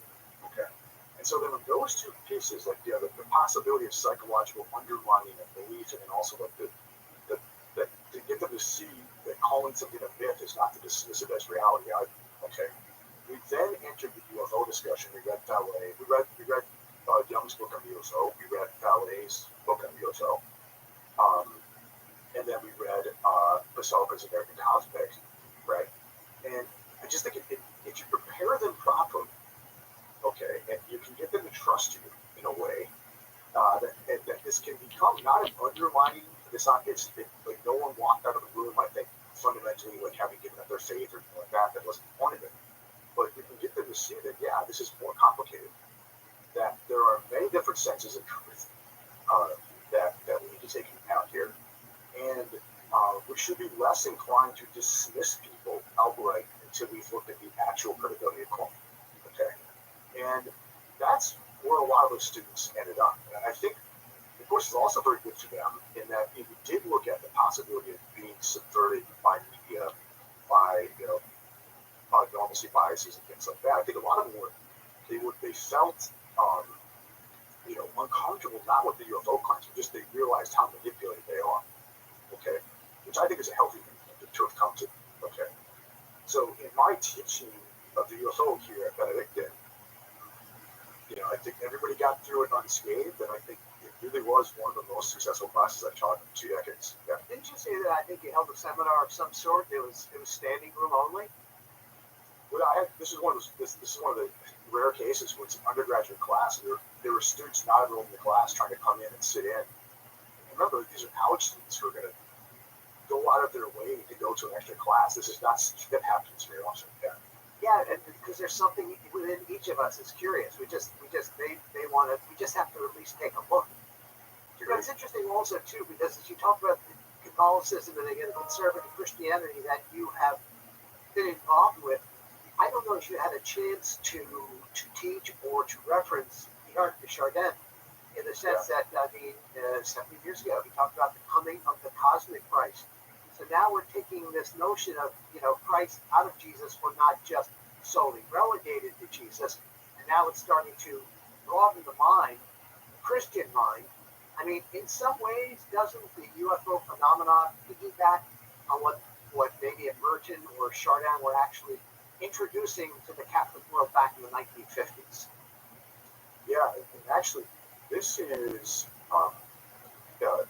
Teilhard's work is something that Diana Salka has become very interested in. And actually, in her book Encounters, I think it's chapter 7, she talks quite a bit about a friend of hers, Simone Louisville, is the name she goes by in some circles, who was very influenced by Teilhard. Okay. And likes to think of the UFO phenomenon and even artificial intelligence in something close to Teilhard's notion of the sphere. Okay. I didn't use him in the class. He was like the last. I had to cut something. I didn't use it. Okay. But in some of the things I'm thinking of writing now in the future is I want to take up his work in Americans. Yeah, and of course the Catholic Church placed a monotum on his work. They didn't excommunicate him. They just said don't read his stuff on spirituality. Paleontology and biology is fine, but so they pushed him a little bit off to the side, but not out. Okay, I'm not an expert on these matters, but this is my understanding. Okay, Teilhard gets in trouble. Okay, I think it's the Jesuit order told him to shut up. Okay, and then another Jesuit, Henri Delubat, kind of went down with Teilhard because he was closely allied to him. All right, and then John Paul II, the famous Pope, made Delubat a partner. Okay, and so there was a kind of in the church, this kind of means it was an attempt to rehabilitate. Okay, and even some people like Ratzinger and Benedict XVI were very into Teilhard in their years and things like that. Okay, so and even there were the current Pope too is referred to him in documents. So I think there are elements. When I say you can always say, well, there's Catholics into it, but I mean, there's Catholics into everything, including the UFO. Okay, but you can even see some high levels in the Vatican. There's still a growing interest in Teilhard's work.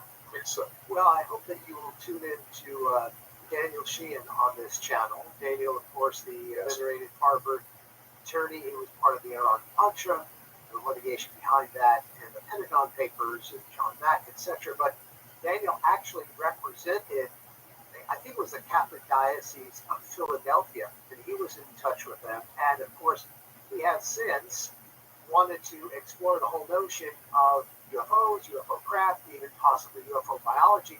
And he reached out to the Vatican, and of course, they've kind of stonewalled it right now. But literally, I'm sure you could teach an entire class on Catholicism and UFOlogy because the Vatican has their stories as well. This is not new. This is not new to the Catholic story, although, much like the U.S. government has stonewalled the populace, the Vatican has stonewalled this because, again, apparently we can't handle the truth. Yes, that seems to be a theme of whoever's running this. Is they're not ready to trust us with. Right. But that may change too, and not just in the hierarchies of governments, but in the hierarchies of religion as well. before we leave here today, let's talk a little bit about technology. You bring up some very interesting aspects of technology. You don't call it consciousness, but its interplay with our consciousness, and especially now, is something we really need to sit up and take notice of. You could address that. Yes, so in many ways, I think the worries about artificial intelligence are a day late and a dollar short. Okay, if you were to there's a film that came out in 1961, directed by Sidney Newman, called Failsafe. Are you familiar with that film? I am familiar with that. So if you, it's probably a bad reference of film that they haven't watched together with your viewers, but if you were to watch Failsafe, it's about an accidental nuclear war that started between the United States and the Soviet Union. Okay, it's interesting that it's the theme of the film is that the humans are in the way of what the machines are doing. Okay, humans would better serve the process if they weren't humans, but they were machines. And the idea is that, look, the machines, a mistake has been made, that the machines have decided that this would be the better way to go, and it's out of hand, we can't stop it. Okay? So already in 1961, without anybody at that point in the film suggesting the idea of artificial intelligence or machine consciousness, there's a sense in which we no longer run the world. We have actually abdicated our responsibilities for being the caretakers of this planet to our machines. Okay? And it seems like most of the people in the film are just playthings of a mechanical system that nobody really even understands as in fact running. Okay? And if you look at, there were some very, very smart philosophers in this one that I'm particularly enamored with, a guy named Gunther Anders in the 1950s, who's already writing about phenomena like the Manhattan Project, where he points out is 99.9% of the people involved in the Manhattan Project didn't know they were involved in the Manhattan Project. And it's not clear anybody really knew what the Manhattan was doing, that this system, this technological system, got up and running, and it took control. Okay? And so my point here is it's not about whether machines are conscious or not. It's about whether we have abdicated control of our lives to technological systems. Okay? And I do think it's interesting that the very point where it seems like we are doing that, we're starting to turn over control of our lives to our technological systems in the 1940s and 1950s, 1960s, is when the UFO starts showing. Okay. So is it because the systems have gotten so out of control that now there's technology that's being created we don't understand? Maybe. Could it be that something is telling us, hey, you've lost control here, get it back? Maybe. That's the symbolic question. But I do think that there's that inherent connection between technology and the UFO phenomenon that we need to explore. And I don't mean literal AI. I mean our relationship to being as we mediate through technology and the degree to which we have just given up our humanity because of it.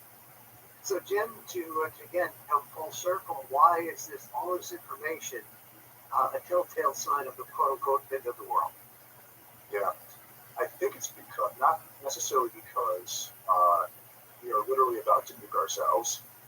I hope we might, but I hope we're not. Okay, or that we are literally about to clear our way out of the environment. We might. I hope not. Those are bad, but I think that the sense of the end of the world that I'm worried about in the book is that we have to admit something like what it is to be human and the way of being human and the social institutions and all the ways of life that we have depended on are absolutely in flux now, right? Because of our own heat of technology. Okay, and it's a sense in which maybe the planet's going to be fine, but our world, as in like the world of significance and meaning that we have lived in for our history, is so fundamentally changing that there's a sense in which it's ending. Okay, and at that point, there is this need for meaning. Okay, there is this sense of anxiety. But also, it might be that because our world is ending, we might be open to actually listening to something besides ourselves for the first time in some hundreds of years. Okay, and there too, for me, is where at the end there may be. Wonderful. Dr. James Madden, the author of the book, The Unidentified Flying Hyperobject, UFOs, Philosophy, and the End of the World, professor, a doctor, and just a regular guy. Jim, it's been great having you here today. I'm thinking about thanks so much for being here. For Emmy Badness, for longtime host Jeffrey Mishlove. I'm Christopher Naughton. Thank you for being here. You are the reason that we're here.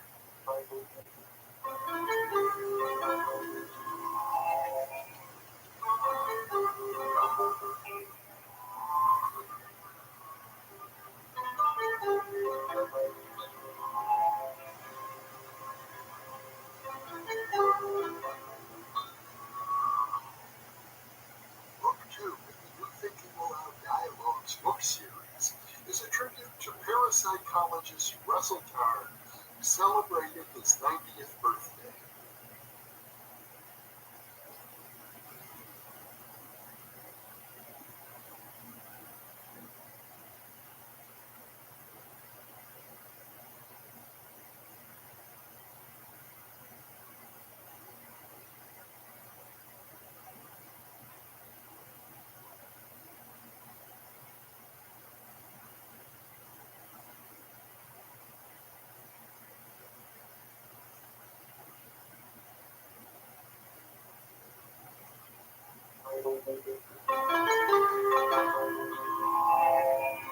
Thinking Aloud. Conversations on the leading edge of knowledge and discovery with psychologist Jeffrey Mishlove.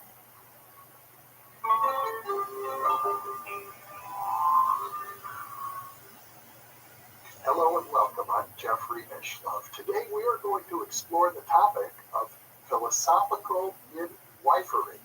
And with me is the author of the book, Philosophical Midwifery, a new paradigm for understanding human problems. Dr. Pierre Grimes, who is the founder of the American Philosophical Practitioners Association, is also the founder of the Noetic Society, based in Los Angeles.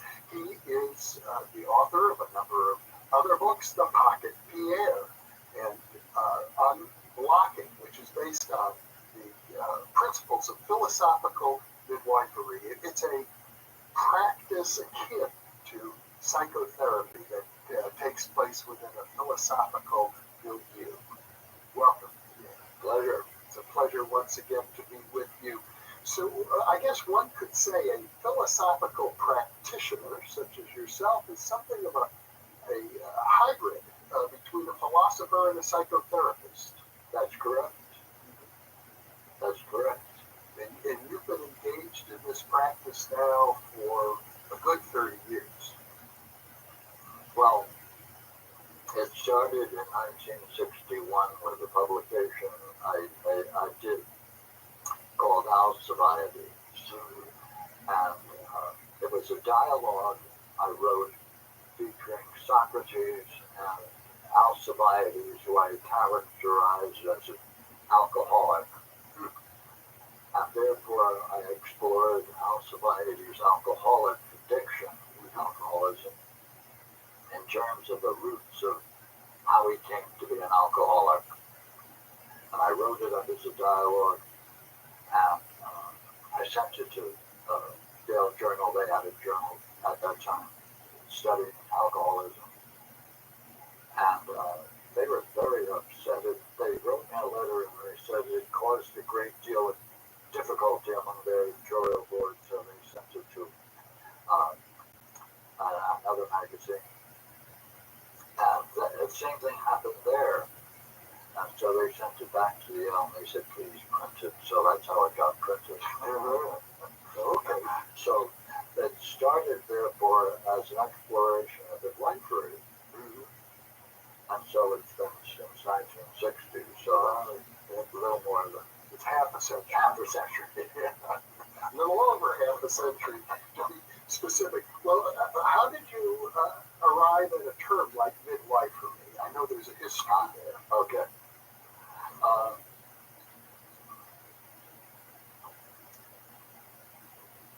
See, I was involved in a study of Plato and classic thought for some time.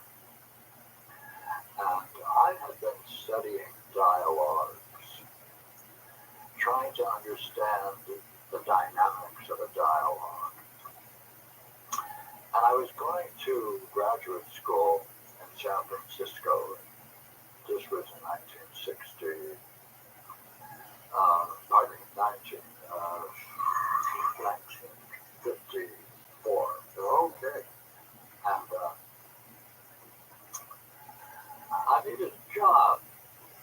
I had a wife and several children, and unfortunately, you need to eat. So I was never given enough money to live like a gentleman. So I decided I would be having to find work. So I went to the Public Welfare Department in San Francisco, and they said, yeah, we'll hire you if you want to take a job working with alcoholics on Skid Row. I said, oh, I won't do that. I had some people that were alcoholics in my family.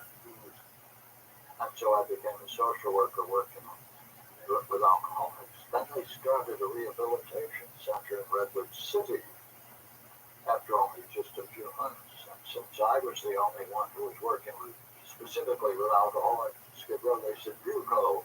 So I became the social worker identified as the counselor. And so I would just be at the center and I'd say to the, with my alcoholics, tell me about your last drunk, and we'd chart it out on the blackboard. So that's all we did. I said, I want to understand you guys. I want to understand you. So I started working with chronic alcoholics that came back periodically. And I began seeing patterns. I didn't understand why the patterns existed when they got it drunk and when they came off it drunk became significant. So I had this PhD chemist, and he was a chronic alcoholic, periodic alcoholic, and we used to have great meetings. He'd come back and back. So one day we had charted out his pattern. We were saying, now why are you going through the same thing? Notice you seem to start just after you've had close to a victory, and you end up in the hospital. What's going on? It's the same thing. He said, sabotage. Yes, sabotaging himself. Yeah. He said, this may not be important. He said, but I keep getting this image of an old image of, I said, we're going to talk about it. He said, my mother used to come out to me and said, when I was a kid, we used to play football out. And of course, in those days, we didn't have uniforms or anything like that. We just played in the dirt. And it was somewhat dangerous. And my mother, she stood there by the doorway and she'd say, son, I want you to come home either with your shield or without it. They were Greeks. That was the old Spartan slogan. He said, I think that's what I'm doing. He said, after every drunk, I'm being carried home on a stretcher. I'm coming home on my shield. I said, yeah, that's well, but what do you make of your mother? He said, no. He said, this is rather curious. He said, she was very busy. We had a lot of children. She said, those were the moments she appeared most beautiful to me and caring. Matter of fact, it was the only time I really got that much attention from her at that moment. I said, oh, really? Well, what do you make of that? He said, well, that's love. That's caring. I'm reenacting that moment, that great moment. I'm acting it out again and again. Yep. I said, that's remarkable. That became the beginning of those songs. But the term midwifery, right? I mean, the midwife assists in a birth, right? And I gather that the philosopher who was a midwife is giving birth to the soul. Yes. And this is what this is, giving birth to the soul. Yeah. But I was also into Proclus in those days. Yeah. And Proclus calls Socrates midwife. They said, this is midwifery. And I said, well, that's what I'm doing. I'm a midwife. Yeah. So that's where the term philosophical midwifery came out of. And then when I worked out the details of it, of course, then I then discovered it was the same dynamics that occurred in home resilience. But I chose it because I should just mention this, but we discussed this in the previous interviews, story of how Achilles came to a realization of his own patterns, and therefore was willing finally to enter into battle after he had withdrawn. So that's the reference to the Iliad. And if people want more detail on that, I will post a link to that interview. Oh, great. Yeah, great. Yes. And from that, I did this dialogue I called Alcibiades, and it got published. And then I didn't realize the significance of it, the implications of it for several years. And I said to myself, here, maybe you're a psychologist, maybe you're really a psychologist, you're really not a philosopher. So I said, I better start over. So I packed up the family in San Francisco after I got my degrees. And I said, I think I'm going to study psychology at the New School of Research in New York City. So I joined them. And what I found there was a disaster. I found that they didn't know what they were doing. We were studying, at that time, the Minnesota Symposium on Motivations. And they had a classic example we spent our time studying. And it was 50, the number of parachutists. They were volunteers. They were all wired up on all kinds of electronic devices in order to test the level of anxiety. And we were into dollar the other guy's name. Dollar, yes. And they had the gradient where you should watch the curve of anxiety, withdrawal, and escape, approach and avoidance. Yes. And it reminds me very much already of my first encounter with clinical psychology and behaviorism. I had a job fresh out of college at a place called the Singer's Own Center in Rockford, Illinois. Prided itself on being 10 years ahead of the time. I lasted 6 weeks, so well, then we were similar because what happened is that the parachutists, by every indication, they were wired in all variety of ways. Their level of anxiety said to escape, but they continued up the ladder into the plane and jumped. As a gentleman, your theory is false. They should have withdrawn. They should not have gotten on the plane. What are you teaching? I said, no, this is a good study. I said, of course it's a good study. It shows that your theories are false. Well, that ended my career at the New School of Social Research. I decided the best thing to do is to look for a teaching job doing philosophy, and I'd spend my time doing philosophy. Well, I understand exactly where you're coming from, because one might naively assume, especially with a background in philosophy, that psychologists are interested in the psyche. And it turns out they're not. They're not. That's right. See, I went on the right something, and I found that they got very bitter. They got upset at my views. I said, well, gentlemen, I might as well leave. They want to claim the name psyche in their name psychology, but they really don't want to have anything to do with it, except recently. Now they're beginning to look at the psyche, but for the most part, they prefer to be thought of as behavioral scientists. That's very sad. Yeah, and it's true. They started aping physics, Newtonian physics, and empirical methods. And the psyche is not in that realm. The psyche is in the realm of the mind. And so I decided, well, the best thing to do is do my own studies and continue. So I got a position in Southern California. And I started exploring problems. Out of that came a club. We started a club, and then the school got upset with having a club, so we moved off the campus and started the Noetic Society, and that's how it began. But the basic idea, as I gather, is that you use the Socratic method in order to uncover what you call the pathologos, meaning false ideas we have about ourselves.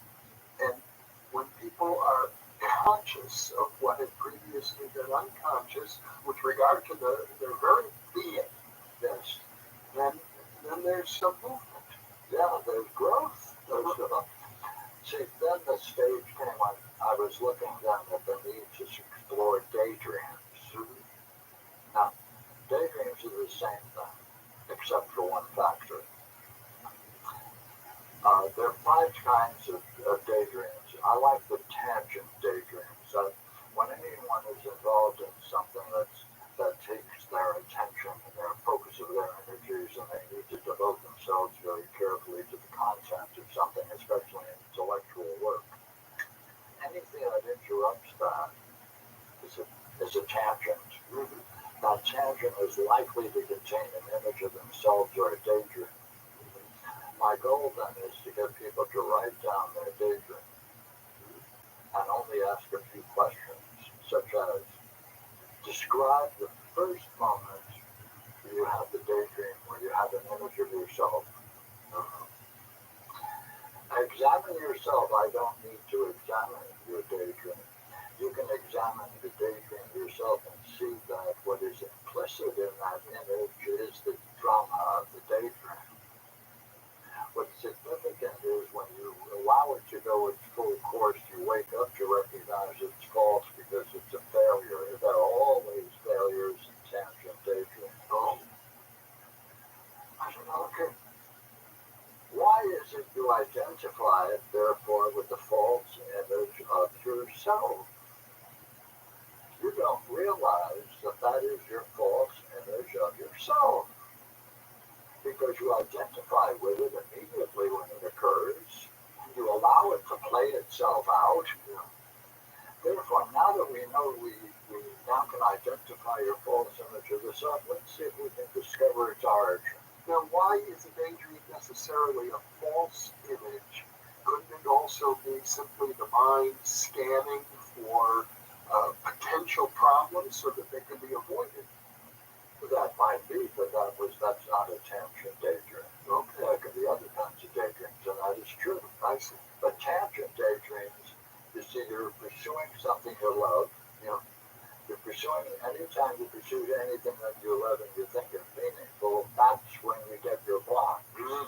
That's the nature of a problem. Okay. In philosophical midwifery, you can anticipate whenever you're doing what you truly love and what is meaningful to you, you'll get a block. In other words, we're coming back to the issue of self-sabotage. Yes. Okay. That's essential in our philosophical midwifery. Therefore, you can anticipate it, you can look forward to it, and now you can ask questions such as, all you have to do is describe the state of mind that you experienced at that moment when that self-sabotage occurred. Describe it. Then see whether you can look for analogous circumstances to that state of mind, not an association, but a similarity with that state of mind. Look for earlier and earlier events of it. It's worthwhile even if you get 4 or 5 as you retreat back into your early life. Look for the earliest one, then you'll see it will occur in an event where that's where it began. And invariably what happens at that time is that you were free, open, alive, find the experience of reality beautiful, and the imposition comes down upon you. Therefore, you give it up. What's interesting, though, is that if you're doing something that is very creative, you'll give up your creativity. And therefore, you suffer that loss. And that produces anger within you. That's subject to some injustice. And that festers the wound, as it were. And you're angry, but you can't show it. So you look for some other situation where you can then project it upon, and that becomes your life. So midwifery is to try to trace it back, but we go further. We say, now look here, it's important, therefore, for you to tell me what you think is most important to you that you gave up. Go back to it. Go back to your most important challenge. Take it on and let's see how well you can do it and master it. In that mastery, you'll discover naturally the block that will block you, the self-sabotage will occur. Then we again ask the same question. What are they? Can you please put that experience into words? Where are examples of it? You'll find them in several places. You go back to the earliest one. You try to reconstruct that event so you can see the dynamics of it and then relate it to the present. Exactly. It sounds very much like psychotherapy, to be honest. But why don't they do it? Well, a lot of psychotherapy does involve uncovering early childhood trauma.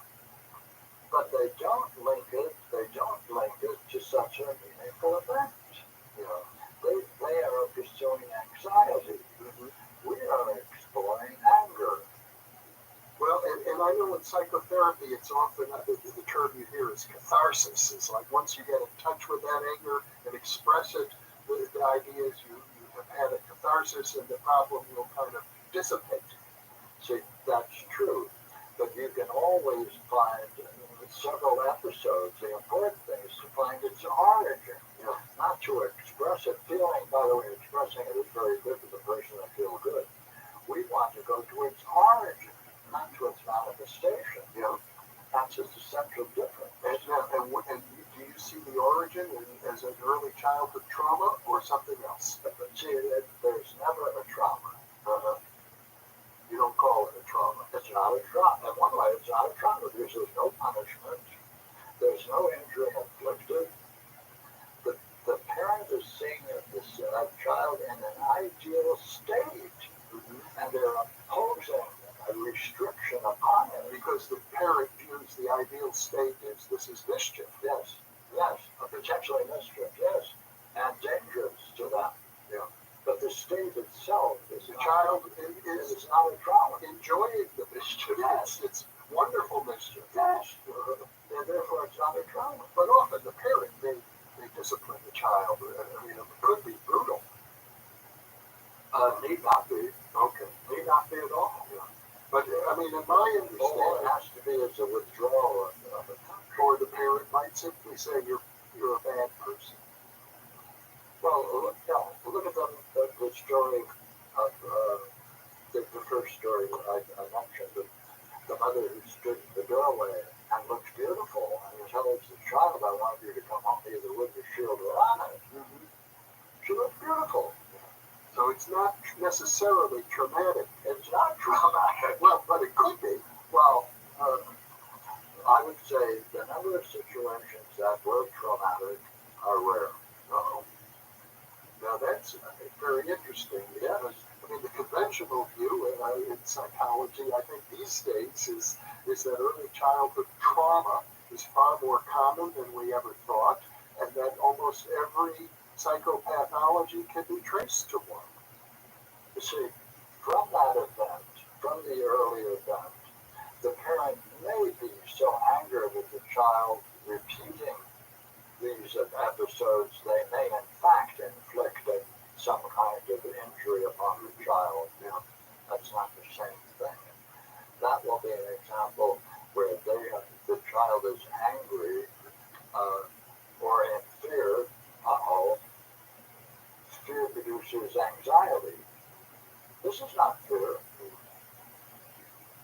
So you're really not delving much into the area of, let's say, sexual abuse, physical abuse, emotional abuse by the parent. You're looking at something more subtle. Yes.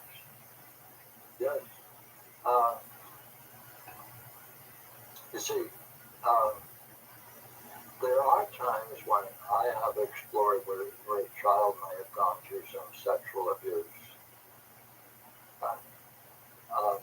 But invariably, what we're looking at is why did the person take advantage of the child? Because the child appeared to them most beautiful and open, and we have the same dynamic. But if I were to make a statement in terms of how many out of how many. Um, uh, Sexual traumas, the child knows what went on. Mm-hmm. They're angry at that. They fear it. They fear its recurrence. That's not the same thing as discovering the false belief. Now, why does the child from that event get a false belief?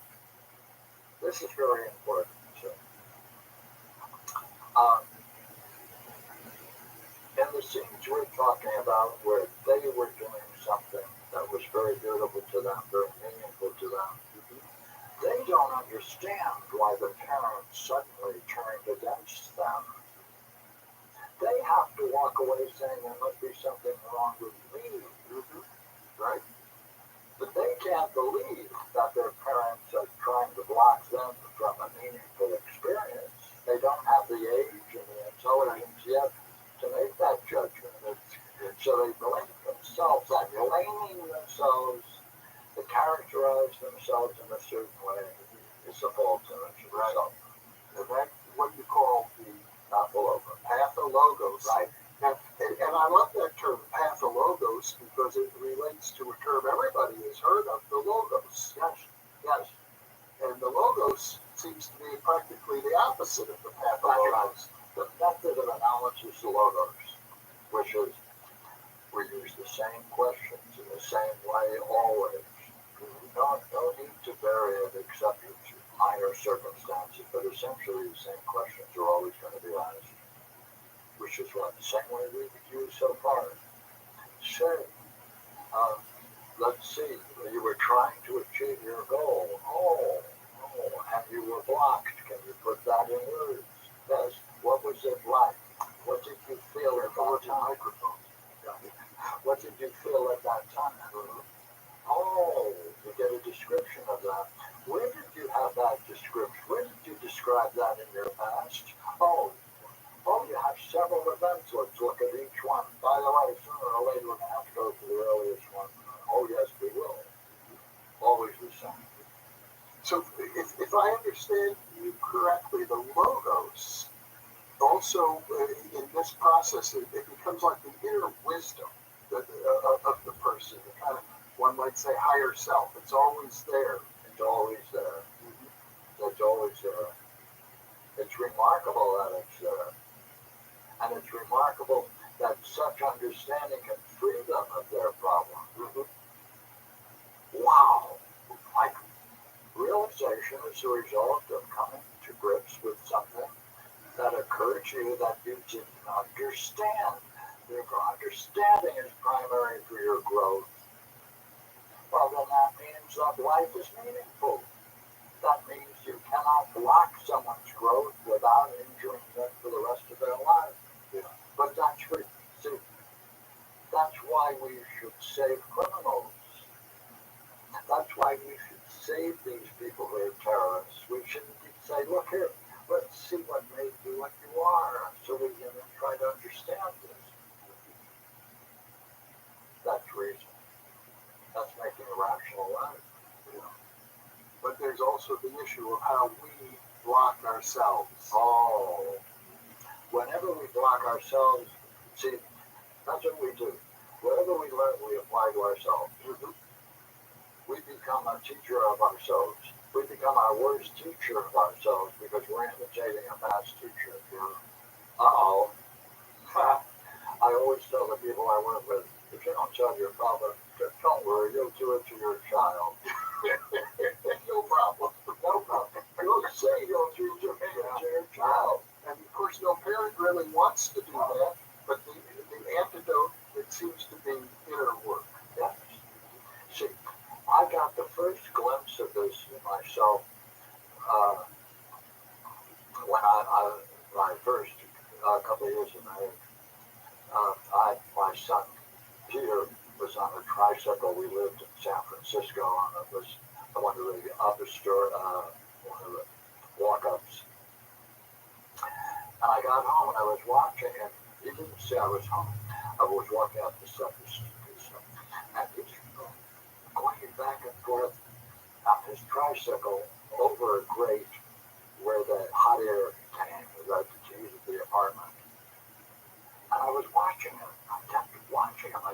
why I was watching him. I saw I was absorbed in it. And I screamed at him. I never screamed at him before. I yelled at him, what the hell are you doing?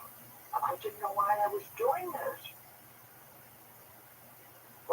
I carried that for a long, long time, saying, hey, Jerry, you don't understand yourself because here's the kid you love, and look what you're doing. You're scaring the hell out of him. What for? He's riding a tricycle over a grave. See, then later I could see he was really in an ideal state, having a great time, freedom, himself, and I was worried about that state, allowing that state to perpetuate itself and continue, and maybe even deepen. And I wanted to protect him, and I didn't realize any of that was true until another 10, 15 years down the road. You were trying to protect him from his own best nature. Yes. Yes, and I carried that important insight for every parent. Yes, yes, yes. Well, Pierre Grimes, once again, a very profound, meaningful time together. I look forward to seeing you often in the future. I know we'll have a lot to talk about. Very good. And I'm sure our viewers will appreciate it as well. Thank you for being with me, and thank you for being with us. Thank you.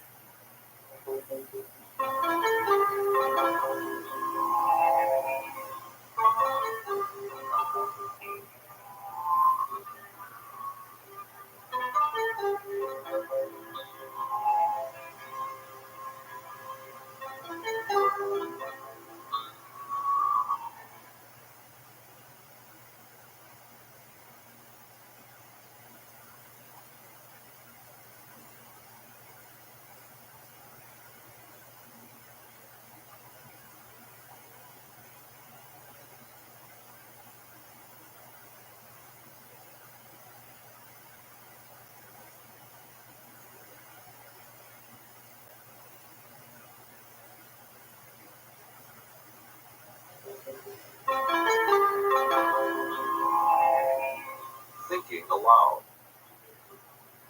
Conversations on the leading edge of knowledge and discovery with psychologist Jeffrey Mishlove.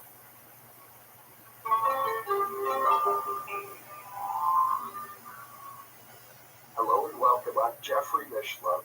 Our topic today is evolutionary cosmology and psychology. With me is Professor Tom Lombardo, who is the director of the Center for Future Consciousness in Tempe, Arizona.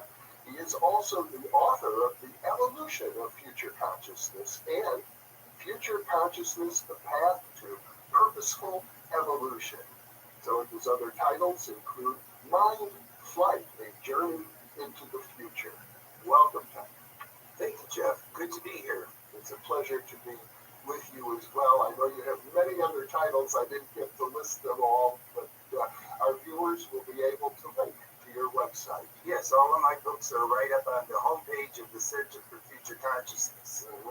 Well, when we think of evolutionary cosmology and evolutionary psychology, we're looking at something that I guess it's fair to say stands in opposition to a steady state picture that things always were this way and always will be.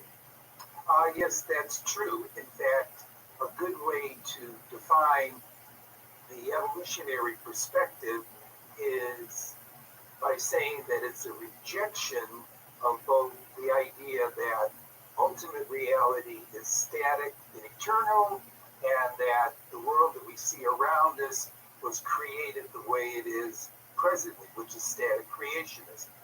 Evolutionary thinking implies that the universe is a totality, is dynamic and transformative, and that includes the human mind. But you start with the cosmos as a whole.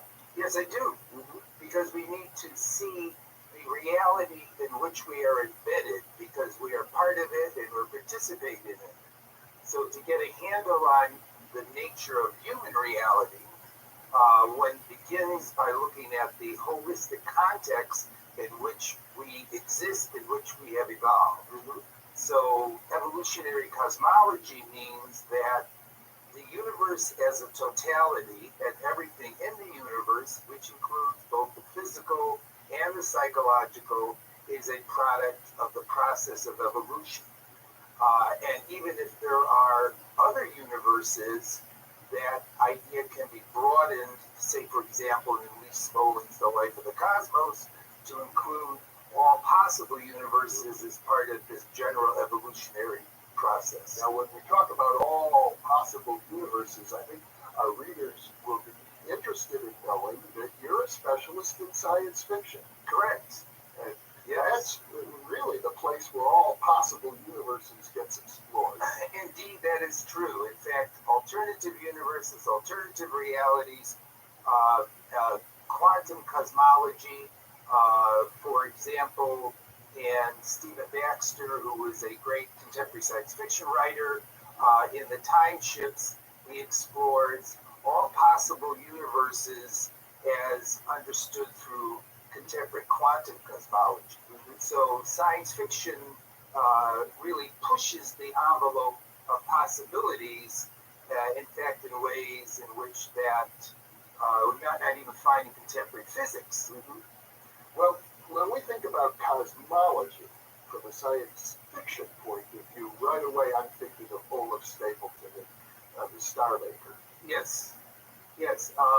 Olaf Stapleton in The Star Maker, which is a fictional novel, presents a theory of reality. And the theory of reality that he presents is totally evolutionary. In fact, Stapleton in Star Maker does have something analogous to God, the Star Maker, but even the Star Maker is an evolutionary reality that goes through a process of its own development. So Stapleton actually creates a metaverse of universes, all of which are created by an evolutionary God, and all of those universes within the metaverse, all of them go through a process of evolution, each of them in their own way. So in fact, Stapleton is a paradigm example of someone who was a thoroughgoing evolutionist when it comes to the nature of reality. And when we think about cosmology, the way you do as a psychologist and a specialist in science fiction, in the light of what Olaf Stapleton himself has written, which sort of stands apart from other science fiction works, I believe, in terms of its cosmological scope, the Star Maker. There's a sense in which I suppose you could say it's not only the cosmos evolving, not only humans evolving, but even the gods. Yes, in fact, although Stapleton is a monotheist and that he only has the singular Star Maker, if one were to be a polytheist, you could of course apply evolution to a polytheistic frame of reference too.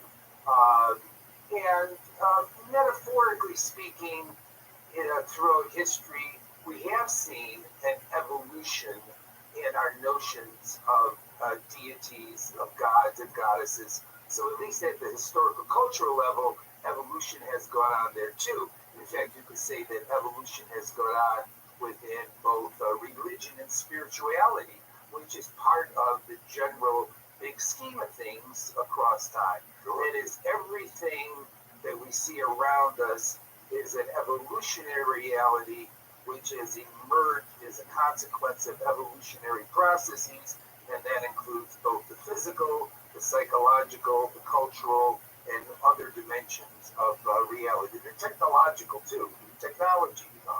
So we're talking about something, an evolutionary principle much larger than just biological evolution. Of course we are. Evolution is not limited to the biological. We may associate it with the biological because of Darwin's theory of evolution, but in fact, even long before Darwin and clearly after Darwin, both scientists, philosophers, even spiritual religious thinkers have applied the concept of evolution to all different aspects of reality. Say, for example, Immanuel Kant and Rene Descartes, 1 or 2 centuries earlier, presented evolutionary theories of the universe as a totality. And Lucretius, the Roman writer, presented an evolutionary theory of human civilization back 2,000 years ago.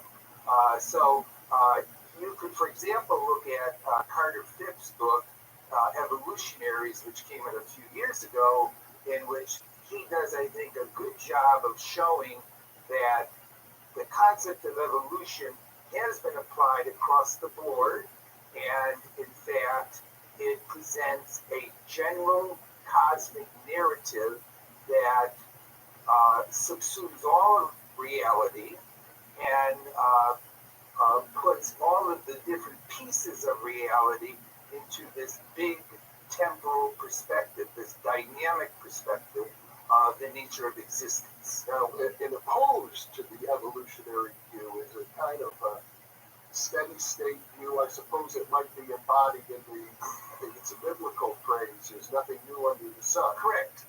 Yes, in fact, we could state that the classical, ancient view of ultimate reality was that ultimate reality was unified, eternal, and changeless.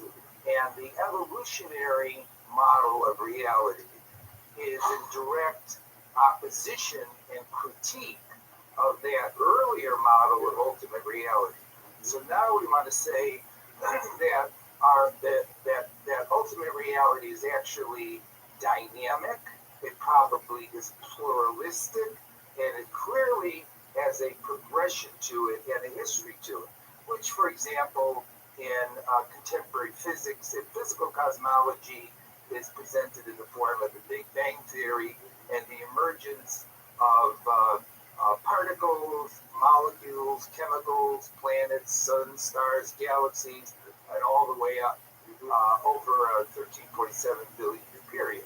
Yeah, so yes, that's the opposition. That's the difference there. As we speak, I'm reminded of one of the great philosophers of the 19th century, Friedrich Nietzsche. Yes. Nietzsche, I think of him as being both steady state and evolutionary. He talked about the progress of the human race to the Ubermensch, to a higher state of humanity. At the same time, he talked about eternal recurrence. Yes, that's right. And I guess to be blunt, I don't buy the notion of eternal recurrence. I think that the future will always be, in some sense, different from anything that happened in the past. That there's not any ultimate repetition. In fact, to throw another philosopher, Gottfried Wilhelm Leibniz, in Nietzsche's face, Leibniz would say that two things which in no sense whatsoever can be distinguished from each other are the same thing. So you couldn't have perfect repetition, because if you had perfect repetition, it would collapse back into a one. You couldn't repeat it in perfect resonance with the first time. So I don't think, I think that there's patterns of that are cyclic, that have general properties of repetition, clearly so, that's there, but it's never exactly the same way it was before. You could almost think of it maybe as a spiral. It comes around and around, but always the spiral gets larger. Or something happens with the spiral, whatever it happens to be, make it larger, make it more defined. Could get smaller. Could get smaller too, yes. In fact, I have an image of that, in fact. And in fact, that was Hegel's synthesis of the progressive dynamic evolutionary model and the cyclic oscillatory model of the universe, which was to create the dialectic, which is in fact the spiral. And that one has a lot of things to recommend itself. Yes, yeah. The Hegelian dialectic. The Hegelian dialectic. Although people accuse him of being rather oversimplified in his vision of reality. Yeah, but he does try to unite together the repetition part with the transformative part in the dialectic. Yeah. Well, it does strike me that Nietzsche, and I also kind of favor William James in this regard, two important figures in sort of bridging psychology and philosophy, talking about the evolution of human beings to develop new capacities. Yes, exactly. And in my writings presently, I begin from the concept of evolution because it sets the stage for having something significant to say about humans as evolutionary realities. Because if we look at evolution, we see that evolution is not a continual and unchanging process of transformation, that we see epochs of evolution. We see jumps in the processes of evolution. Indeed, we see what could be called an ongoing evolution of evolution. And the evolution of evolution. Now, in fact, that takes it to a self-reflective level, because if reality is evolutionary, and it's evolutionary in its fundamental way, then the very process of change, the logos of change, must itself evolve, and transform and change. And so you can see how evolution builds upon itself, as Walter Truett Anderson says, the title of one of his books. Evolution isn't what it used to be, and in fact, as we move through time, we find that new things come into play.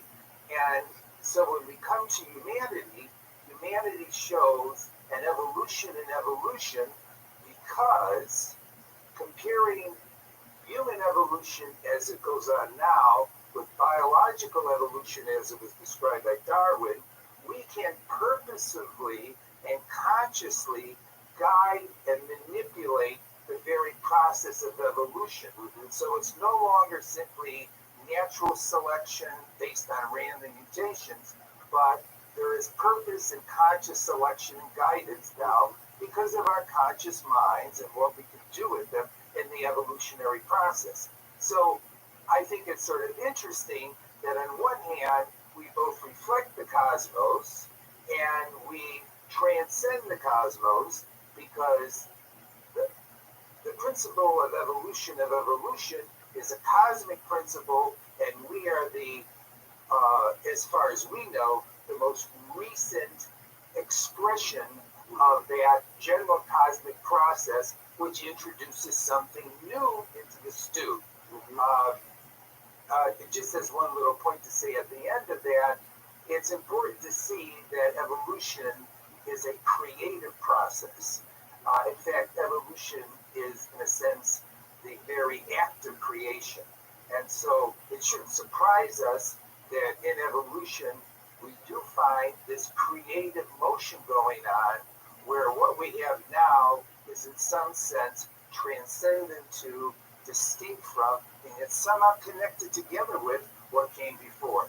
Well, I suppose it's fair to say that the very earliest human beings, before recorded history, learned how to domesticate animals. Yes. And in so doing began to become engaged with the very evolutionary process itself. Yes, and that's just one example, but that's a very good one. Agriculture, which involved the thoughtful manipulation of plant life on the earth, was another strong case of evolution.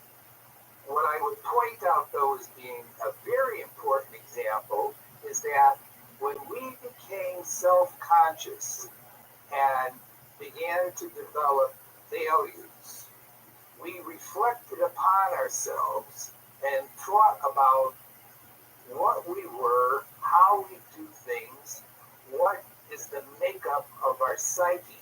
And because we were self-reflective and therefore self-evaluative, we began in various ways, through early forms of myth, spirituality, social controls, and norms, to attempt to modify ourselves. So purposeful evolution was in particular applied by humans to humans themselves.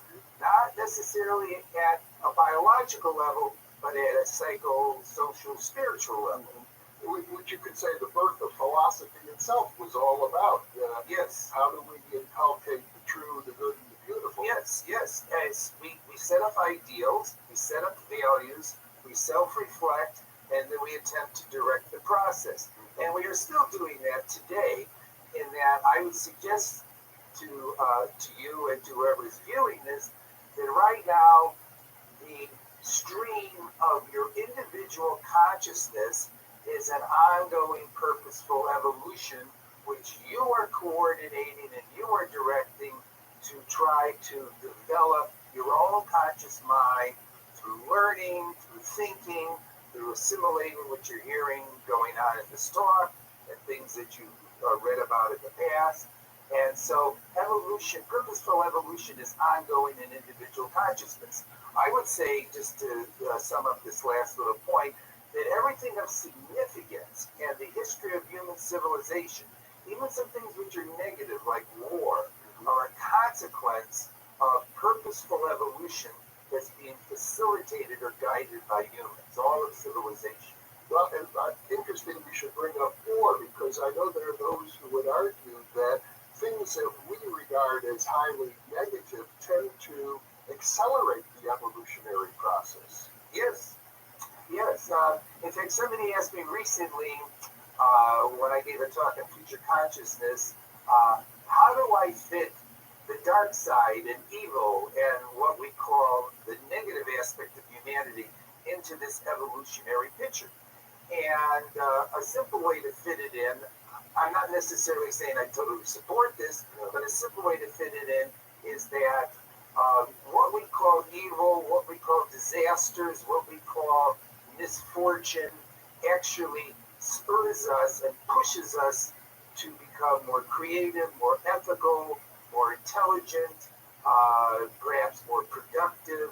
And if one imagines this as a dialectic, then in some sense or another, that dark side is pushing the other side, the light side, to use those metaphors, to evolve further.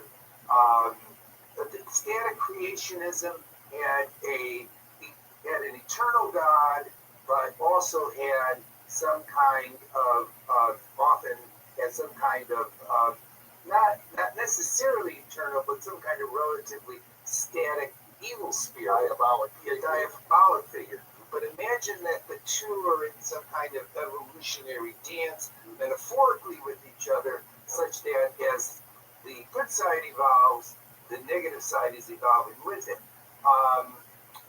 That raises all kinds of thoughts and possibilities, but I'll stop right at that point. Okay, well, you raised a topic that we'll probably address in a future conversation. Yeah. But when we talk about evolutionary psychology, I know you're influenced by the futurist Barbara Marx Hubbard, who suggests that the time has come for humans to consciously direct our biological evolution. Yes, yes.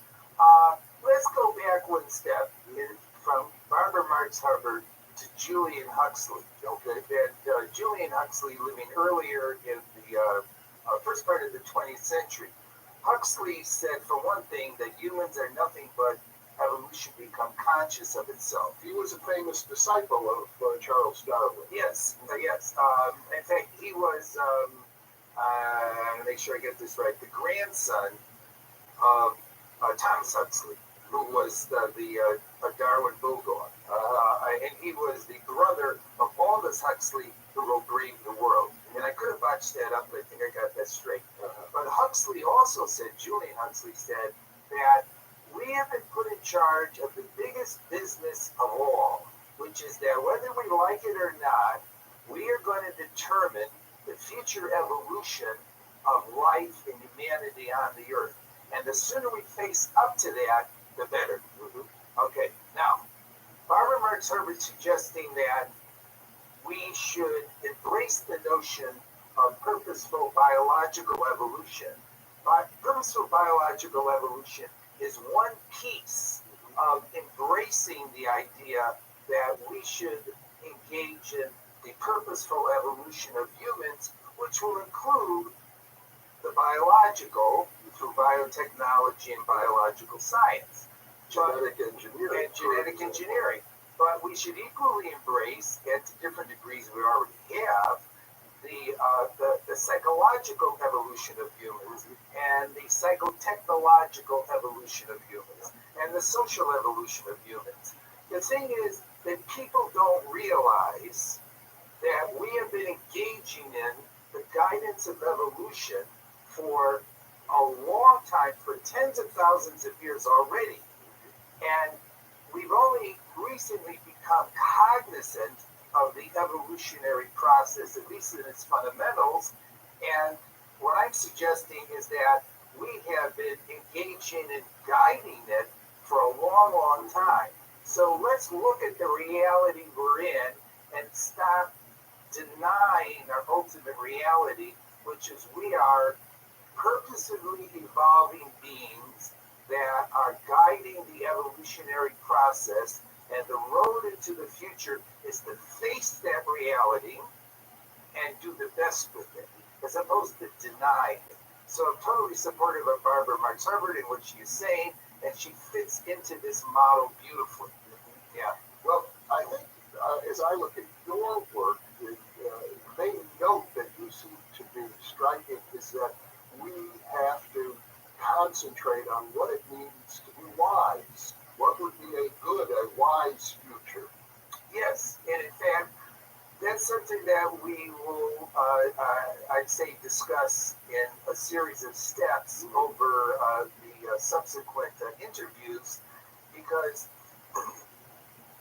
we'll need to develop a viable, convincing, realistically based, inspiring vision of the direction that we want to evolve toward.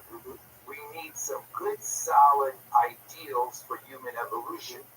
And what I suggest in the book Future Consciousness, The Path to Purposeful Evolution, is that the most holistic, convincing, ethical ideal we can shoot toward is to become wiser and to become wise humans. They amplify that process in ourselves. And that, of course, will mean also creating a wise society. And that will also mean attempting to guide ourselves through wisdom.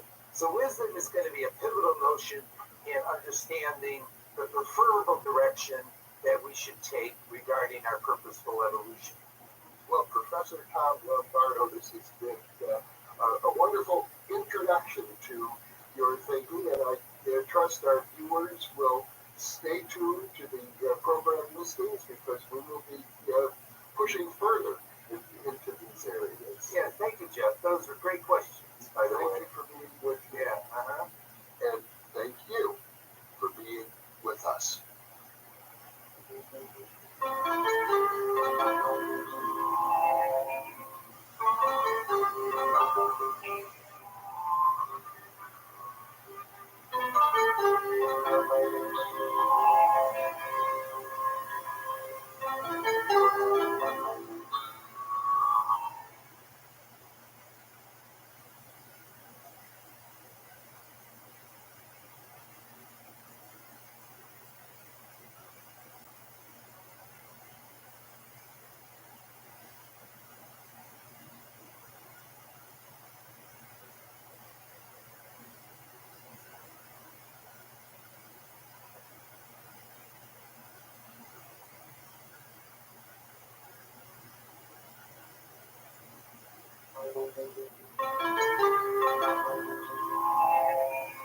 Thinking Aloud. Conversations on the leading edge of knowledge and discovery with psychologist Jeffrey Mishla.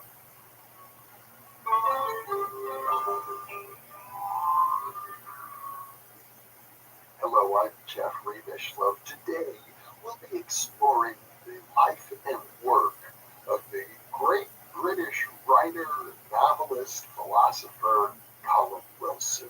With me is Gary Lockman, who is the author of Beyond the Robot, The Life and Work of Colin Wilson. In fact, Gary is in many ways similar to Colin Wilson in that he's written many, many books now on various esoteric subjects, including biographies of Helena Blavatsky, Rudolf Steiner, Aleister Crowley, P.D. Uspensky. He's written about Hermeticism and Swedenborg and the power of imagination. In some ways, Gary is carrying on the mantle of Colin Wilson, who was a great inspiration to him.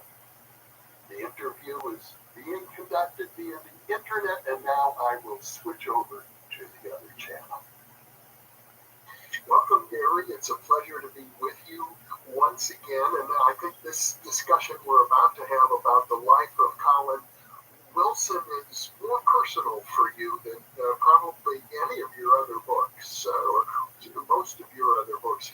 He had a responsible role in shaping the kind of writer that you've become over the years. Well, that's absolutely true, Jeffrey, and once again, thank you for having me on. Oh, well, I mean, the main difference, I would say, between writing about Colin Wilson and writing about the other people is that I knew Colin, and I went out of my way to know him. I mean, I first came across his book, The Occult, which, I mean, all cliches aside, actually did change my life. When I was living on the Bowery in New York in 1975, and I had more or less just started playing in Blondie. This was Blondie before anybody knew who Blondie was, and I was started playing with them a couple months earlier. And we had recently moved into, when I say we, as Debbie, Harry, the singer, and Chris Stein, the guitarist, and myself, I had been living with them previously for a while in this tiny flat Debbie had in Little Italy in New York. And we found this space on the Bowery, and this was back when the Bowery really was the Bowery. If you go to New York today, it's all souped up and it doesn't look anything like it did in 1975. But this was sort of an illegal space, and there was this flamboyant artist fellow who was controlling it, and he lived on one floor, and he rented us a floor, and there was another fellow in it as well. But he was really interested in Aleister Crowley, and he was into Crowley's tarot, and he used to do paintings on Crowley's tarot. And Chris and Debbie, they had a kind of kitschy sort of pop interest in the occult. They had some, upside down pentagrams and voodoo dolls and things of that sort. Debbie used to throw the I Ching and all that kind of thing. But there was sort of debris from the previous generation, kind of the late 60s generation, when the occult was, very much a part of popular culture. And it wasn't so much exactly then. At least not in music at that time, and that where we were. But I would see this stuff around, and in conversations with this fellow at the loft, I got very interested in it. And one of the books I came across was just a book just called The Occult, and it was by Colin Wilson. And it was some beat-up copy that had cigarette burns in it and had been through the mill and all that. It was a very thick book, as I recall. Yeah, no, it was quite big. It was a 500-600 page tome. Yeah. And I had no interest in the occult before this, other than sort of horror films, 1930s and 40s horror films, or H.P. Lovecraft and Weird Tales, sort of Pulp Fiction sort of thing. And but what interested me about this book was that Wilson was writing about it from the sort of perspective of existentialism and philosophy. And I had read, Sartre and Camus and Nietzsche and all that sort of thing already, and so I knew those names, and this interested me. And it just was such a good read. It was just such a fantastic narrative style where I just didn't want to put it down. And it was idea after idea, and sort of story and things building up, and gradually this whole history about our hidden powers and the evolution of consciousness, and how previously we had sort of the same kind of connection to nature that animals have, that we outgrew that, developed our rational mind, but in doing that we had marginalized these other powers. And then there were sort of further kinds of powers, sort of the difference between sort of infrared and ultraviolet he talks about, and these evolutionary drive. And people like Gurdjieff and Uspensky and Crowley and Madame Blavatsky and Jung and all this stuff was in there, and just was incredible. So I just became completely bowled over by it. And at that point, I just started reading everything I could get about the occult. I got very interested in Crowley at this point, but also chasing down all of Wilson's books, and that carried on throughout the whole time that I was with Blondie. And then later on, when I had my own group in Los Angeles and New York, and then even when I was the last time when I was playing in music, and I was a guitarist on 2 tours with Iggy Pop in 1981.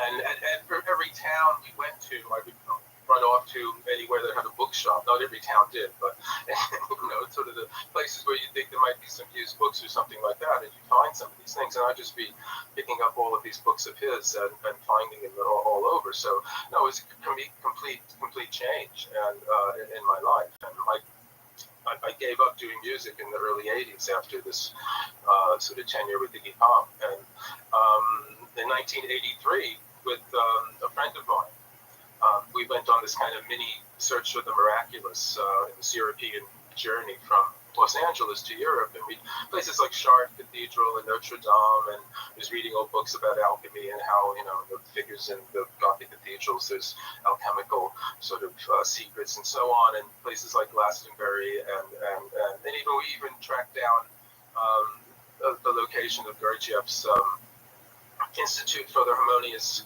Development of Man that was in Fontainebleau outside of Paris, because at this time myself and my friend, we were involved in the Gurdjieff work, but on a sort of solo part of this journey, I made a pilgrimage down to Cornwall, where Wilson had been living. He had moved down there in the mid-50s, and sort of presented myself down there and got to know him and carried on a friendship, meeting up, going there, and he visited me in the States, and I've lived in London now for quite some time, and whenever he would come up to do interviews or something like that, we would meet, and for about 30 years until his death in 2013. So yeah, it was a very personal relationship. It wasn't unique in many other people. He was very open, and through knowing him, I met other people who are, great devotees of his work. But he certainly was a mentor for me, and certainly someone who, yes, if I have any kind of readable style in writing, it's from reading and rereading one of his books, because, as I said, he just has this fantastic narrative style, and that's something I've tried to, approximate in some small degree. Well, for our viewers who may not be familiar with Colin Wilson's work, I suppose as a starting point, it's fair to say that he's one of the most prolific writers ever in the English language. Oh, certainly up there. He's written over 100 books, probably over 150, I think. At one point, I even asked him if he intended to outright H.G. Wells, because H.G. Wells also wrote, an enormous number of books. And Colin said he wrote the same way that a dog scratches fleas. He just couldn't help himself writing. But he started, very young. His first book, The Outsider, which is the one that he's most known for, I would think, perhaps with the occult, came out in 1956 when he was 24 years old. And he literally became a star overnight. He was an overnight success. He woke up one morning, he was actually famous across the land, and very soon famous in Europe and in the United States. And which is remarkable in itself, because if you consider The Outsider, it's a book about sort of alienation and extreme mental states, and these sort of geniuses who are driven to suicide or to sort of strange, dangerous ways of living and mysticism and all this sort of thing, which you wouldn't think would be on the summer, bestseller list. It came out in late May of as I said, 1956. But he was picked up in this whole publicity movement and sort of storm that was called the Angry Young Men. And this was people like John Osborne, who's famous for his first play, Look Back in Anger. And this was the beginning of what was known as the kitchen sink kind of school of drama. I guess in the States, Tennessee Williams is sort of like that, but it's not quite the same thing. But it's all about, everyday life, living in these tiny flats someplace. And the kitchen sink is in there. So all the stuff that was out of all the kind of, drawing room, middle class drama, or the romantic dramas, like, in your face. But Wilson came from a working class background. He grew up in a working class family in Leicester, in the Midlands, of a very industrial area of England. But his own concerns are much more existential, much more spiritual, and even religious at his early age. So he really didn't have much in common aside from a working class background, with people like Osborne and Kingsley Amis, John Brain, and some of the other people who were much more socially conscious. And it was,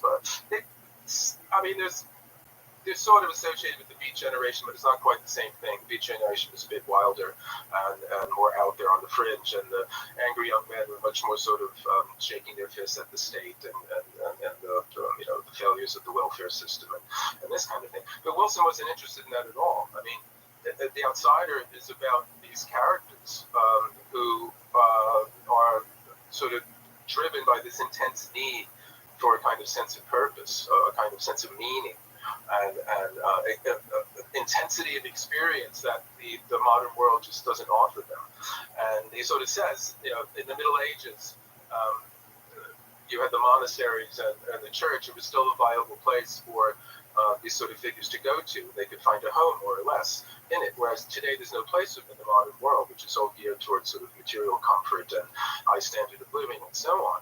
And while we've achieved that, in the process of doing that, we sort of dampened and numbed our kind of spiritual ideals and values. But these characters, the outsiders, who they find themselves outside the everyday society precisely because they can find no place for it. And they're not just social misfits. I mean, they're not just, the beatniks kind of thing. They're not just sort of the people who can't find a place in society. They can't find a place because they have this intense need for a sense of purpose and meaning that everyday life can't give them.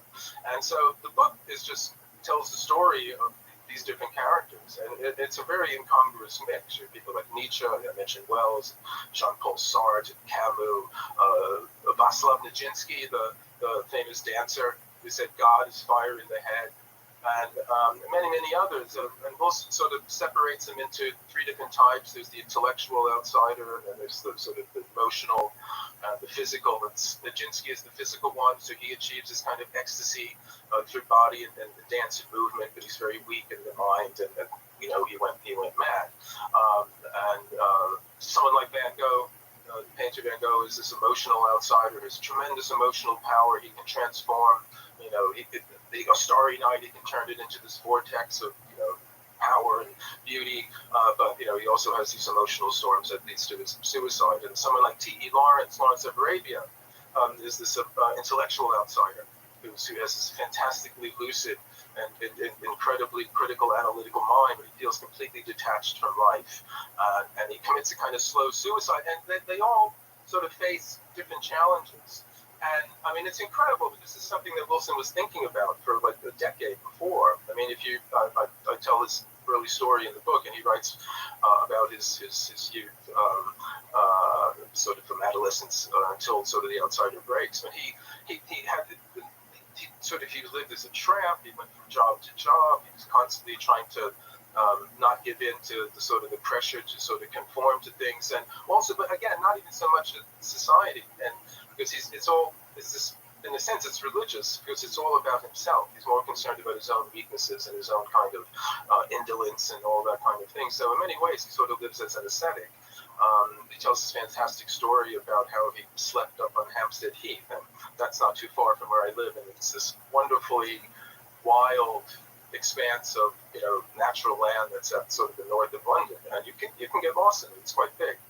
And this is back in the 50s, though. But to save money, so that he wouldn't have to work all the time, and he could devote himself to writing, what he did is that he slept in a waterproof, sleeping bag up in the heath, and then in the morning he would cycle down, because it's sort of a downhill cycle down into sort of central London to go to the British Museum, and there was what they called the reading room. It isn't there anymore, but this was this sort of library kind of within the British Museum, and people like Marx and Wells and Bernard Shaw and Carlyle and all these incredible figures of literature would spend their afternoons there or mornings reading. And Wilson, he would go and he would spend his day writing. And he was writing his first book, Ritual in the Dark, which is still it's a fantastic novel. It's a great London novel, but it's sort of best understood as Jack the Ripper meets the brothers Karamazov in 1950s sort of bombed out London. So he has this fantastic story of actually being one of the characters that he writes about, and it's just incredible rags to riches story, because when he finally comes to write The Outsider, And the first publisher he sends it to says, yes, I'll publish this. And he only sends him half the manuscript. And then he finishes the rest of it. And then, as I said, he wakes up one morning, and like Lord Byron had found himself one morning in the previous century, all the land was, resounding with his name. And the book is getting fantastic reviews in all the best newspapers, and he's on the radio, television, and all this kind of thing. And he can't believe it. But it's a rags to riches, almost back to red story, because not too long after this whole bubble about the angry young men and these kind of young geniuses, these sort of messiahs of the milk bars that they were called. So, there's even younger. Wilson was 24. Somebody published a book. He was 23. So, in a way, it was kind of like rock and roll. And again, Wilson became a figure around the same time as Presley, Elvis Presley was, and people like Marilyn Monroe. So he was kind of in that world. He was in the newspapers at the same time. And this was a time when these writers were considered as, punks. In many ways, there's in the book, on the robot, Life and Work of Colin Wilson, I make parallels between what was happening in the punk era in the sort of 70s with what happened with Wilson and the Angry Young Man, because it was the same kind of thing where there were these kind of, very ragged, extreme, transgressive characters who would say outrageous things, and the journalists would try to get them to do that. Same thing as they tried to do with the Sex Pistols and Johnny Rotten and all that. But Wilson, was caught up in all that. And of course, you're a young man, it's going to go to your head and all that kind of thing. But he really was more serious in this. And then when the tide turned, and the press, now they were getting a lot of selling out of papers attacking the Angry Young Man. And they specifically went after him, and they just, considered him somebody who just quoted a lot from other people's books and put them together and this kind of thing. And he went from being, like he was in Time magazine, sort of genius, whatever, to a sort of cracked egghead or something like that. It was considered, this is a fraud that now, we can, forget about Wilson. And that was something that probably could have sent a couple of the outsiders he wrote about off the edge, and then they could have blown their brains out. But he had a tremendous strength and endurance and a basic attitude like, no, you're not going to stop me. I've already been doing this for 10 years on my own, writing in my journals and all this kind of thing. So I've been doing this. I know I'm a genius. Sadly, he said that perhaps a bit too often in interviews, and the Brits don't like that. The Brits don't like if you actually know how good you are, and you're certainly not supposed to tell anyone any time. And he was breaking all those kind of social rules. And again, he was literally an outsider. He came from the Midlands. He didn't go to Cambridge, didn't go to Oxford. It's total working class, total autodidact, and all that kind of thing. No college education at all. No college. No. He left school 15 to 16 or something like that. He bummed around, did all these day jobs. Worked as a nobby, basically a day laborer doing whatever, pickaxing, digging ditches, all that kind of thing. All this sort of different stuff. He was in the RAF for a while. You had to do some mandatory kind of thing. He hitchhiked over to Paris back in the day when, it wasn't the Euro star. You had, it actually was a bit of an effort to get there, bummed around in France. He sort of bummed around in Paris and met a young George Plimpton when he was first starting sort of the Paris Review, other writers around at the time, Beckett. And so he's in that world. He was in this world as this young guy, young man, convinced of his own brilliance and had these ideas. And then his book comes out, and then he establishes himself. And then it basically moves out of London and goes down to Cornwall, where I met him in 1983. This is about 1957, around there, with his girlfriend, later his wife, and he hunkers down and he just keeps writing. I can attest that growing up in Wisconsin in the 1950s, we didn't own a lot of books, but The Outsider was in our library, so I was exposed to his writing as a child. My mother must have picked it up. I don't think my father would have, but he was an influence on me, at the age of 10. Well, you got to him earlier than I did. I think I came across, maybe I was about 20 or something like that. But no, Outside is one of those books that everybody read at a certain time, a certain generation. And even if you didn't read any of his other books, that was one that people read. It was in that kind of realm as like, the Beats and, a was going to say Hermann Hesse, but actually Wilson was responsible in many ways for reintroducing Hesse to English readers, because along with all the other people I mentioned in The Outsider, he talks about Hesse, and Hesse's novels had been translated and read, but he wasn't really read in the English-speaking world in the 50s at all. And Wilson had, I think, if not the first, but one of the first really long exposition of the novels, and in a book in which he's doing the same thing with Dostoevsky, something like that. And somebody else that Wilson talks about in The Outsider that would later become very popular was Gurdjieff. I mean, Gurdjieff had only died maybe about 6 or 7 years before he was writing it. Uspensky maybe a year or two before that, and there was just very little written about Gurdjieff that wasn't coming from people who were involved in the circles, involved in the groups and all that.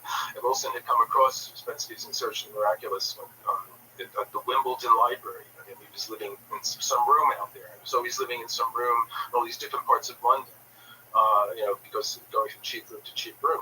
But he came across this book, and and he got to know he got to know two. He got to know Kenneth Walker, who was one of the Uspensky's group in London, and he wrote a few books about it. But he also got to know J.G. Bennett, who's better known, who had this whole school, Sherborne, in the 70s, and people like Robert Fripp from King Crimson and other people were involved in it, went there, and so on and so on.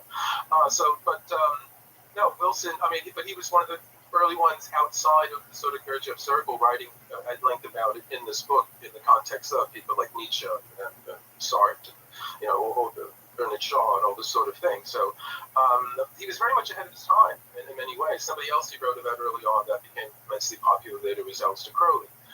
Another one was H.P. Lovecraft. He was writing about H.P. Lovecraft in the early 60s before the Lovecraft craze started a few years later. And there's still, today, this enormous kind of Lovecraft kind of, pop culture out there and all that. So in many ways, Wilson was attuned to these things. But there was a long stretch when he really wasn't that well known. I mean, this was kind of the 60s. He even said to me he sort of sat out the 60s. He really wasn't part of the 60s, kind of, although The Outsider was, but what he was writing at that time really wasn't part of it. So, and it wasn't really until kind of the occult revival of the late 60s, early 70s that he sort of became back into the popular mainstream again.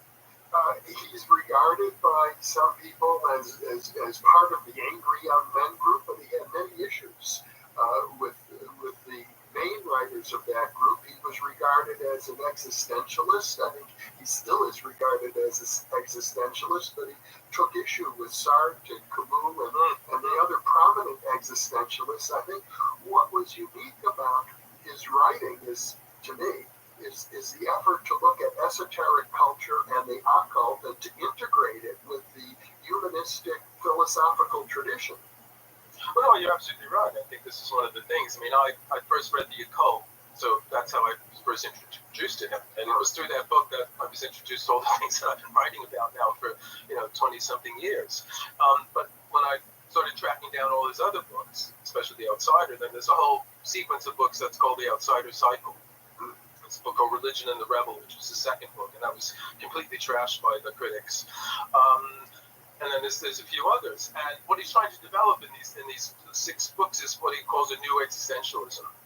And he was sort of Britain's own homegrown existentialist. I mean, the thing about Great Britain is that they're not particularly interested in the kinds of ideas that people like Sartre and Camus and Heidegger and what they call the continental thinkers. It's all too woolly-minded for them, and they're very pragmatic and utilitarian, that kind of thing. So in a way, Wilson was kind of out of, very much out of the normal English kind of way of doing things in the first place, and that he was an autodidact. But he was very, he was considered England's only, homegrown existentialist, and he actually met Camus. He visited him, spent an afternoon with him in Paris once. But his vision is that while he appreciated what we can say the critical view of people like Sartre and Camus and Heidegger, this kind of what Heidegger called inauthenticity, or Sartre called bad faith, the kind of illusions that we all kind of maintain in order to keep life kind of, safe and comfortable for ourselves, and we're keeping at bay this kind of void or whatever, this dangerous sort of stuff. He didn't agree with their vision that the world is basically meaningless. I mean, for all 3 of them, fundamentally, the universe is meaningless, it's absurd, there's no God, there's no transcendent meaning or anything like that. And Wilson couldn't agree with that because he himself had these moments of kind of tremendous sense of power, meaning, and purpose. But he also understand the depth of their alienation. Oh no, of course. I mean, he went through it himself. Yeah. I mean, he had this miserable childhood. I mean, if you read about his childhood, you think, oh my God, he just felt, as soon as he became aware of the world, he just felt that human beings were so stupid, and no one really, everyone did, they cared about trivialities. They cared about these inconsequential kinds of things when it's this whole world around them that's just mysterious and strange. And he had this enormous desire to understand and know. And he was a brilliant kid, but he must have been, I guess today, who knows, he would have been sort of, I don't know, diagnosed as autistic or whatever. The pathology keeps changing all the time. But, I mean, he himself says that he was very, very detached from the world. He didn't understand human stupidity. He didn't understand how human beings carry on in the face of something like infinity, or not knowing, where the universe ended or where time began, or these kind of things that we all at some point question. And most of us tend to say, okay, well, yeah, I can't answer that, but maybe Stephen Hawking can, or somebody else can. But again, Wilson was one of these characters who they can't put that onto someone else. They feel this burning kind of desire. Well, no, I have to kind of figure this one out for myself. And he, kind of went around to everyone around him, and nobody had any idea what he was talking about. Basically saying, "Calm down, kid," and that kind of thing. And this drove him out. And he even talks about at one point, he thought, life was so stupid and absurd that he refused to go on anymore. He refused. He was finding himself sort of going to the brink, going to just at the edge of the abyss, and then he would draw back, and he was tired of that, saying, no, I'm not going to let life trick me once more into carrying on, because it's all just this futility, very Schopenhauerian, kind of view, this pessimistic view. Everything is futile, we're just driven by these animal urges, and the clear-sighted, lucid mind refuses to do this, prefers, destruction. And he even he tells the story about how when he was in a chemistry class, and he decided to drink, I think it's sulfuric acid or hydrochloric acid or something, whatever, something that'll, do him in. And he was there, and he was, had the smock on, was about to pick up the vial, and then he had a vivid sense of, how it would feel drinking the acid.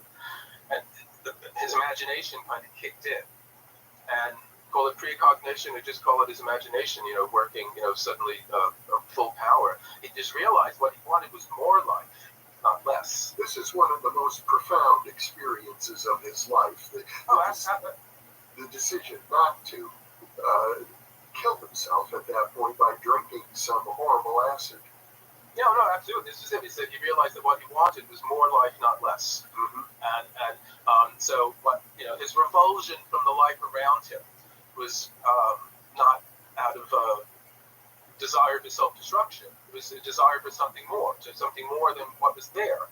And then he sort of basically went out after that. And what is that? And had a very powerful emotional response to it. And also, he devoted this kind of powerful, as I say, almost kind of, I don't want to say autistic, but you know what I mean, this sort of obsessive analytical power to what is that? And then he had, different people in the books he writes about, they too face these moments of suicide and they're drawn back. I mean, if you know Hesse's novel Steppenwolf, that's what the Steppenwolf does. Harry Haller walks around, trying to kill time and deciding whether to go home and slit his throat or not. He has a glass of wine and he has this mystical experience that renews life, and suddenly he's reminded of things he already knows, but he really knows them.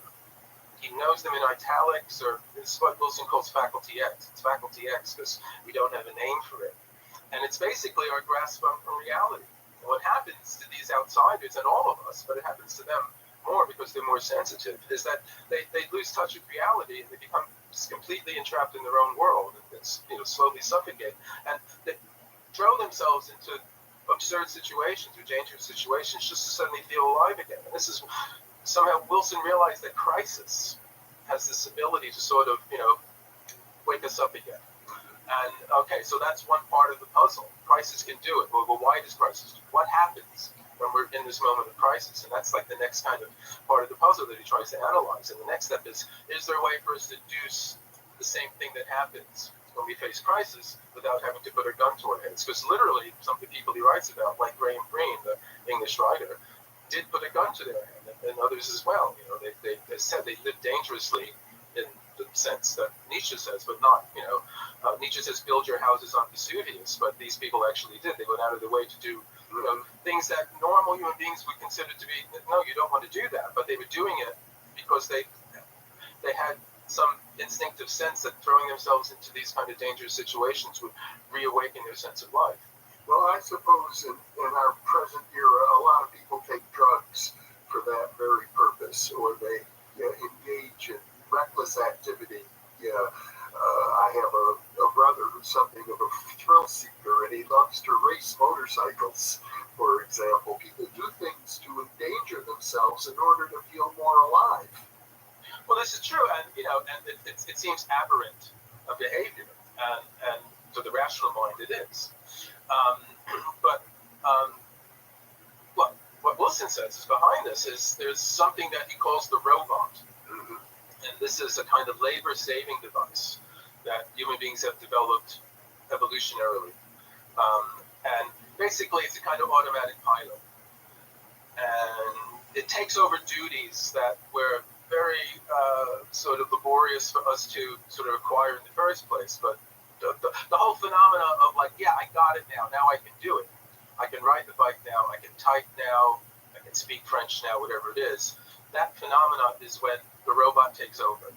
That kind of robotic behavior is something that Gurdjieff also identified. Yeah, exactly. Now, Wilson had much admiration for Gurdjieff. He wrote about him in many books and in a small kind of introductory sort of biography as well. And he's one of the figures that he's written about that he has many, and he even said to me once that all the people that he wrote about Gurdjieff have been, one of the ones he would have liked to have met. And yes, very similar sort of thing. Gurdjieff talks about we're mechanical and we're asleep, and it's the same phenomenon. I mean, he's just basically he sees its source in something that we've developed over evolution, because it actually is something we need to do. Because if you said you want to go out for a run, it would be a real bother if you had to learn how to tie your sneakers every time you wanted to do that. If you wanted to type a letter, it'd be a real bother. You have to learn how to type every time you want to do that. So we pass over that process, of actually typing to the robot or the mechanical center, whatever system you want to use to talk about that, and that frees up some other part of ourselves that we can think about. Okay, this is where I want to go on my run, or this is what I want to write in my letter, kind of thing. That's fine and dandy, but the problem seems to have been is that for some reason we have allowed the robot to take over more and more and more of our activities until it is doing things that we would rather do ourselves. In fact, I somehow lost track of somehow we don't know how to turn it off. I had the privilege of interviewing Colin Wilson back, I think, in the 1980s. In fact, I'll link to that interview because it is available on YouTube. And I was really struck when he told me that he discovered to his horror that the robot was taking over while he was having sex with his wife. Oh, poor Joy. Yes, I'm sure she's heard that more than one interview. Yes. No, well, I'm always tempted to say, well, look, you needn't interview me the rest of the just watch the interview you did with Colin. But yes, it's all this kind of thing. He said, yes, he says it's something. So it's some piece of music that you love, and you love it, but for some reason, it just doesn't. Doing the same thing it used to do, and nothing's changed. Nothing's changed the Mozart Symphony or the Black Sabbath album, but you have changed in some way, or something like that. And all of his work is basically about understanding that sort of mechanism, and understanding how we can kind of, as we say, take over more of the tasks that we've given over to the robot. He's fond of quoting this line from T.S. Eliot, where he says, "Where is the life we have lost in living?" And he said, well, it's in the hands of the robot. And we need the robot because, as you say, to sort of feel the sense of intensity of life, we're often drawn to drugs or drink or something like that. And they can do that. But they do that at a price, because we lose our efficiency. We lose our will, basically. Yeah. One of the things that drugs or drink does is sort of inhibits the will. It relaxes us. Suddenly, things that we looked at before that struck us as dull or neutral or uninteresting suddenly become more interesting, because we put the robot to sleep, and we can see these things are so fresh. But that's why there's warnings: don't use heavy machinery after you've had a few glasses of wine, or don't drive a car, because what usually will do that for us, the robot, he's taking a nap. So you can have that freshness, but you can't be effective. So is there a way to have both? And it does seem to be, because there are accounts of people who've had these experiences where they've had that sudden vividness, this sudden sense of matchless clarity. I mean, the world, heaven in a flower, all that sort of thing. But they haven't, fallen into a swoon, or they haven't, become immobile. They're able to sort of act as well. And this is the kind of thing. This is what Wilson is sort of aiming at, to sort of have that freshness and openness that we use crude methods to sort of get to now without having to resort to those. But one of the interesting things that you write about is the relationship between Colin Wilson and the great psychologist who was a big influence on me, Abraham Maslow, and the notion of the peak experience.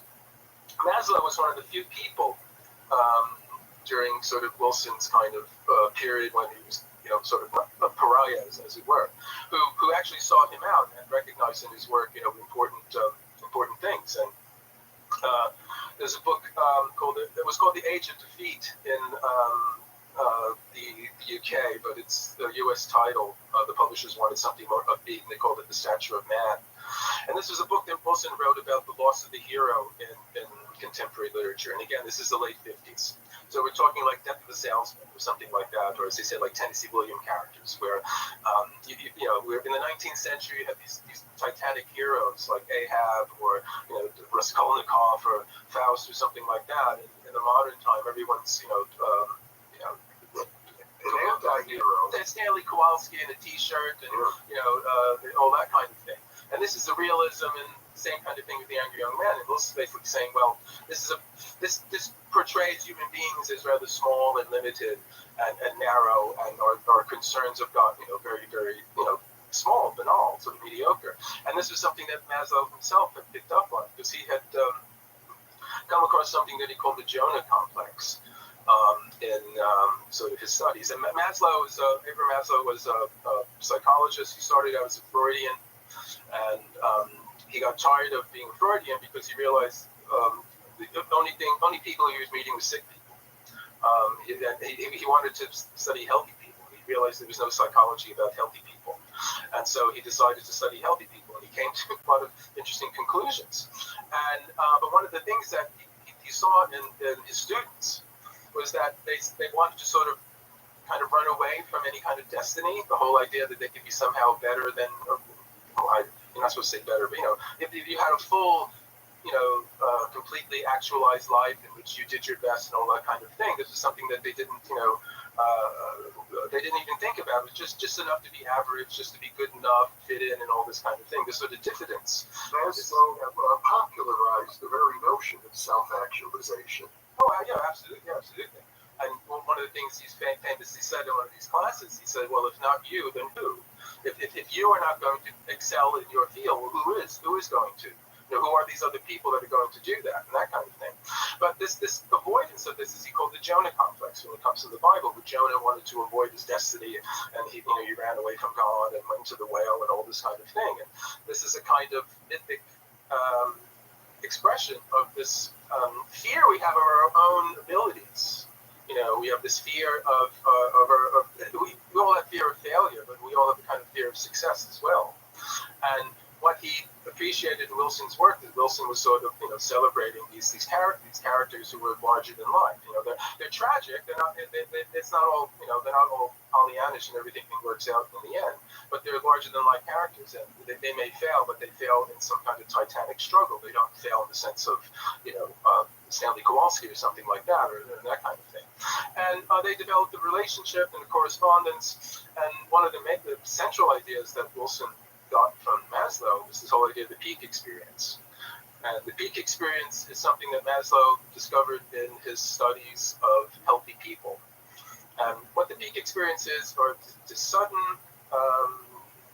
seemingly arbitrary moments of profound well-being and happiness and yay saying, contentment, joy that came for no reason at all. And and if you study these kinds of moments that he talks about, the things that trigger them are the things that we see all the time. But for some reason, we don't have these experiences. And one of the ones he talks about, there was a Marine who was stationed on a base for, I don't know how long, whatever, a couple of years or something, and he hadn't seen a woman for a very long time. And then he went to another base where there were nurses, and he saw a nurse walk by, and he suddenly said, wow, women are different than men. I know you're not supposed to say that these days, I'm sorry. He wasn't politically correct back then. But he had this sudden, profound, insight that, women were this, different, being, and they were, radically different, all this kind of thing. And it's something that anybody who was on that base would have said, yeah, whatever, what are you getting so excited about? But it suddenly struck him as something radically new and fresh. And similarly, he tells the story of the woman who was sort of getting her husband and children out, in the morning to work and all that, and something she did every morning, and many mornings was probably a chore and didn't really want to do it, but she suddenly had this sense of how happy she was and how lucky she was. And it just kind of came to her. And this was something, and again, it's nothing transcendent in the sense of spiritual, in the sense of some kind of supernatural grace falling on these people, is that somehow they see something they already know in this new light, in this new dimension. And they feel a sense of gratitude for it and all like that. And this was something that related to these kinds of experiences that Wilson was having himself, and also that he charted in people like Blake and Nietzsche and Uspensky and other people he was writing about. They had these sudden moments of affirmation. Nietzsche, who had like the wretchedest life around. If you ever read about the philosopher Friedrich Nietzsche, read about his life, he was a sad, tragic figure. He was sick all the time. He was the loneliest man in the world, all this kind of thing. And constantly moving around Europe trying to find some place where the climate, he could stay for a while. But he developed this philosophy of absolute affirmation, where these moments of kind of profound well-being would overcome him. And he talks about when the inspiration for his book, Prospect Zarathustra, came to him. He said he was 6,000 feet above man and time, and all this kind of thing. So you would think someone like Nietzsche, who had this absolutely wretched life, would develop this philosophy of pessimism, something like Schopenhauer. Strangely enough, Schopenhauer had a very nice, comfortable life, and he developed this horrible, pessimistic philosophy that life is meaningless. So somehow having to struggle against this kind of suffering, in some way, and this is something Maslow says as well, somehow adverse conditions in many ways are more preferable for self-actualization than being nice, cozy, comfy ones, because you need to sort of work against something. So these kind of visions of meaning and affirmation, they're not transcendent, they're just sudden senses of yay saying, these figures that Wilson was writing about and the people that Maslow was studying, they were having similar kinds of things. So they had a lot in common. And Wilson's next step was, Maslow said peak experiences can't be induced. They come, they go, they just happen. Wilson he wasn't happy with that. He thought, well, actually, maybe we can make them happen. Not in the sense of let's go running after peak experience, but let's try to analyze the mechanisms, what's happening in consciousness when something like a peak experience takes place. And this is, Wilson got very interested in the philosophy of a German philosopher named Edmund Husserl, and this whole method called phenomenology, which is basically kind of mapping out of what's taking place in consciousness. He spent much of his career actually looking at higher states of consciousness and how through very subtle shifts one can enter into those higher states. When I interviewed him, he made a point of saying, when we get into that robot state, we're just inside the robot state. It takes only a tiny movement to get out of it. Well, this is one of the things he came to understand, and this was through the work of this philosopher I mentioned, Edmund Husserl.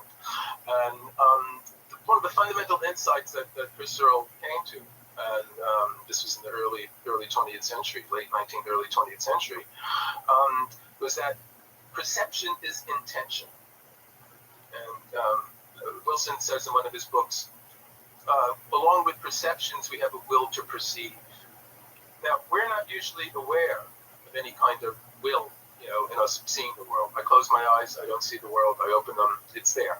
I'm a kind of mirror or a camera that just reflects what's there. And while that may seem the case on the surface of my consciousness, Husserl and Wilson and all these other people that he writes about, that he links these ideas together. So there's a kind of canon.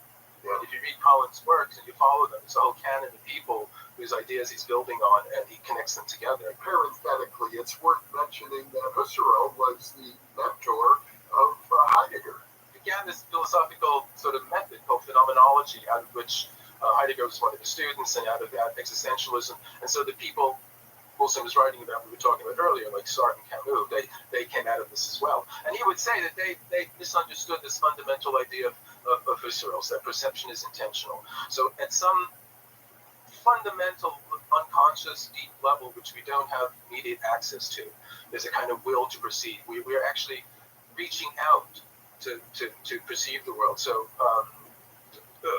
Wilson uses sort of the metaphor of a kind of shooting an arrow at the world.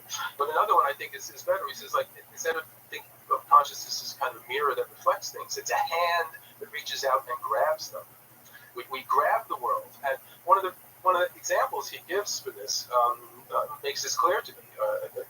There's a couple versions of one is like, in the old days, people had watches instead of their phones. They went to see what time it was. If you didn't really pay attention, your eyes picked up, the light, and, you saw what it was, but somehow inside you didn't retain what time it was, and you had to go look again.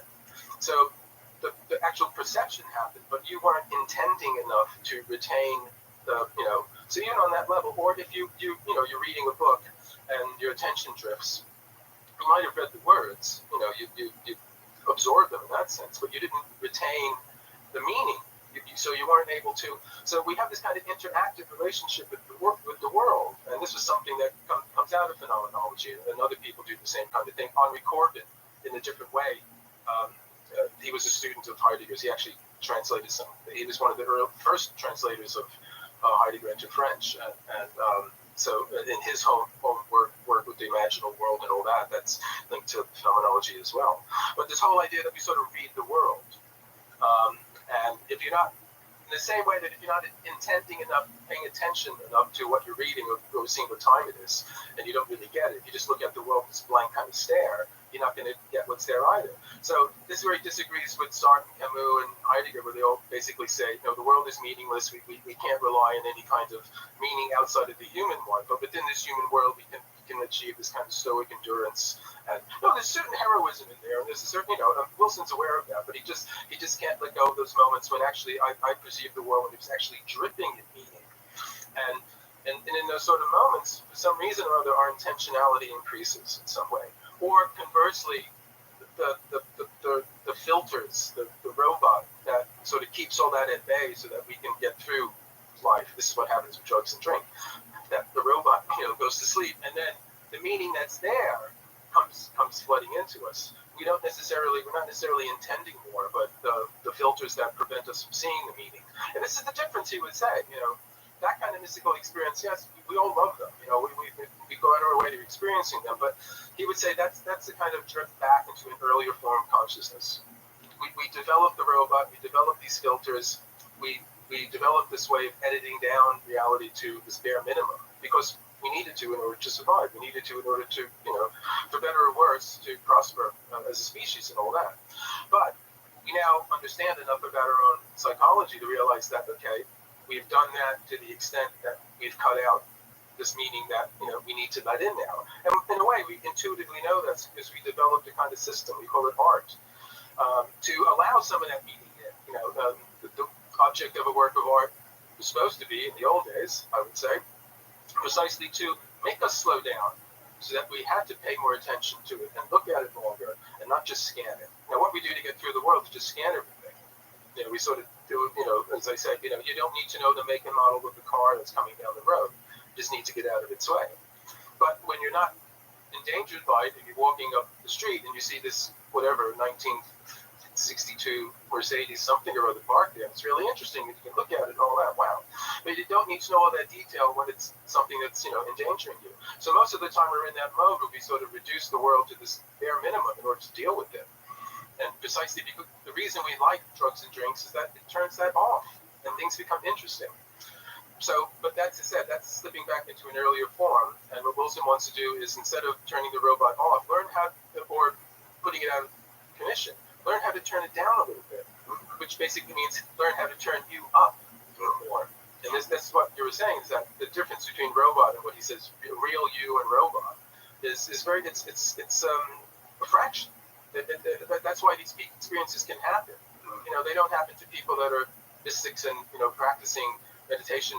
They may, but I'm saying they're not aiming to do it. It happens in some way. These things happen naturally, and this is something. Again, this is part of the puzzle. It's a clue to his puzzle. To how can we learn to sort of basically how can we learn to use our consciousness in order to induce more consciousness? He became quite interested in the brain itself and the two hemispheres of the brain, and also Julian James' theory of the bicameral mind.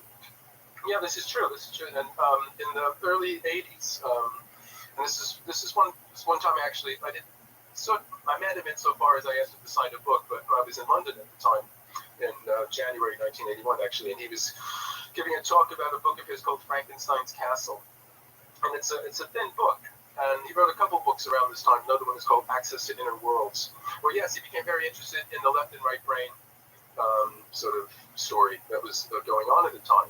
And Julian Jaynes' idea, his book in Origins of Consciousness and the Breakdown of Bicameral Mind, which again suggests, and even in his book, that earlier in our history, many years ago, we didn't have the same kind of consciousness that we have now. You know, we didn't have the kind of clear, lucid, rational.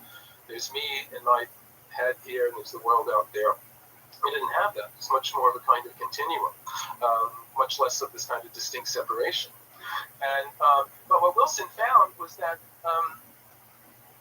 it seemed that the kinds of experiences that he was charting, the peak experiences and mystical experiences, and the way in which the world seemed to be in them, was something that seemed to be associated with the way in which the right brain kind of perceives the world.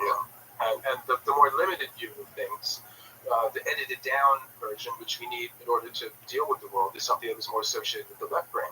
And I'd say one of the interesting things is that a great deal of the stuff that Colin wrote about in those two books and a few other books of his, where he talks about the left and right brain, this very, very important book that came out about 10 years ago now called The Master and His Emissary by Ian McGilchrist, and which is a much larger, more in-depth and sort of, McGilchrist is a neuroscientist, and so it's much more sort of scientifically and academically kind of notated and all that. But many of the insights that McGilchrist talks about in that book, Colin had sort of talked about earlier. And that suggests to me that, in his own way, intuitively, or just looking at it from some phenomenological approach, he had, came upon many of the things that later, this is, more than 20 years later, at least for me, are kind of, we're being anchored in that book in hard kind of neurological evidence. So, but yeah, there was this, and he also,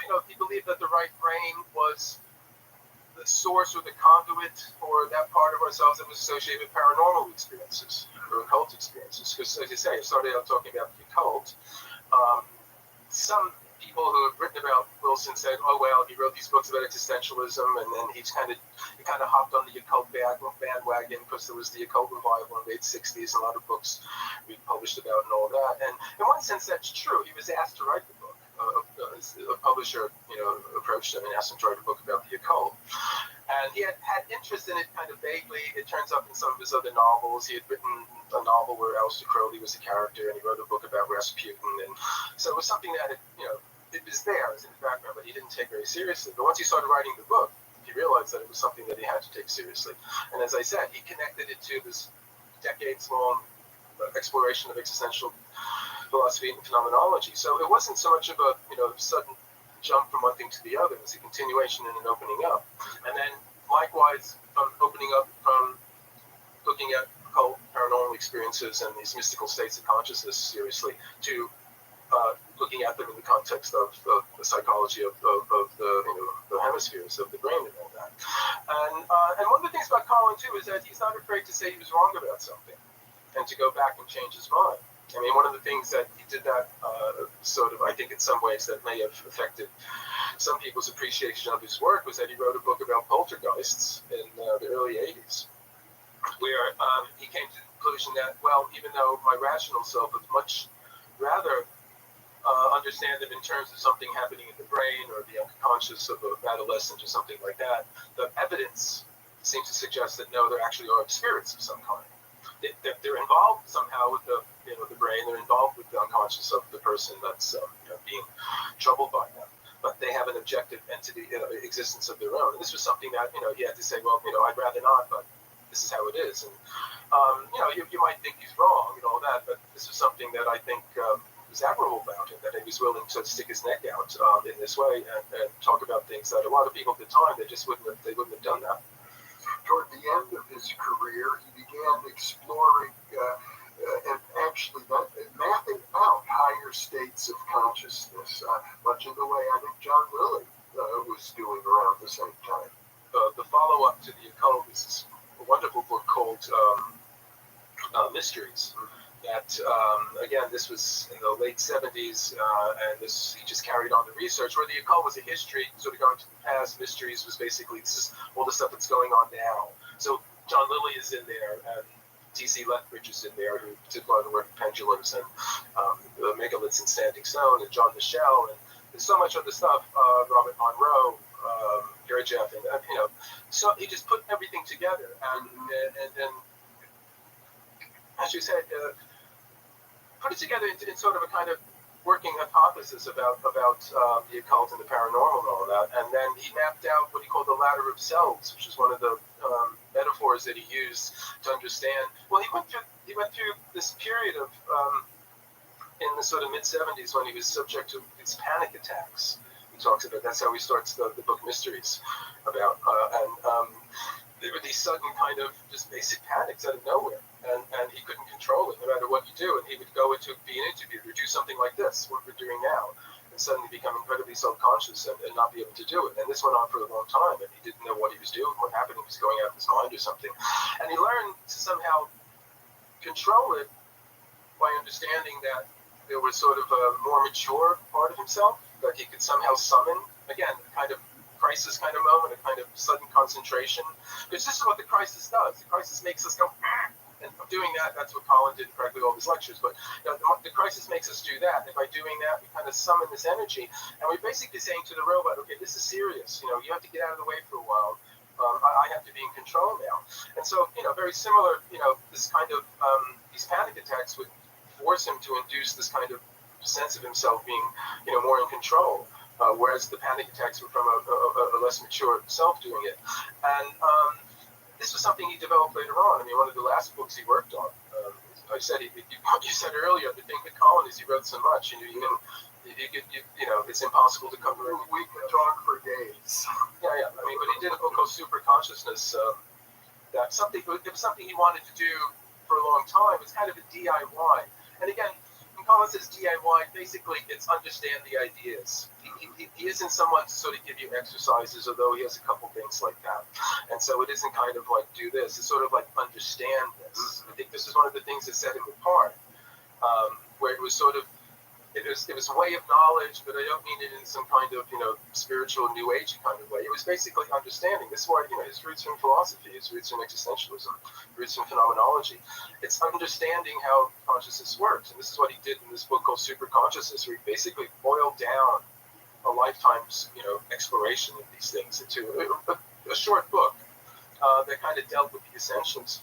And I tell you, to try and say it now with as much brevity as possible, it may sound like a cliche, but what it fundamentally comes down to is a persistent sort of attempt to maintain a high level of attention over time will achieve the same result as the sudden of the crisis, or a vivid enough imaginative experience of what the crisis would induce in itself. So we talked about earlier when he was 16 or 17 and he was going to commit suicide, and a minute before drinking the acid, he realized what it would feel like to have it, how stupid he would have been. I mean, if you know Tolstoy, Anna Karenina, as he throws herself on the train, what is the first thing she thinks? Oh, this is a mistake. So this is what, he had there without having to throw himself on the train. And so if you can use your imagination to do that, and one of the things I've carried over from Colin's work and just work of my own in a book of mine called Lost Knowledge of the Imagination, is his definition of imagination, which is a faculty to grasp realities that are not immediately present. So it's a faculty for making things real. It isn't a faculty for make-believe or a substitute for reality. It's actually a power to realize things. So he used his imagination, it happened unconsciously, to realize what would happen. What would happen if I did that? Had Anna Karenina used her imagination to understand what she would think when she had thrown herself in front of the train, she wouldn't have done it, so on and so on. And so we have this power to kind of create reality, but not in this shallow sense of, I want a car, or, I deserve prosperity, not in that kind of sense. We create reality in the sense that we make real the reality around us all the time. This is one of the things. He has this idea, what he calls the indifference threshold. And again, this is tied into the robot. The indifference threshold is this level where we take things for granted. And in some people it's very low. Most of us it's rather high. We take most things for granted. And the only thing that sort of lowers that is some kind of shock, is some kind of crisis, is some kind of sudden threat to our freedom. And again, Colin died in 2013. In fact, just earlier this month. So it's his five-year anniversary of his death. He died in December 5th, I think, or 6th in 2013. But there was a memorial service for him, in the following year at St. James Church in Piccadilly, which in London is a very well-known place for alternative kind of events. People like Rupert Sheldrake and Matthew Fox and lots of other people have spoken there. Colin's spoken there himself. And one of the last times I saw him, I saw him speak there. And I had 5 minutes to say something about his work, which is, the equivalent of trying to talk about it now in one interview. But what I did was talk about what he talks about at the very beginning of The Occult, which is the first book of his I read. And he talks about all his work is focused on what he calls the paradoxical nature of freedom. And that's tied in with the robot, the indifference threshold. And fundamentally, it's this, what we all know in this kind of homely kind of way is that, when we have something and we feel safe, in its possession, we tend to take it for granted. And its importance, its meaning starts to dwindle. But once it's threatened, we realize how important it is, and we fight for it, and we want it. And this is what crisis does. Crisis, it pushes aside this indifference threshold. And this is something, and most of us would say, well, human nature is like that. People are just like that. You don't know what you've got till it's gone, and all that kind of thing. And sadly, this is true. But the thing is, there's a possibility of not that having to be the case. If I may, Gary, let me just share a story with you, a personal one. When I interviewed him back in the 1980s, I had an event like that shortly before the interview. And in preparation for our interview, I listened to that one. So it's fresh in my mind. I was riding my bicycle in San Rafael, California, where I lived, and I got hit. I got rear-ended by a truck. A truck driver didn't see me, and my bicycle was totaled. It was destroyed, but for some reason, I must have gone like through a somersault or something. I landed on my feet, and I was fine. But when I looked at my bicycle, I realized I could have been killed. Mm-hmm. And from that moment forward, at least for quite a long time, and every time I think about it, although it fades, but I began to appreciate, how precious it is just to be alive. Oh, absolutely. I mean, again, it sounds like a cliche, but it's true, and all the best cliches are true. And this is fundamentally what Colin is talking about. He loves to quote this phrase from the English writer G.K. Chesterton, who talks about something he called absurd good news, sort of this glad tidings. And the reason it's absurd good news is that it's not really news. You know, it's you're reminded of what you already know, but you know it, as I say, you know it in quotation marks, or you know it in italics, or you know it in this kind of, I guess in the mystical sense, we would call it a gnosis. It's a very immediate, direct kind of thing.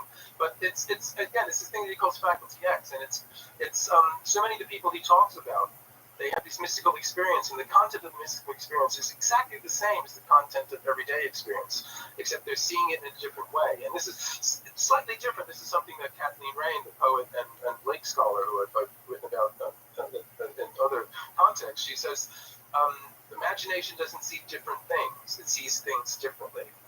And again, it's, as you say, it's a kind of select shift. This is something that and I think it's true. I think Colin is true. I think we can learn how to induce it, or at least learn how to prepare, the ground for these sort of things to happen. And on the simplest level, it is kind of developing an attitude of gratitude. My God, that sounds horribly brutal, but it is true. I mean, in the sense that if you stop to think, we have so many things that, I mean, especially us. Here we are. We have the miracle of the internet. I mean, we each live lives that people of 100 years ago couldn't even possibly conceive. And for all the things that are horrible in our world, and there are enough of them for us to worry about, at the same time, we have enormous capabilities around us that at another time people would not be even aware of. So I don't want to sort of end on a note of like we should be thankful for everything around us and all that kind of thing. But in many ways, that's true. But it's not just sort of being thankful, it's understanding what's the process taking place in us, in our minds, that allows for this, our grasp on something that we know to be important, meaningful to us. It weakens in this kind of thing. Okay, this is why these outsiders threw themselves into these, many times absurd and dangerous situations, because they had an instinctive sense that the difficult circumstances they put themselves in would make that happen, involuntarily. Now, again, so Colin said, can we try and make that happen ourselves? And he tells a story about one New Year's Eve in the late 70s when he was giving a talk somewhere at an alternative school. And there was a tremendous snowfall that night, and he was trying to get back home. And it was impossible to get out, and at some point they just decided we have to try. And he tells a story about, they dug all the snow out, and his car was the only one that could get any traction and could, get on the road and get going. And he says, though, when he got going, the snowfall was so bad that he couldn't tell, where the road ended and where the ditch was. And if you know these roads in England, they're not, it's not the 101 in California. It's these narrow roads where you usually have to kind of really go out of your way to let the other car go by. And so you imagine this is just all flat snow. And he said, he realized that, okay, he had to maintain his attention the whole time in order to get through. And he did that for some time, a couple hours or something, until he finally got to the main road, because he had to drive very slow. And when he finally got to the main road, he kind of could relax. He realized that everything around him just suddenly seemed more clear, more vivid, more there, more present, whatever words you want to use. And it was the same kind of effect that peak experience would induce, or, a mild dose of mescaline or something like that. In fact, when I met him in 1983, I remember sitting outside of their home in Cornwall in the summer, and him telling me that, if he made the effort, he could induce, similar effects to what Aldous Huxley described in Doors of Perception. And I believe it's true, and not the kind of full-on experience, because actually Colin wasn't interested. That's the other thing. He wasn't interested in the kind of cosmic consciousness sort of thing. Not that he didn't understand that was important, but he thought that was too far on. We can't make any use of that. This is why it links him to Gurdjieff. Because Gurdjieff knows about that, but he talks about self-remembering. He talks about overcoming our mechanicalness. He talks about overcoming our sleep. And he's not talking about whatever, going off into these ecstatic adventures. And they're fine and dandy. They tell us that there's something more than what we usually accept as the reality. But what we need to do is be able to work our way up to them. And this was something that Colin accepted too. So he talks about kind of levels. And again, these are just metaphors that he uses in his writing. It's not sort of this systematic. He's not a systematic writer in that sense. He's a writer, and the other thing too. So he writes about lots of different things. We haven't even touched on his crime writing. many books about crime and things like that, or his novels, science fiction like Mind Parasites and Philosopher's Stone and things of that sort. Nor his books about sex. Nor his, sexual kind of thing. I mean, he wasn't that interested in drugs. He liked wine. That was his drug of choice. He wrote a book about wine, but sex was something that was very, very interesting to him. And again, not in this kind of Don Juan sort of way. He wasn't like Henry Miller. He wasn't sort of, chasing women all the time. He was faithful to his wife Joy for, years and, decades. He even complains when he was younger, when he still had his fame, that he was committed to her, that he couldn't take advantage of, all the opportunities that were presented to him and all this sort of thing. But what happens in sex? Sex to him is it's 99% imagination. And he doesn't mean necessarily all the fantasies. He said it's even though it's obviously connected to physical organs, it's very different than other hungers like thirst or or actual hunger for food. And in the simple way that if we're thirsty, no matter how much we can imagine a cool drink of water, it's only going to make our thirst worse. It's likewise if we're hungry, no matter how much we imagine a meal, again it can whet our appetite, but it can't satisfy it. But for better or worse, if we are sexually hungry, we can imagine a satisfactory encounter and actually have the physical response to it that would satisfy us. Now, if we consider masturbation one of our lower activities, then yes, morally and ethically perhaps, but in terms of showing the power of the imagination, it's actually one of the most important ones because, as I said, with no other kind of human appetite can it be satisfied through the mind alone. And Colin writes, and he's not the only one. People like Rousseau and even contemporary philosophers like the late Jacques Derrida wrote a book talking about how in many ways masturbation is more enjoyable or satisfactory than real sex and all this kind of thing. So I mean, Colin was incorrigibly analytic, and he was trying to understand what actually happens. So one of the things he talks about in terms of sex that's really interesting is this kind of response where this is in one of his novels. It's a novel called Ritual in the Dark, and there's a scene where main character, which is kind of his alter ego, and this girl he's involved with, they've been in his basement flat and they've made love and all that, and they're sated and all this kind of thing. And he goes out to get the milk. This is again back in the 50s when milk was still he's in another world. But he goes out to get the milk as it's a basement flat, and as he walks by, as he gets the milk, he sees a woman walk by, and he has a quick sort of view of her skirt. And even though he's just spent the afternoon making love with his girlfriend and believed that he was completely satisfied, has a sudden, sexual interest in just this, anonymous woman walking by. And this leads Colin to say, well, it isn't the actual sex per se that's the trigger. It's this kind of forbiddenness. It's this strangeness, this newness, this freshness. This is what leads to the Don Juan and the Casanovas. Because what they're really after is that sense of freshness and newness. It's a peak experience. I mean, I don't know how it is with women, and I can only talk about my own male sexuality, and obviously it goes without saying that the only thing Colin can write about in his books is about his own male sexuality. But there is something about men that are attracted to women, and an attracted woman walks by, it kind of triggers a mini immediate peak experience in the sense that suddenly, ooh, there's something interesting. And it's not, I mean, we poor men are afflicted with this. We don't ask for this. This is this unconscious life force that is just pushing us to do its bidding. And what Colin wants to do, and other people like Brendan Shaw, his heroes, they want to. Okay, look, let's make a deal. Let me understand what you want me to do, and then I'll do it consciously, with you. I don't want to be pushed around anymore. So he's trying to understand the sexual impulse through this, and this is something that, again, I mentioned Brendan Shaw. Brendan Shaw was an enormous influence on Colin. I don't know that he's read as much these days as he was in the last century, but he's an English, playwright, Man and Superman, and well, I guess people know him through My Fair Lady, which is really Pygmalion. The film My Fair Lady was made his play Pygmalion. But Shaw was another sort of very analytical kind of character, although he had an immense sense of humor. But he tried to understand this whole male sex drive, he believed in this evolutionary drive he called the life force, and he borrowed that from Henri Bergson, Elan Vital. And it's this kind of purpose of urge to grow. It's not the Darwinian just, cause and effect of, survival of the fittest kind of thing. It's this kind of unconscious urge to grow, which we are trying to understand.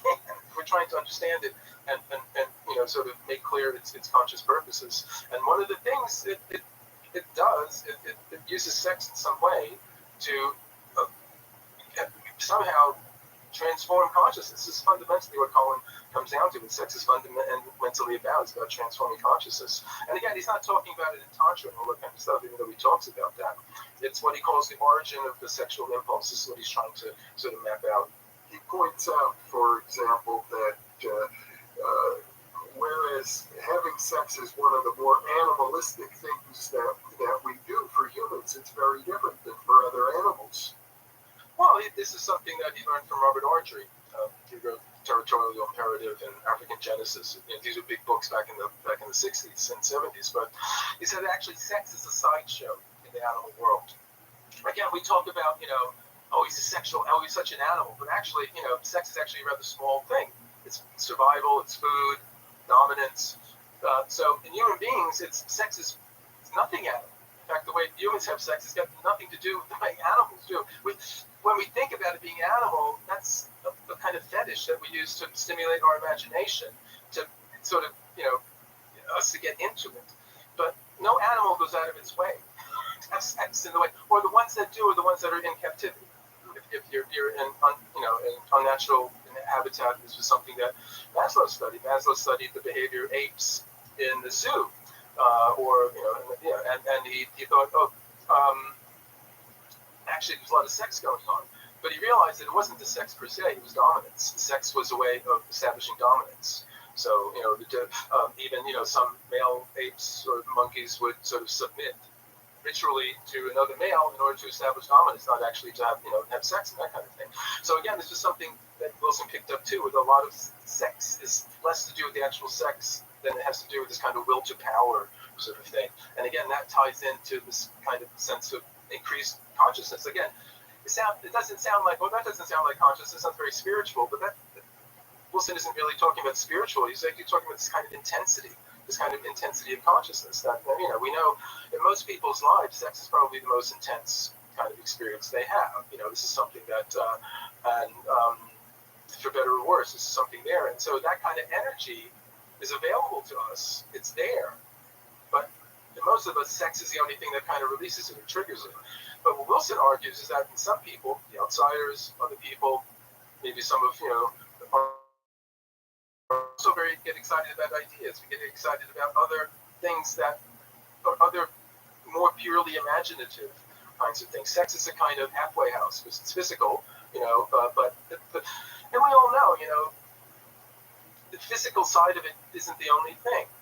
If you're not into it, as it were, the sex isn't going to happen. Your mind, in the sense of your imagination, has to be involved in some way. And that doesn't mean having fantasies. It means actually informing the reality that you're involved with at the time. And this is true of all of our experience. But what Colin is saying is that, for some people, the kind of intensity that's triggered by the sexual experience or the possibility of one can also be triggered by imaginative kinds of things, by ideas, by art, by books, by all this kind of thing. And this is his way of saying that increasingly what our evolution is about being able to occupy this inner world, relying less and less on stimulus from the outer world. This is one of the things he got very, very interested in, was the whole sort of black room experience, or the sensory deprivation experience. He even wrote a novel. It's a spy novel. One of the things he does is he takes kind of genres, spy, erotic novels, or science fiction, or horror, detective, all this kind of thing.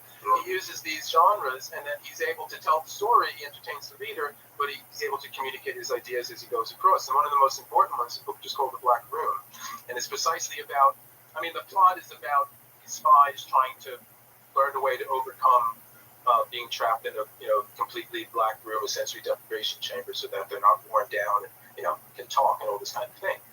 And there's different characters who go in and they succumb to it for different reasons at different lengths of time. But this one character is usually a Colin Wilson alter ego, who's the guy who knows how to use his mind and consciousness, and he's able to go in and he's able to defeat the black room because he's able to somehow develop his inner muscles enough that he can hold on to his sense of inner purpose without having to have stimuli from the outer world. And Wilson would say this is something we've been trying to do from day one. This is something we've been trying to do when we first kind of crawled out of the ocean way back when. And he does see some kind of enormous future, down the line where we actually have, much more power over our minds than we can even, think of today.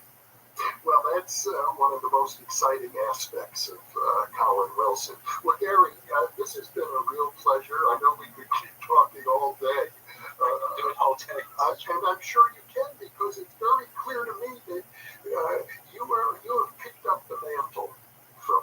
Well, I mean, I have to say, I've gone out of my way to do it. I said ever since I first read that book, I just been following everything he's written about him in many different places, and went to bat for him here while he was still alive and publishing books and writing reviews for him for some of the newspapers in London and all that. And over the years, I've come to know his family very well, his wife Joy and his children, and it's something very special. And what I would hope from this conversation and from anything I've done is for people who don't know his work to find out about it and seek it out. This is definitely you'll get something out of it. And for the people who do, to go back and reread it. And I think his ideas deserve much more recognition than they've got. So let's hope this is something that can get that going. To my way of thinking, he's really one of the most important thinkers of the 20th century. I can't agree with you more. Absolutely. Well, thank you so much for sharing this time with me, Gary, and I look forward to many more conversations with you. Same here. Absolutely a pleasure.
Thinking aloud. Conversations on the leading edge of knowledge and discovery with psychologist Jeffrey Michelin.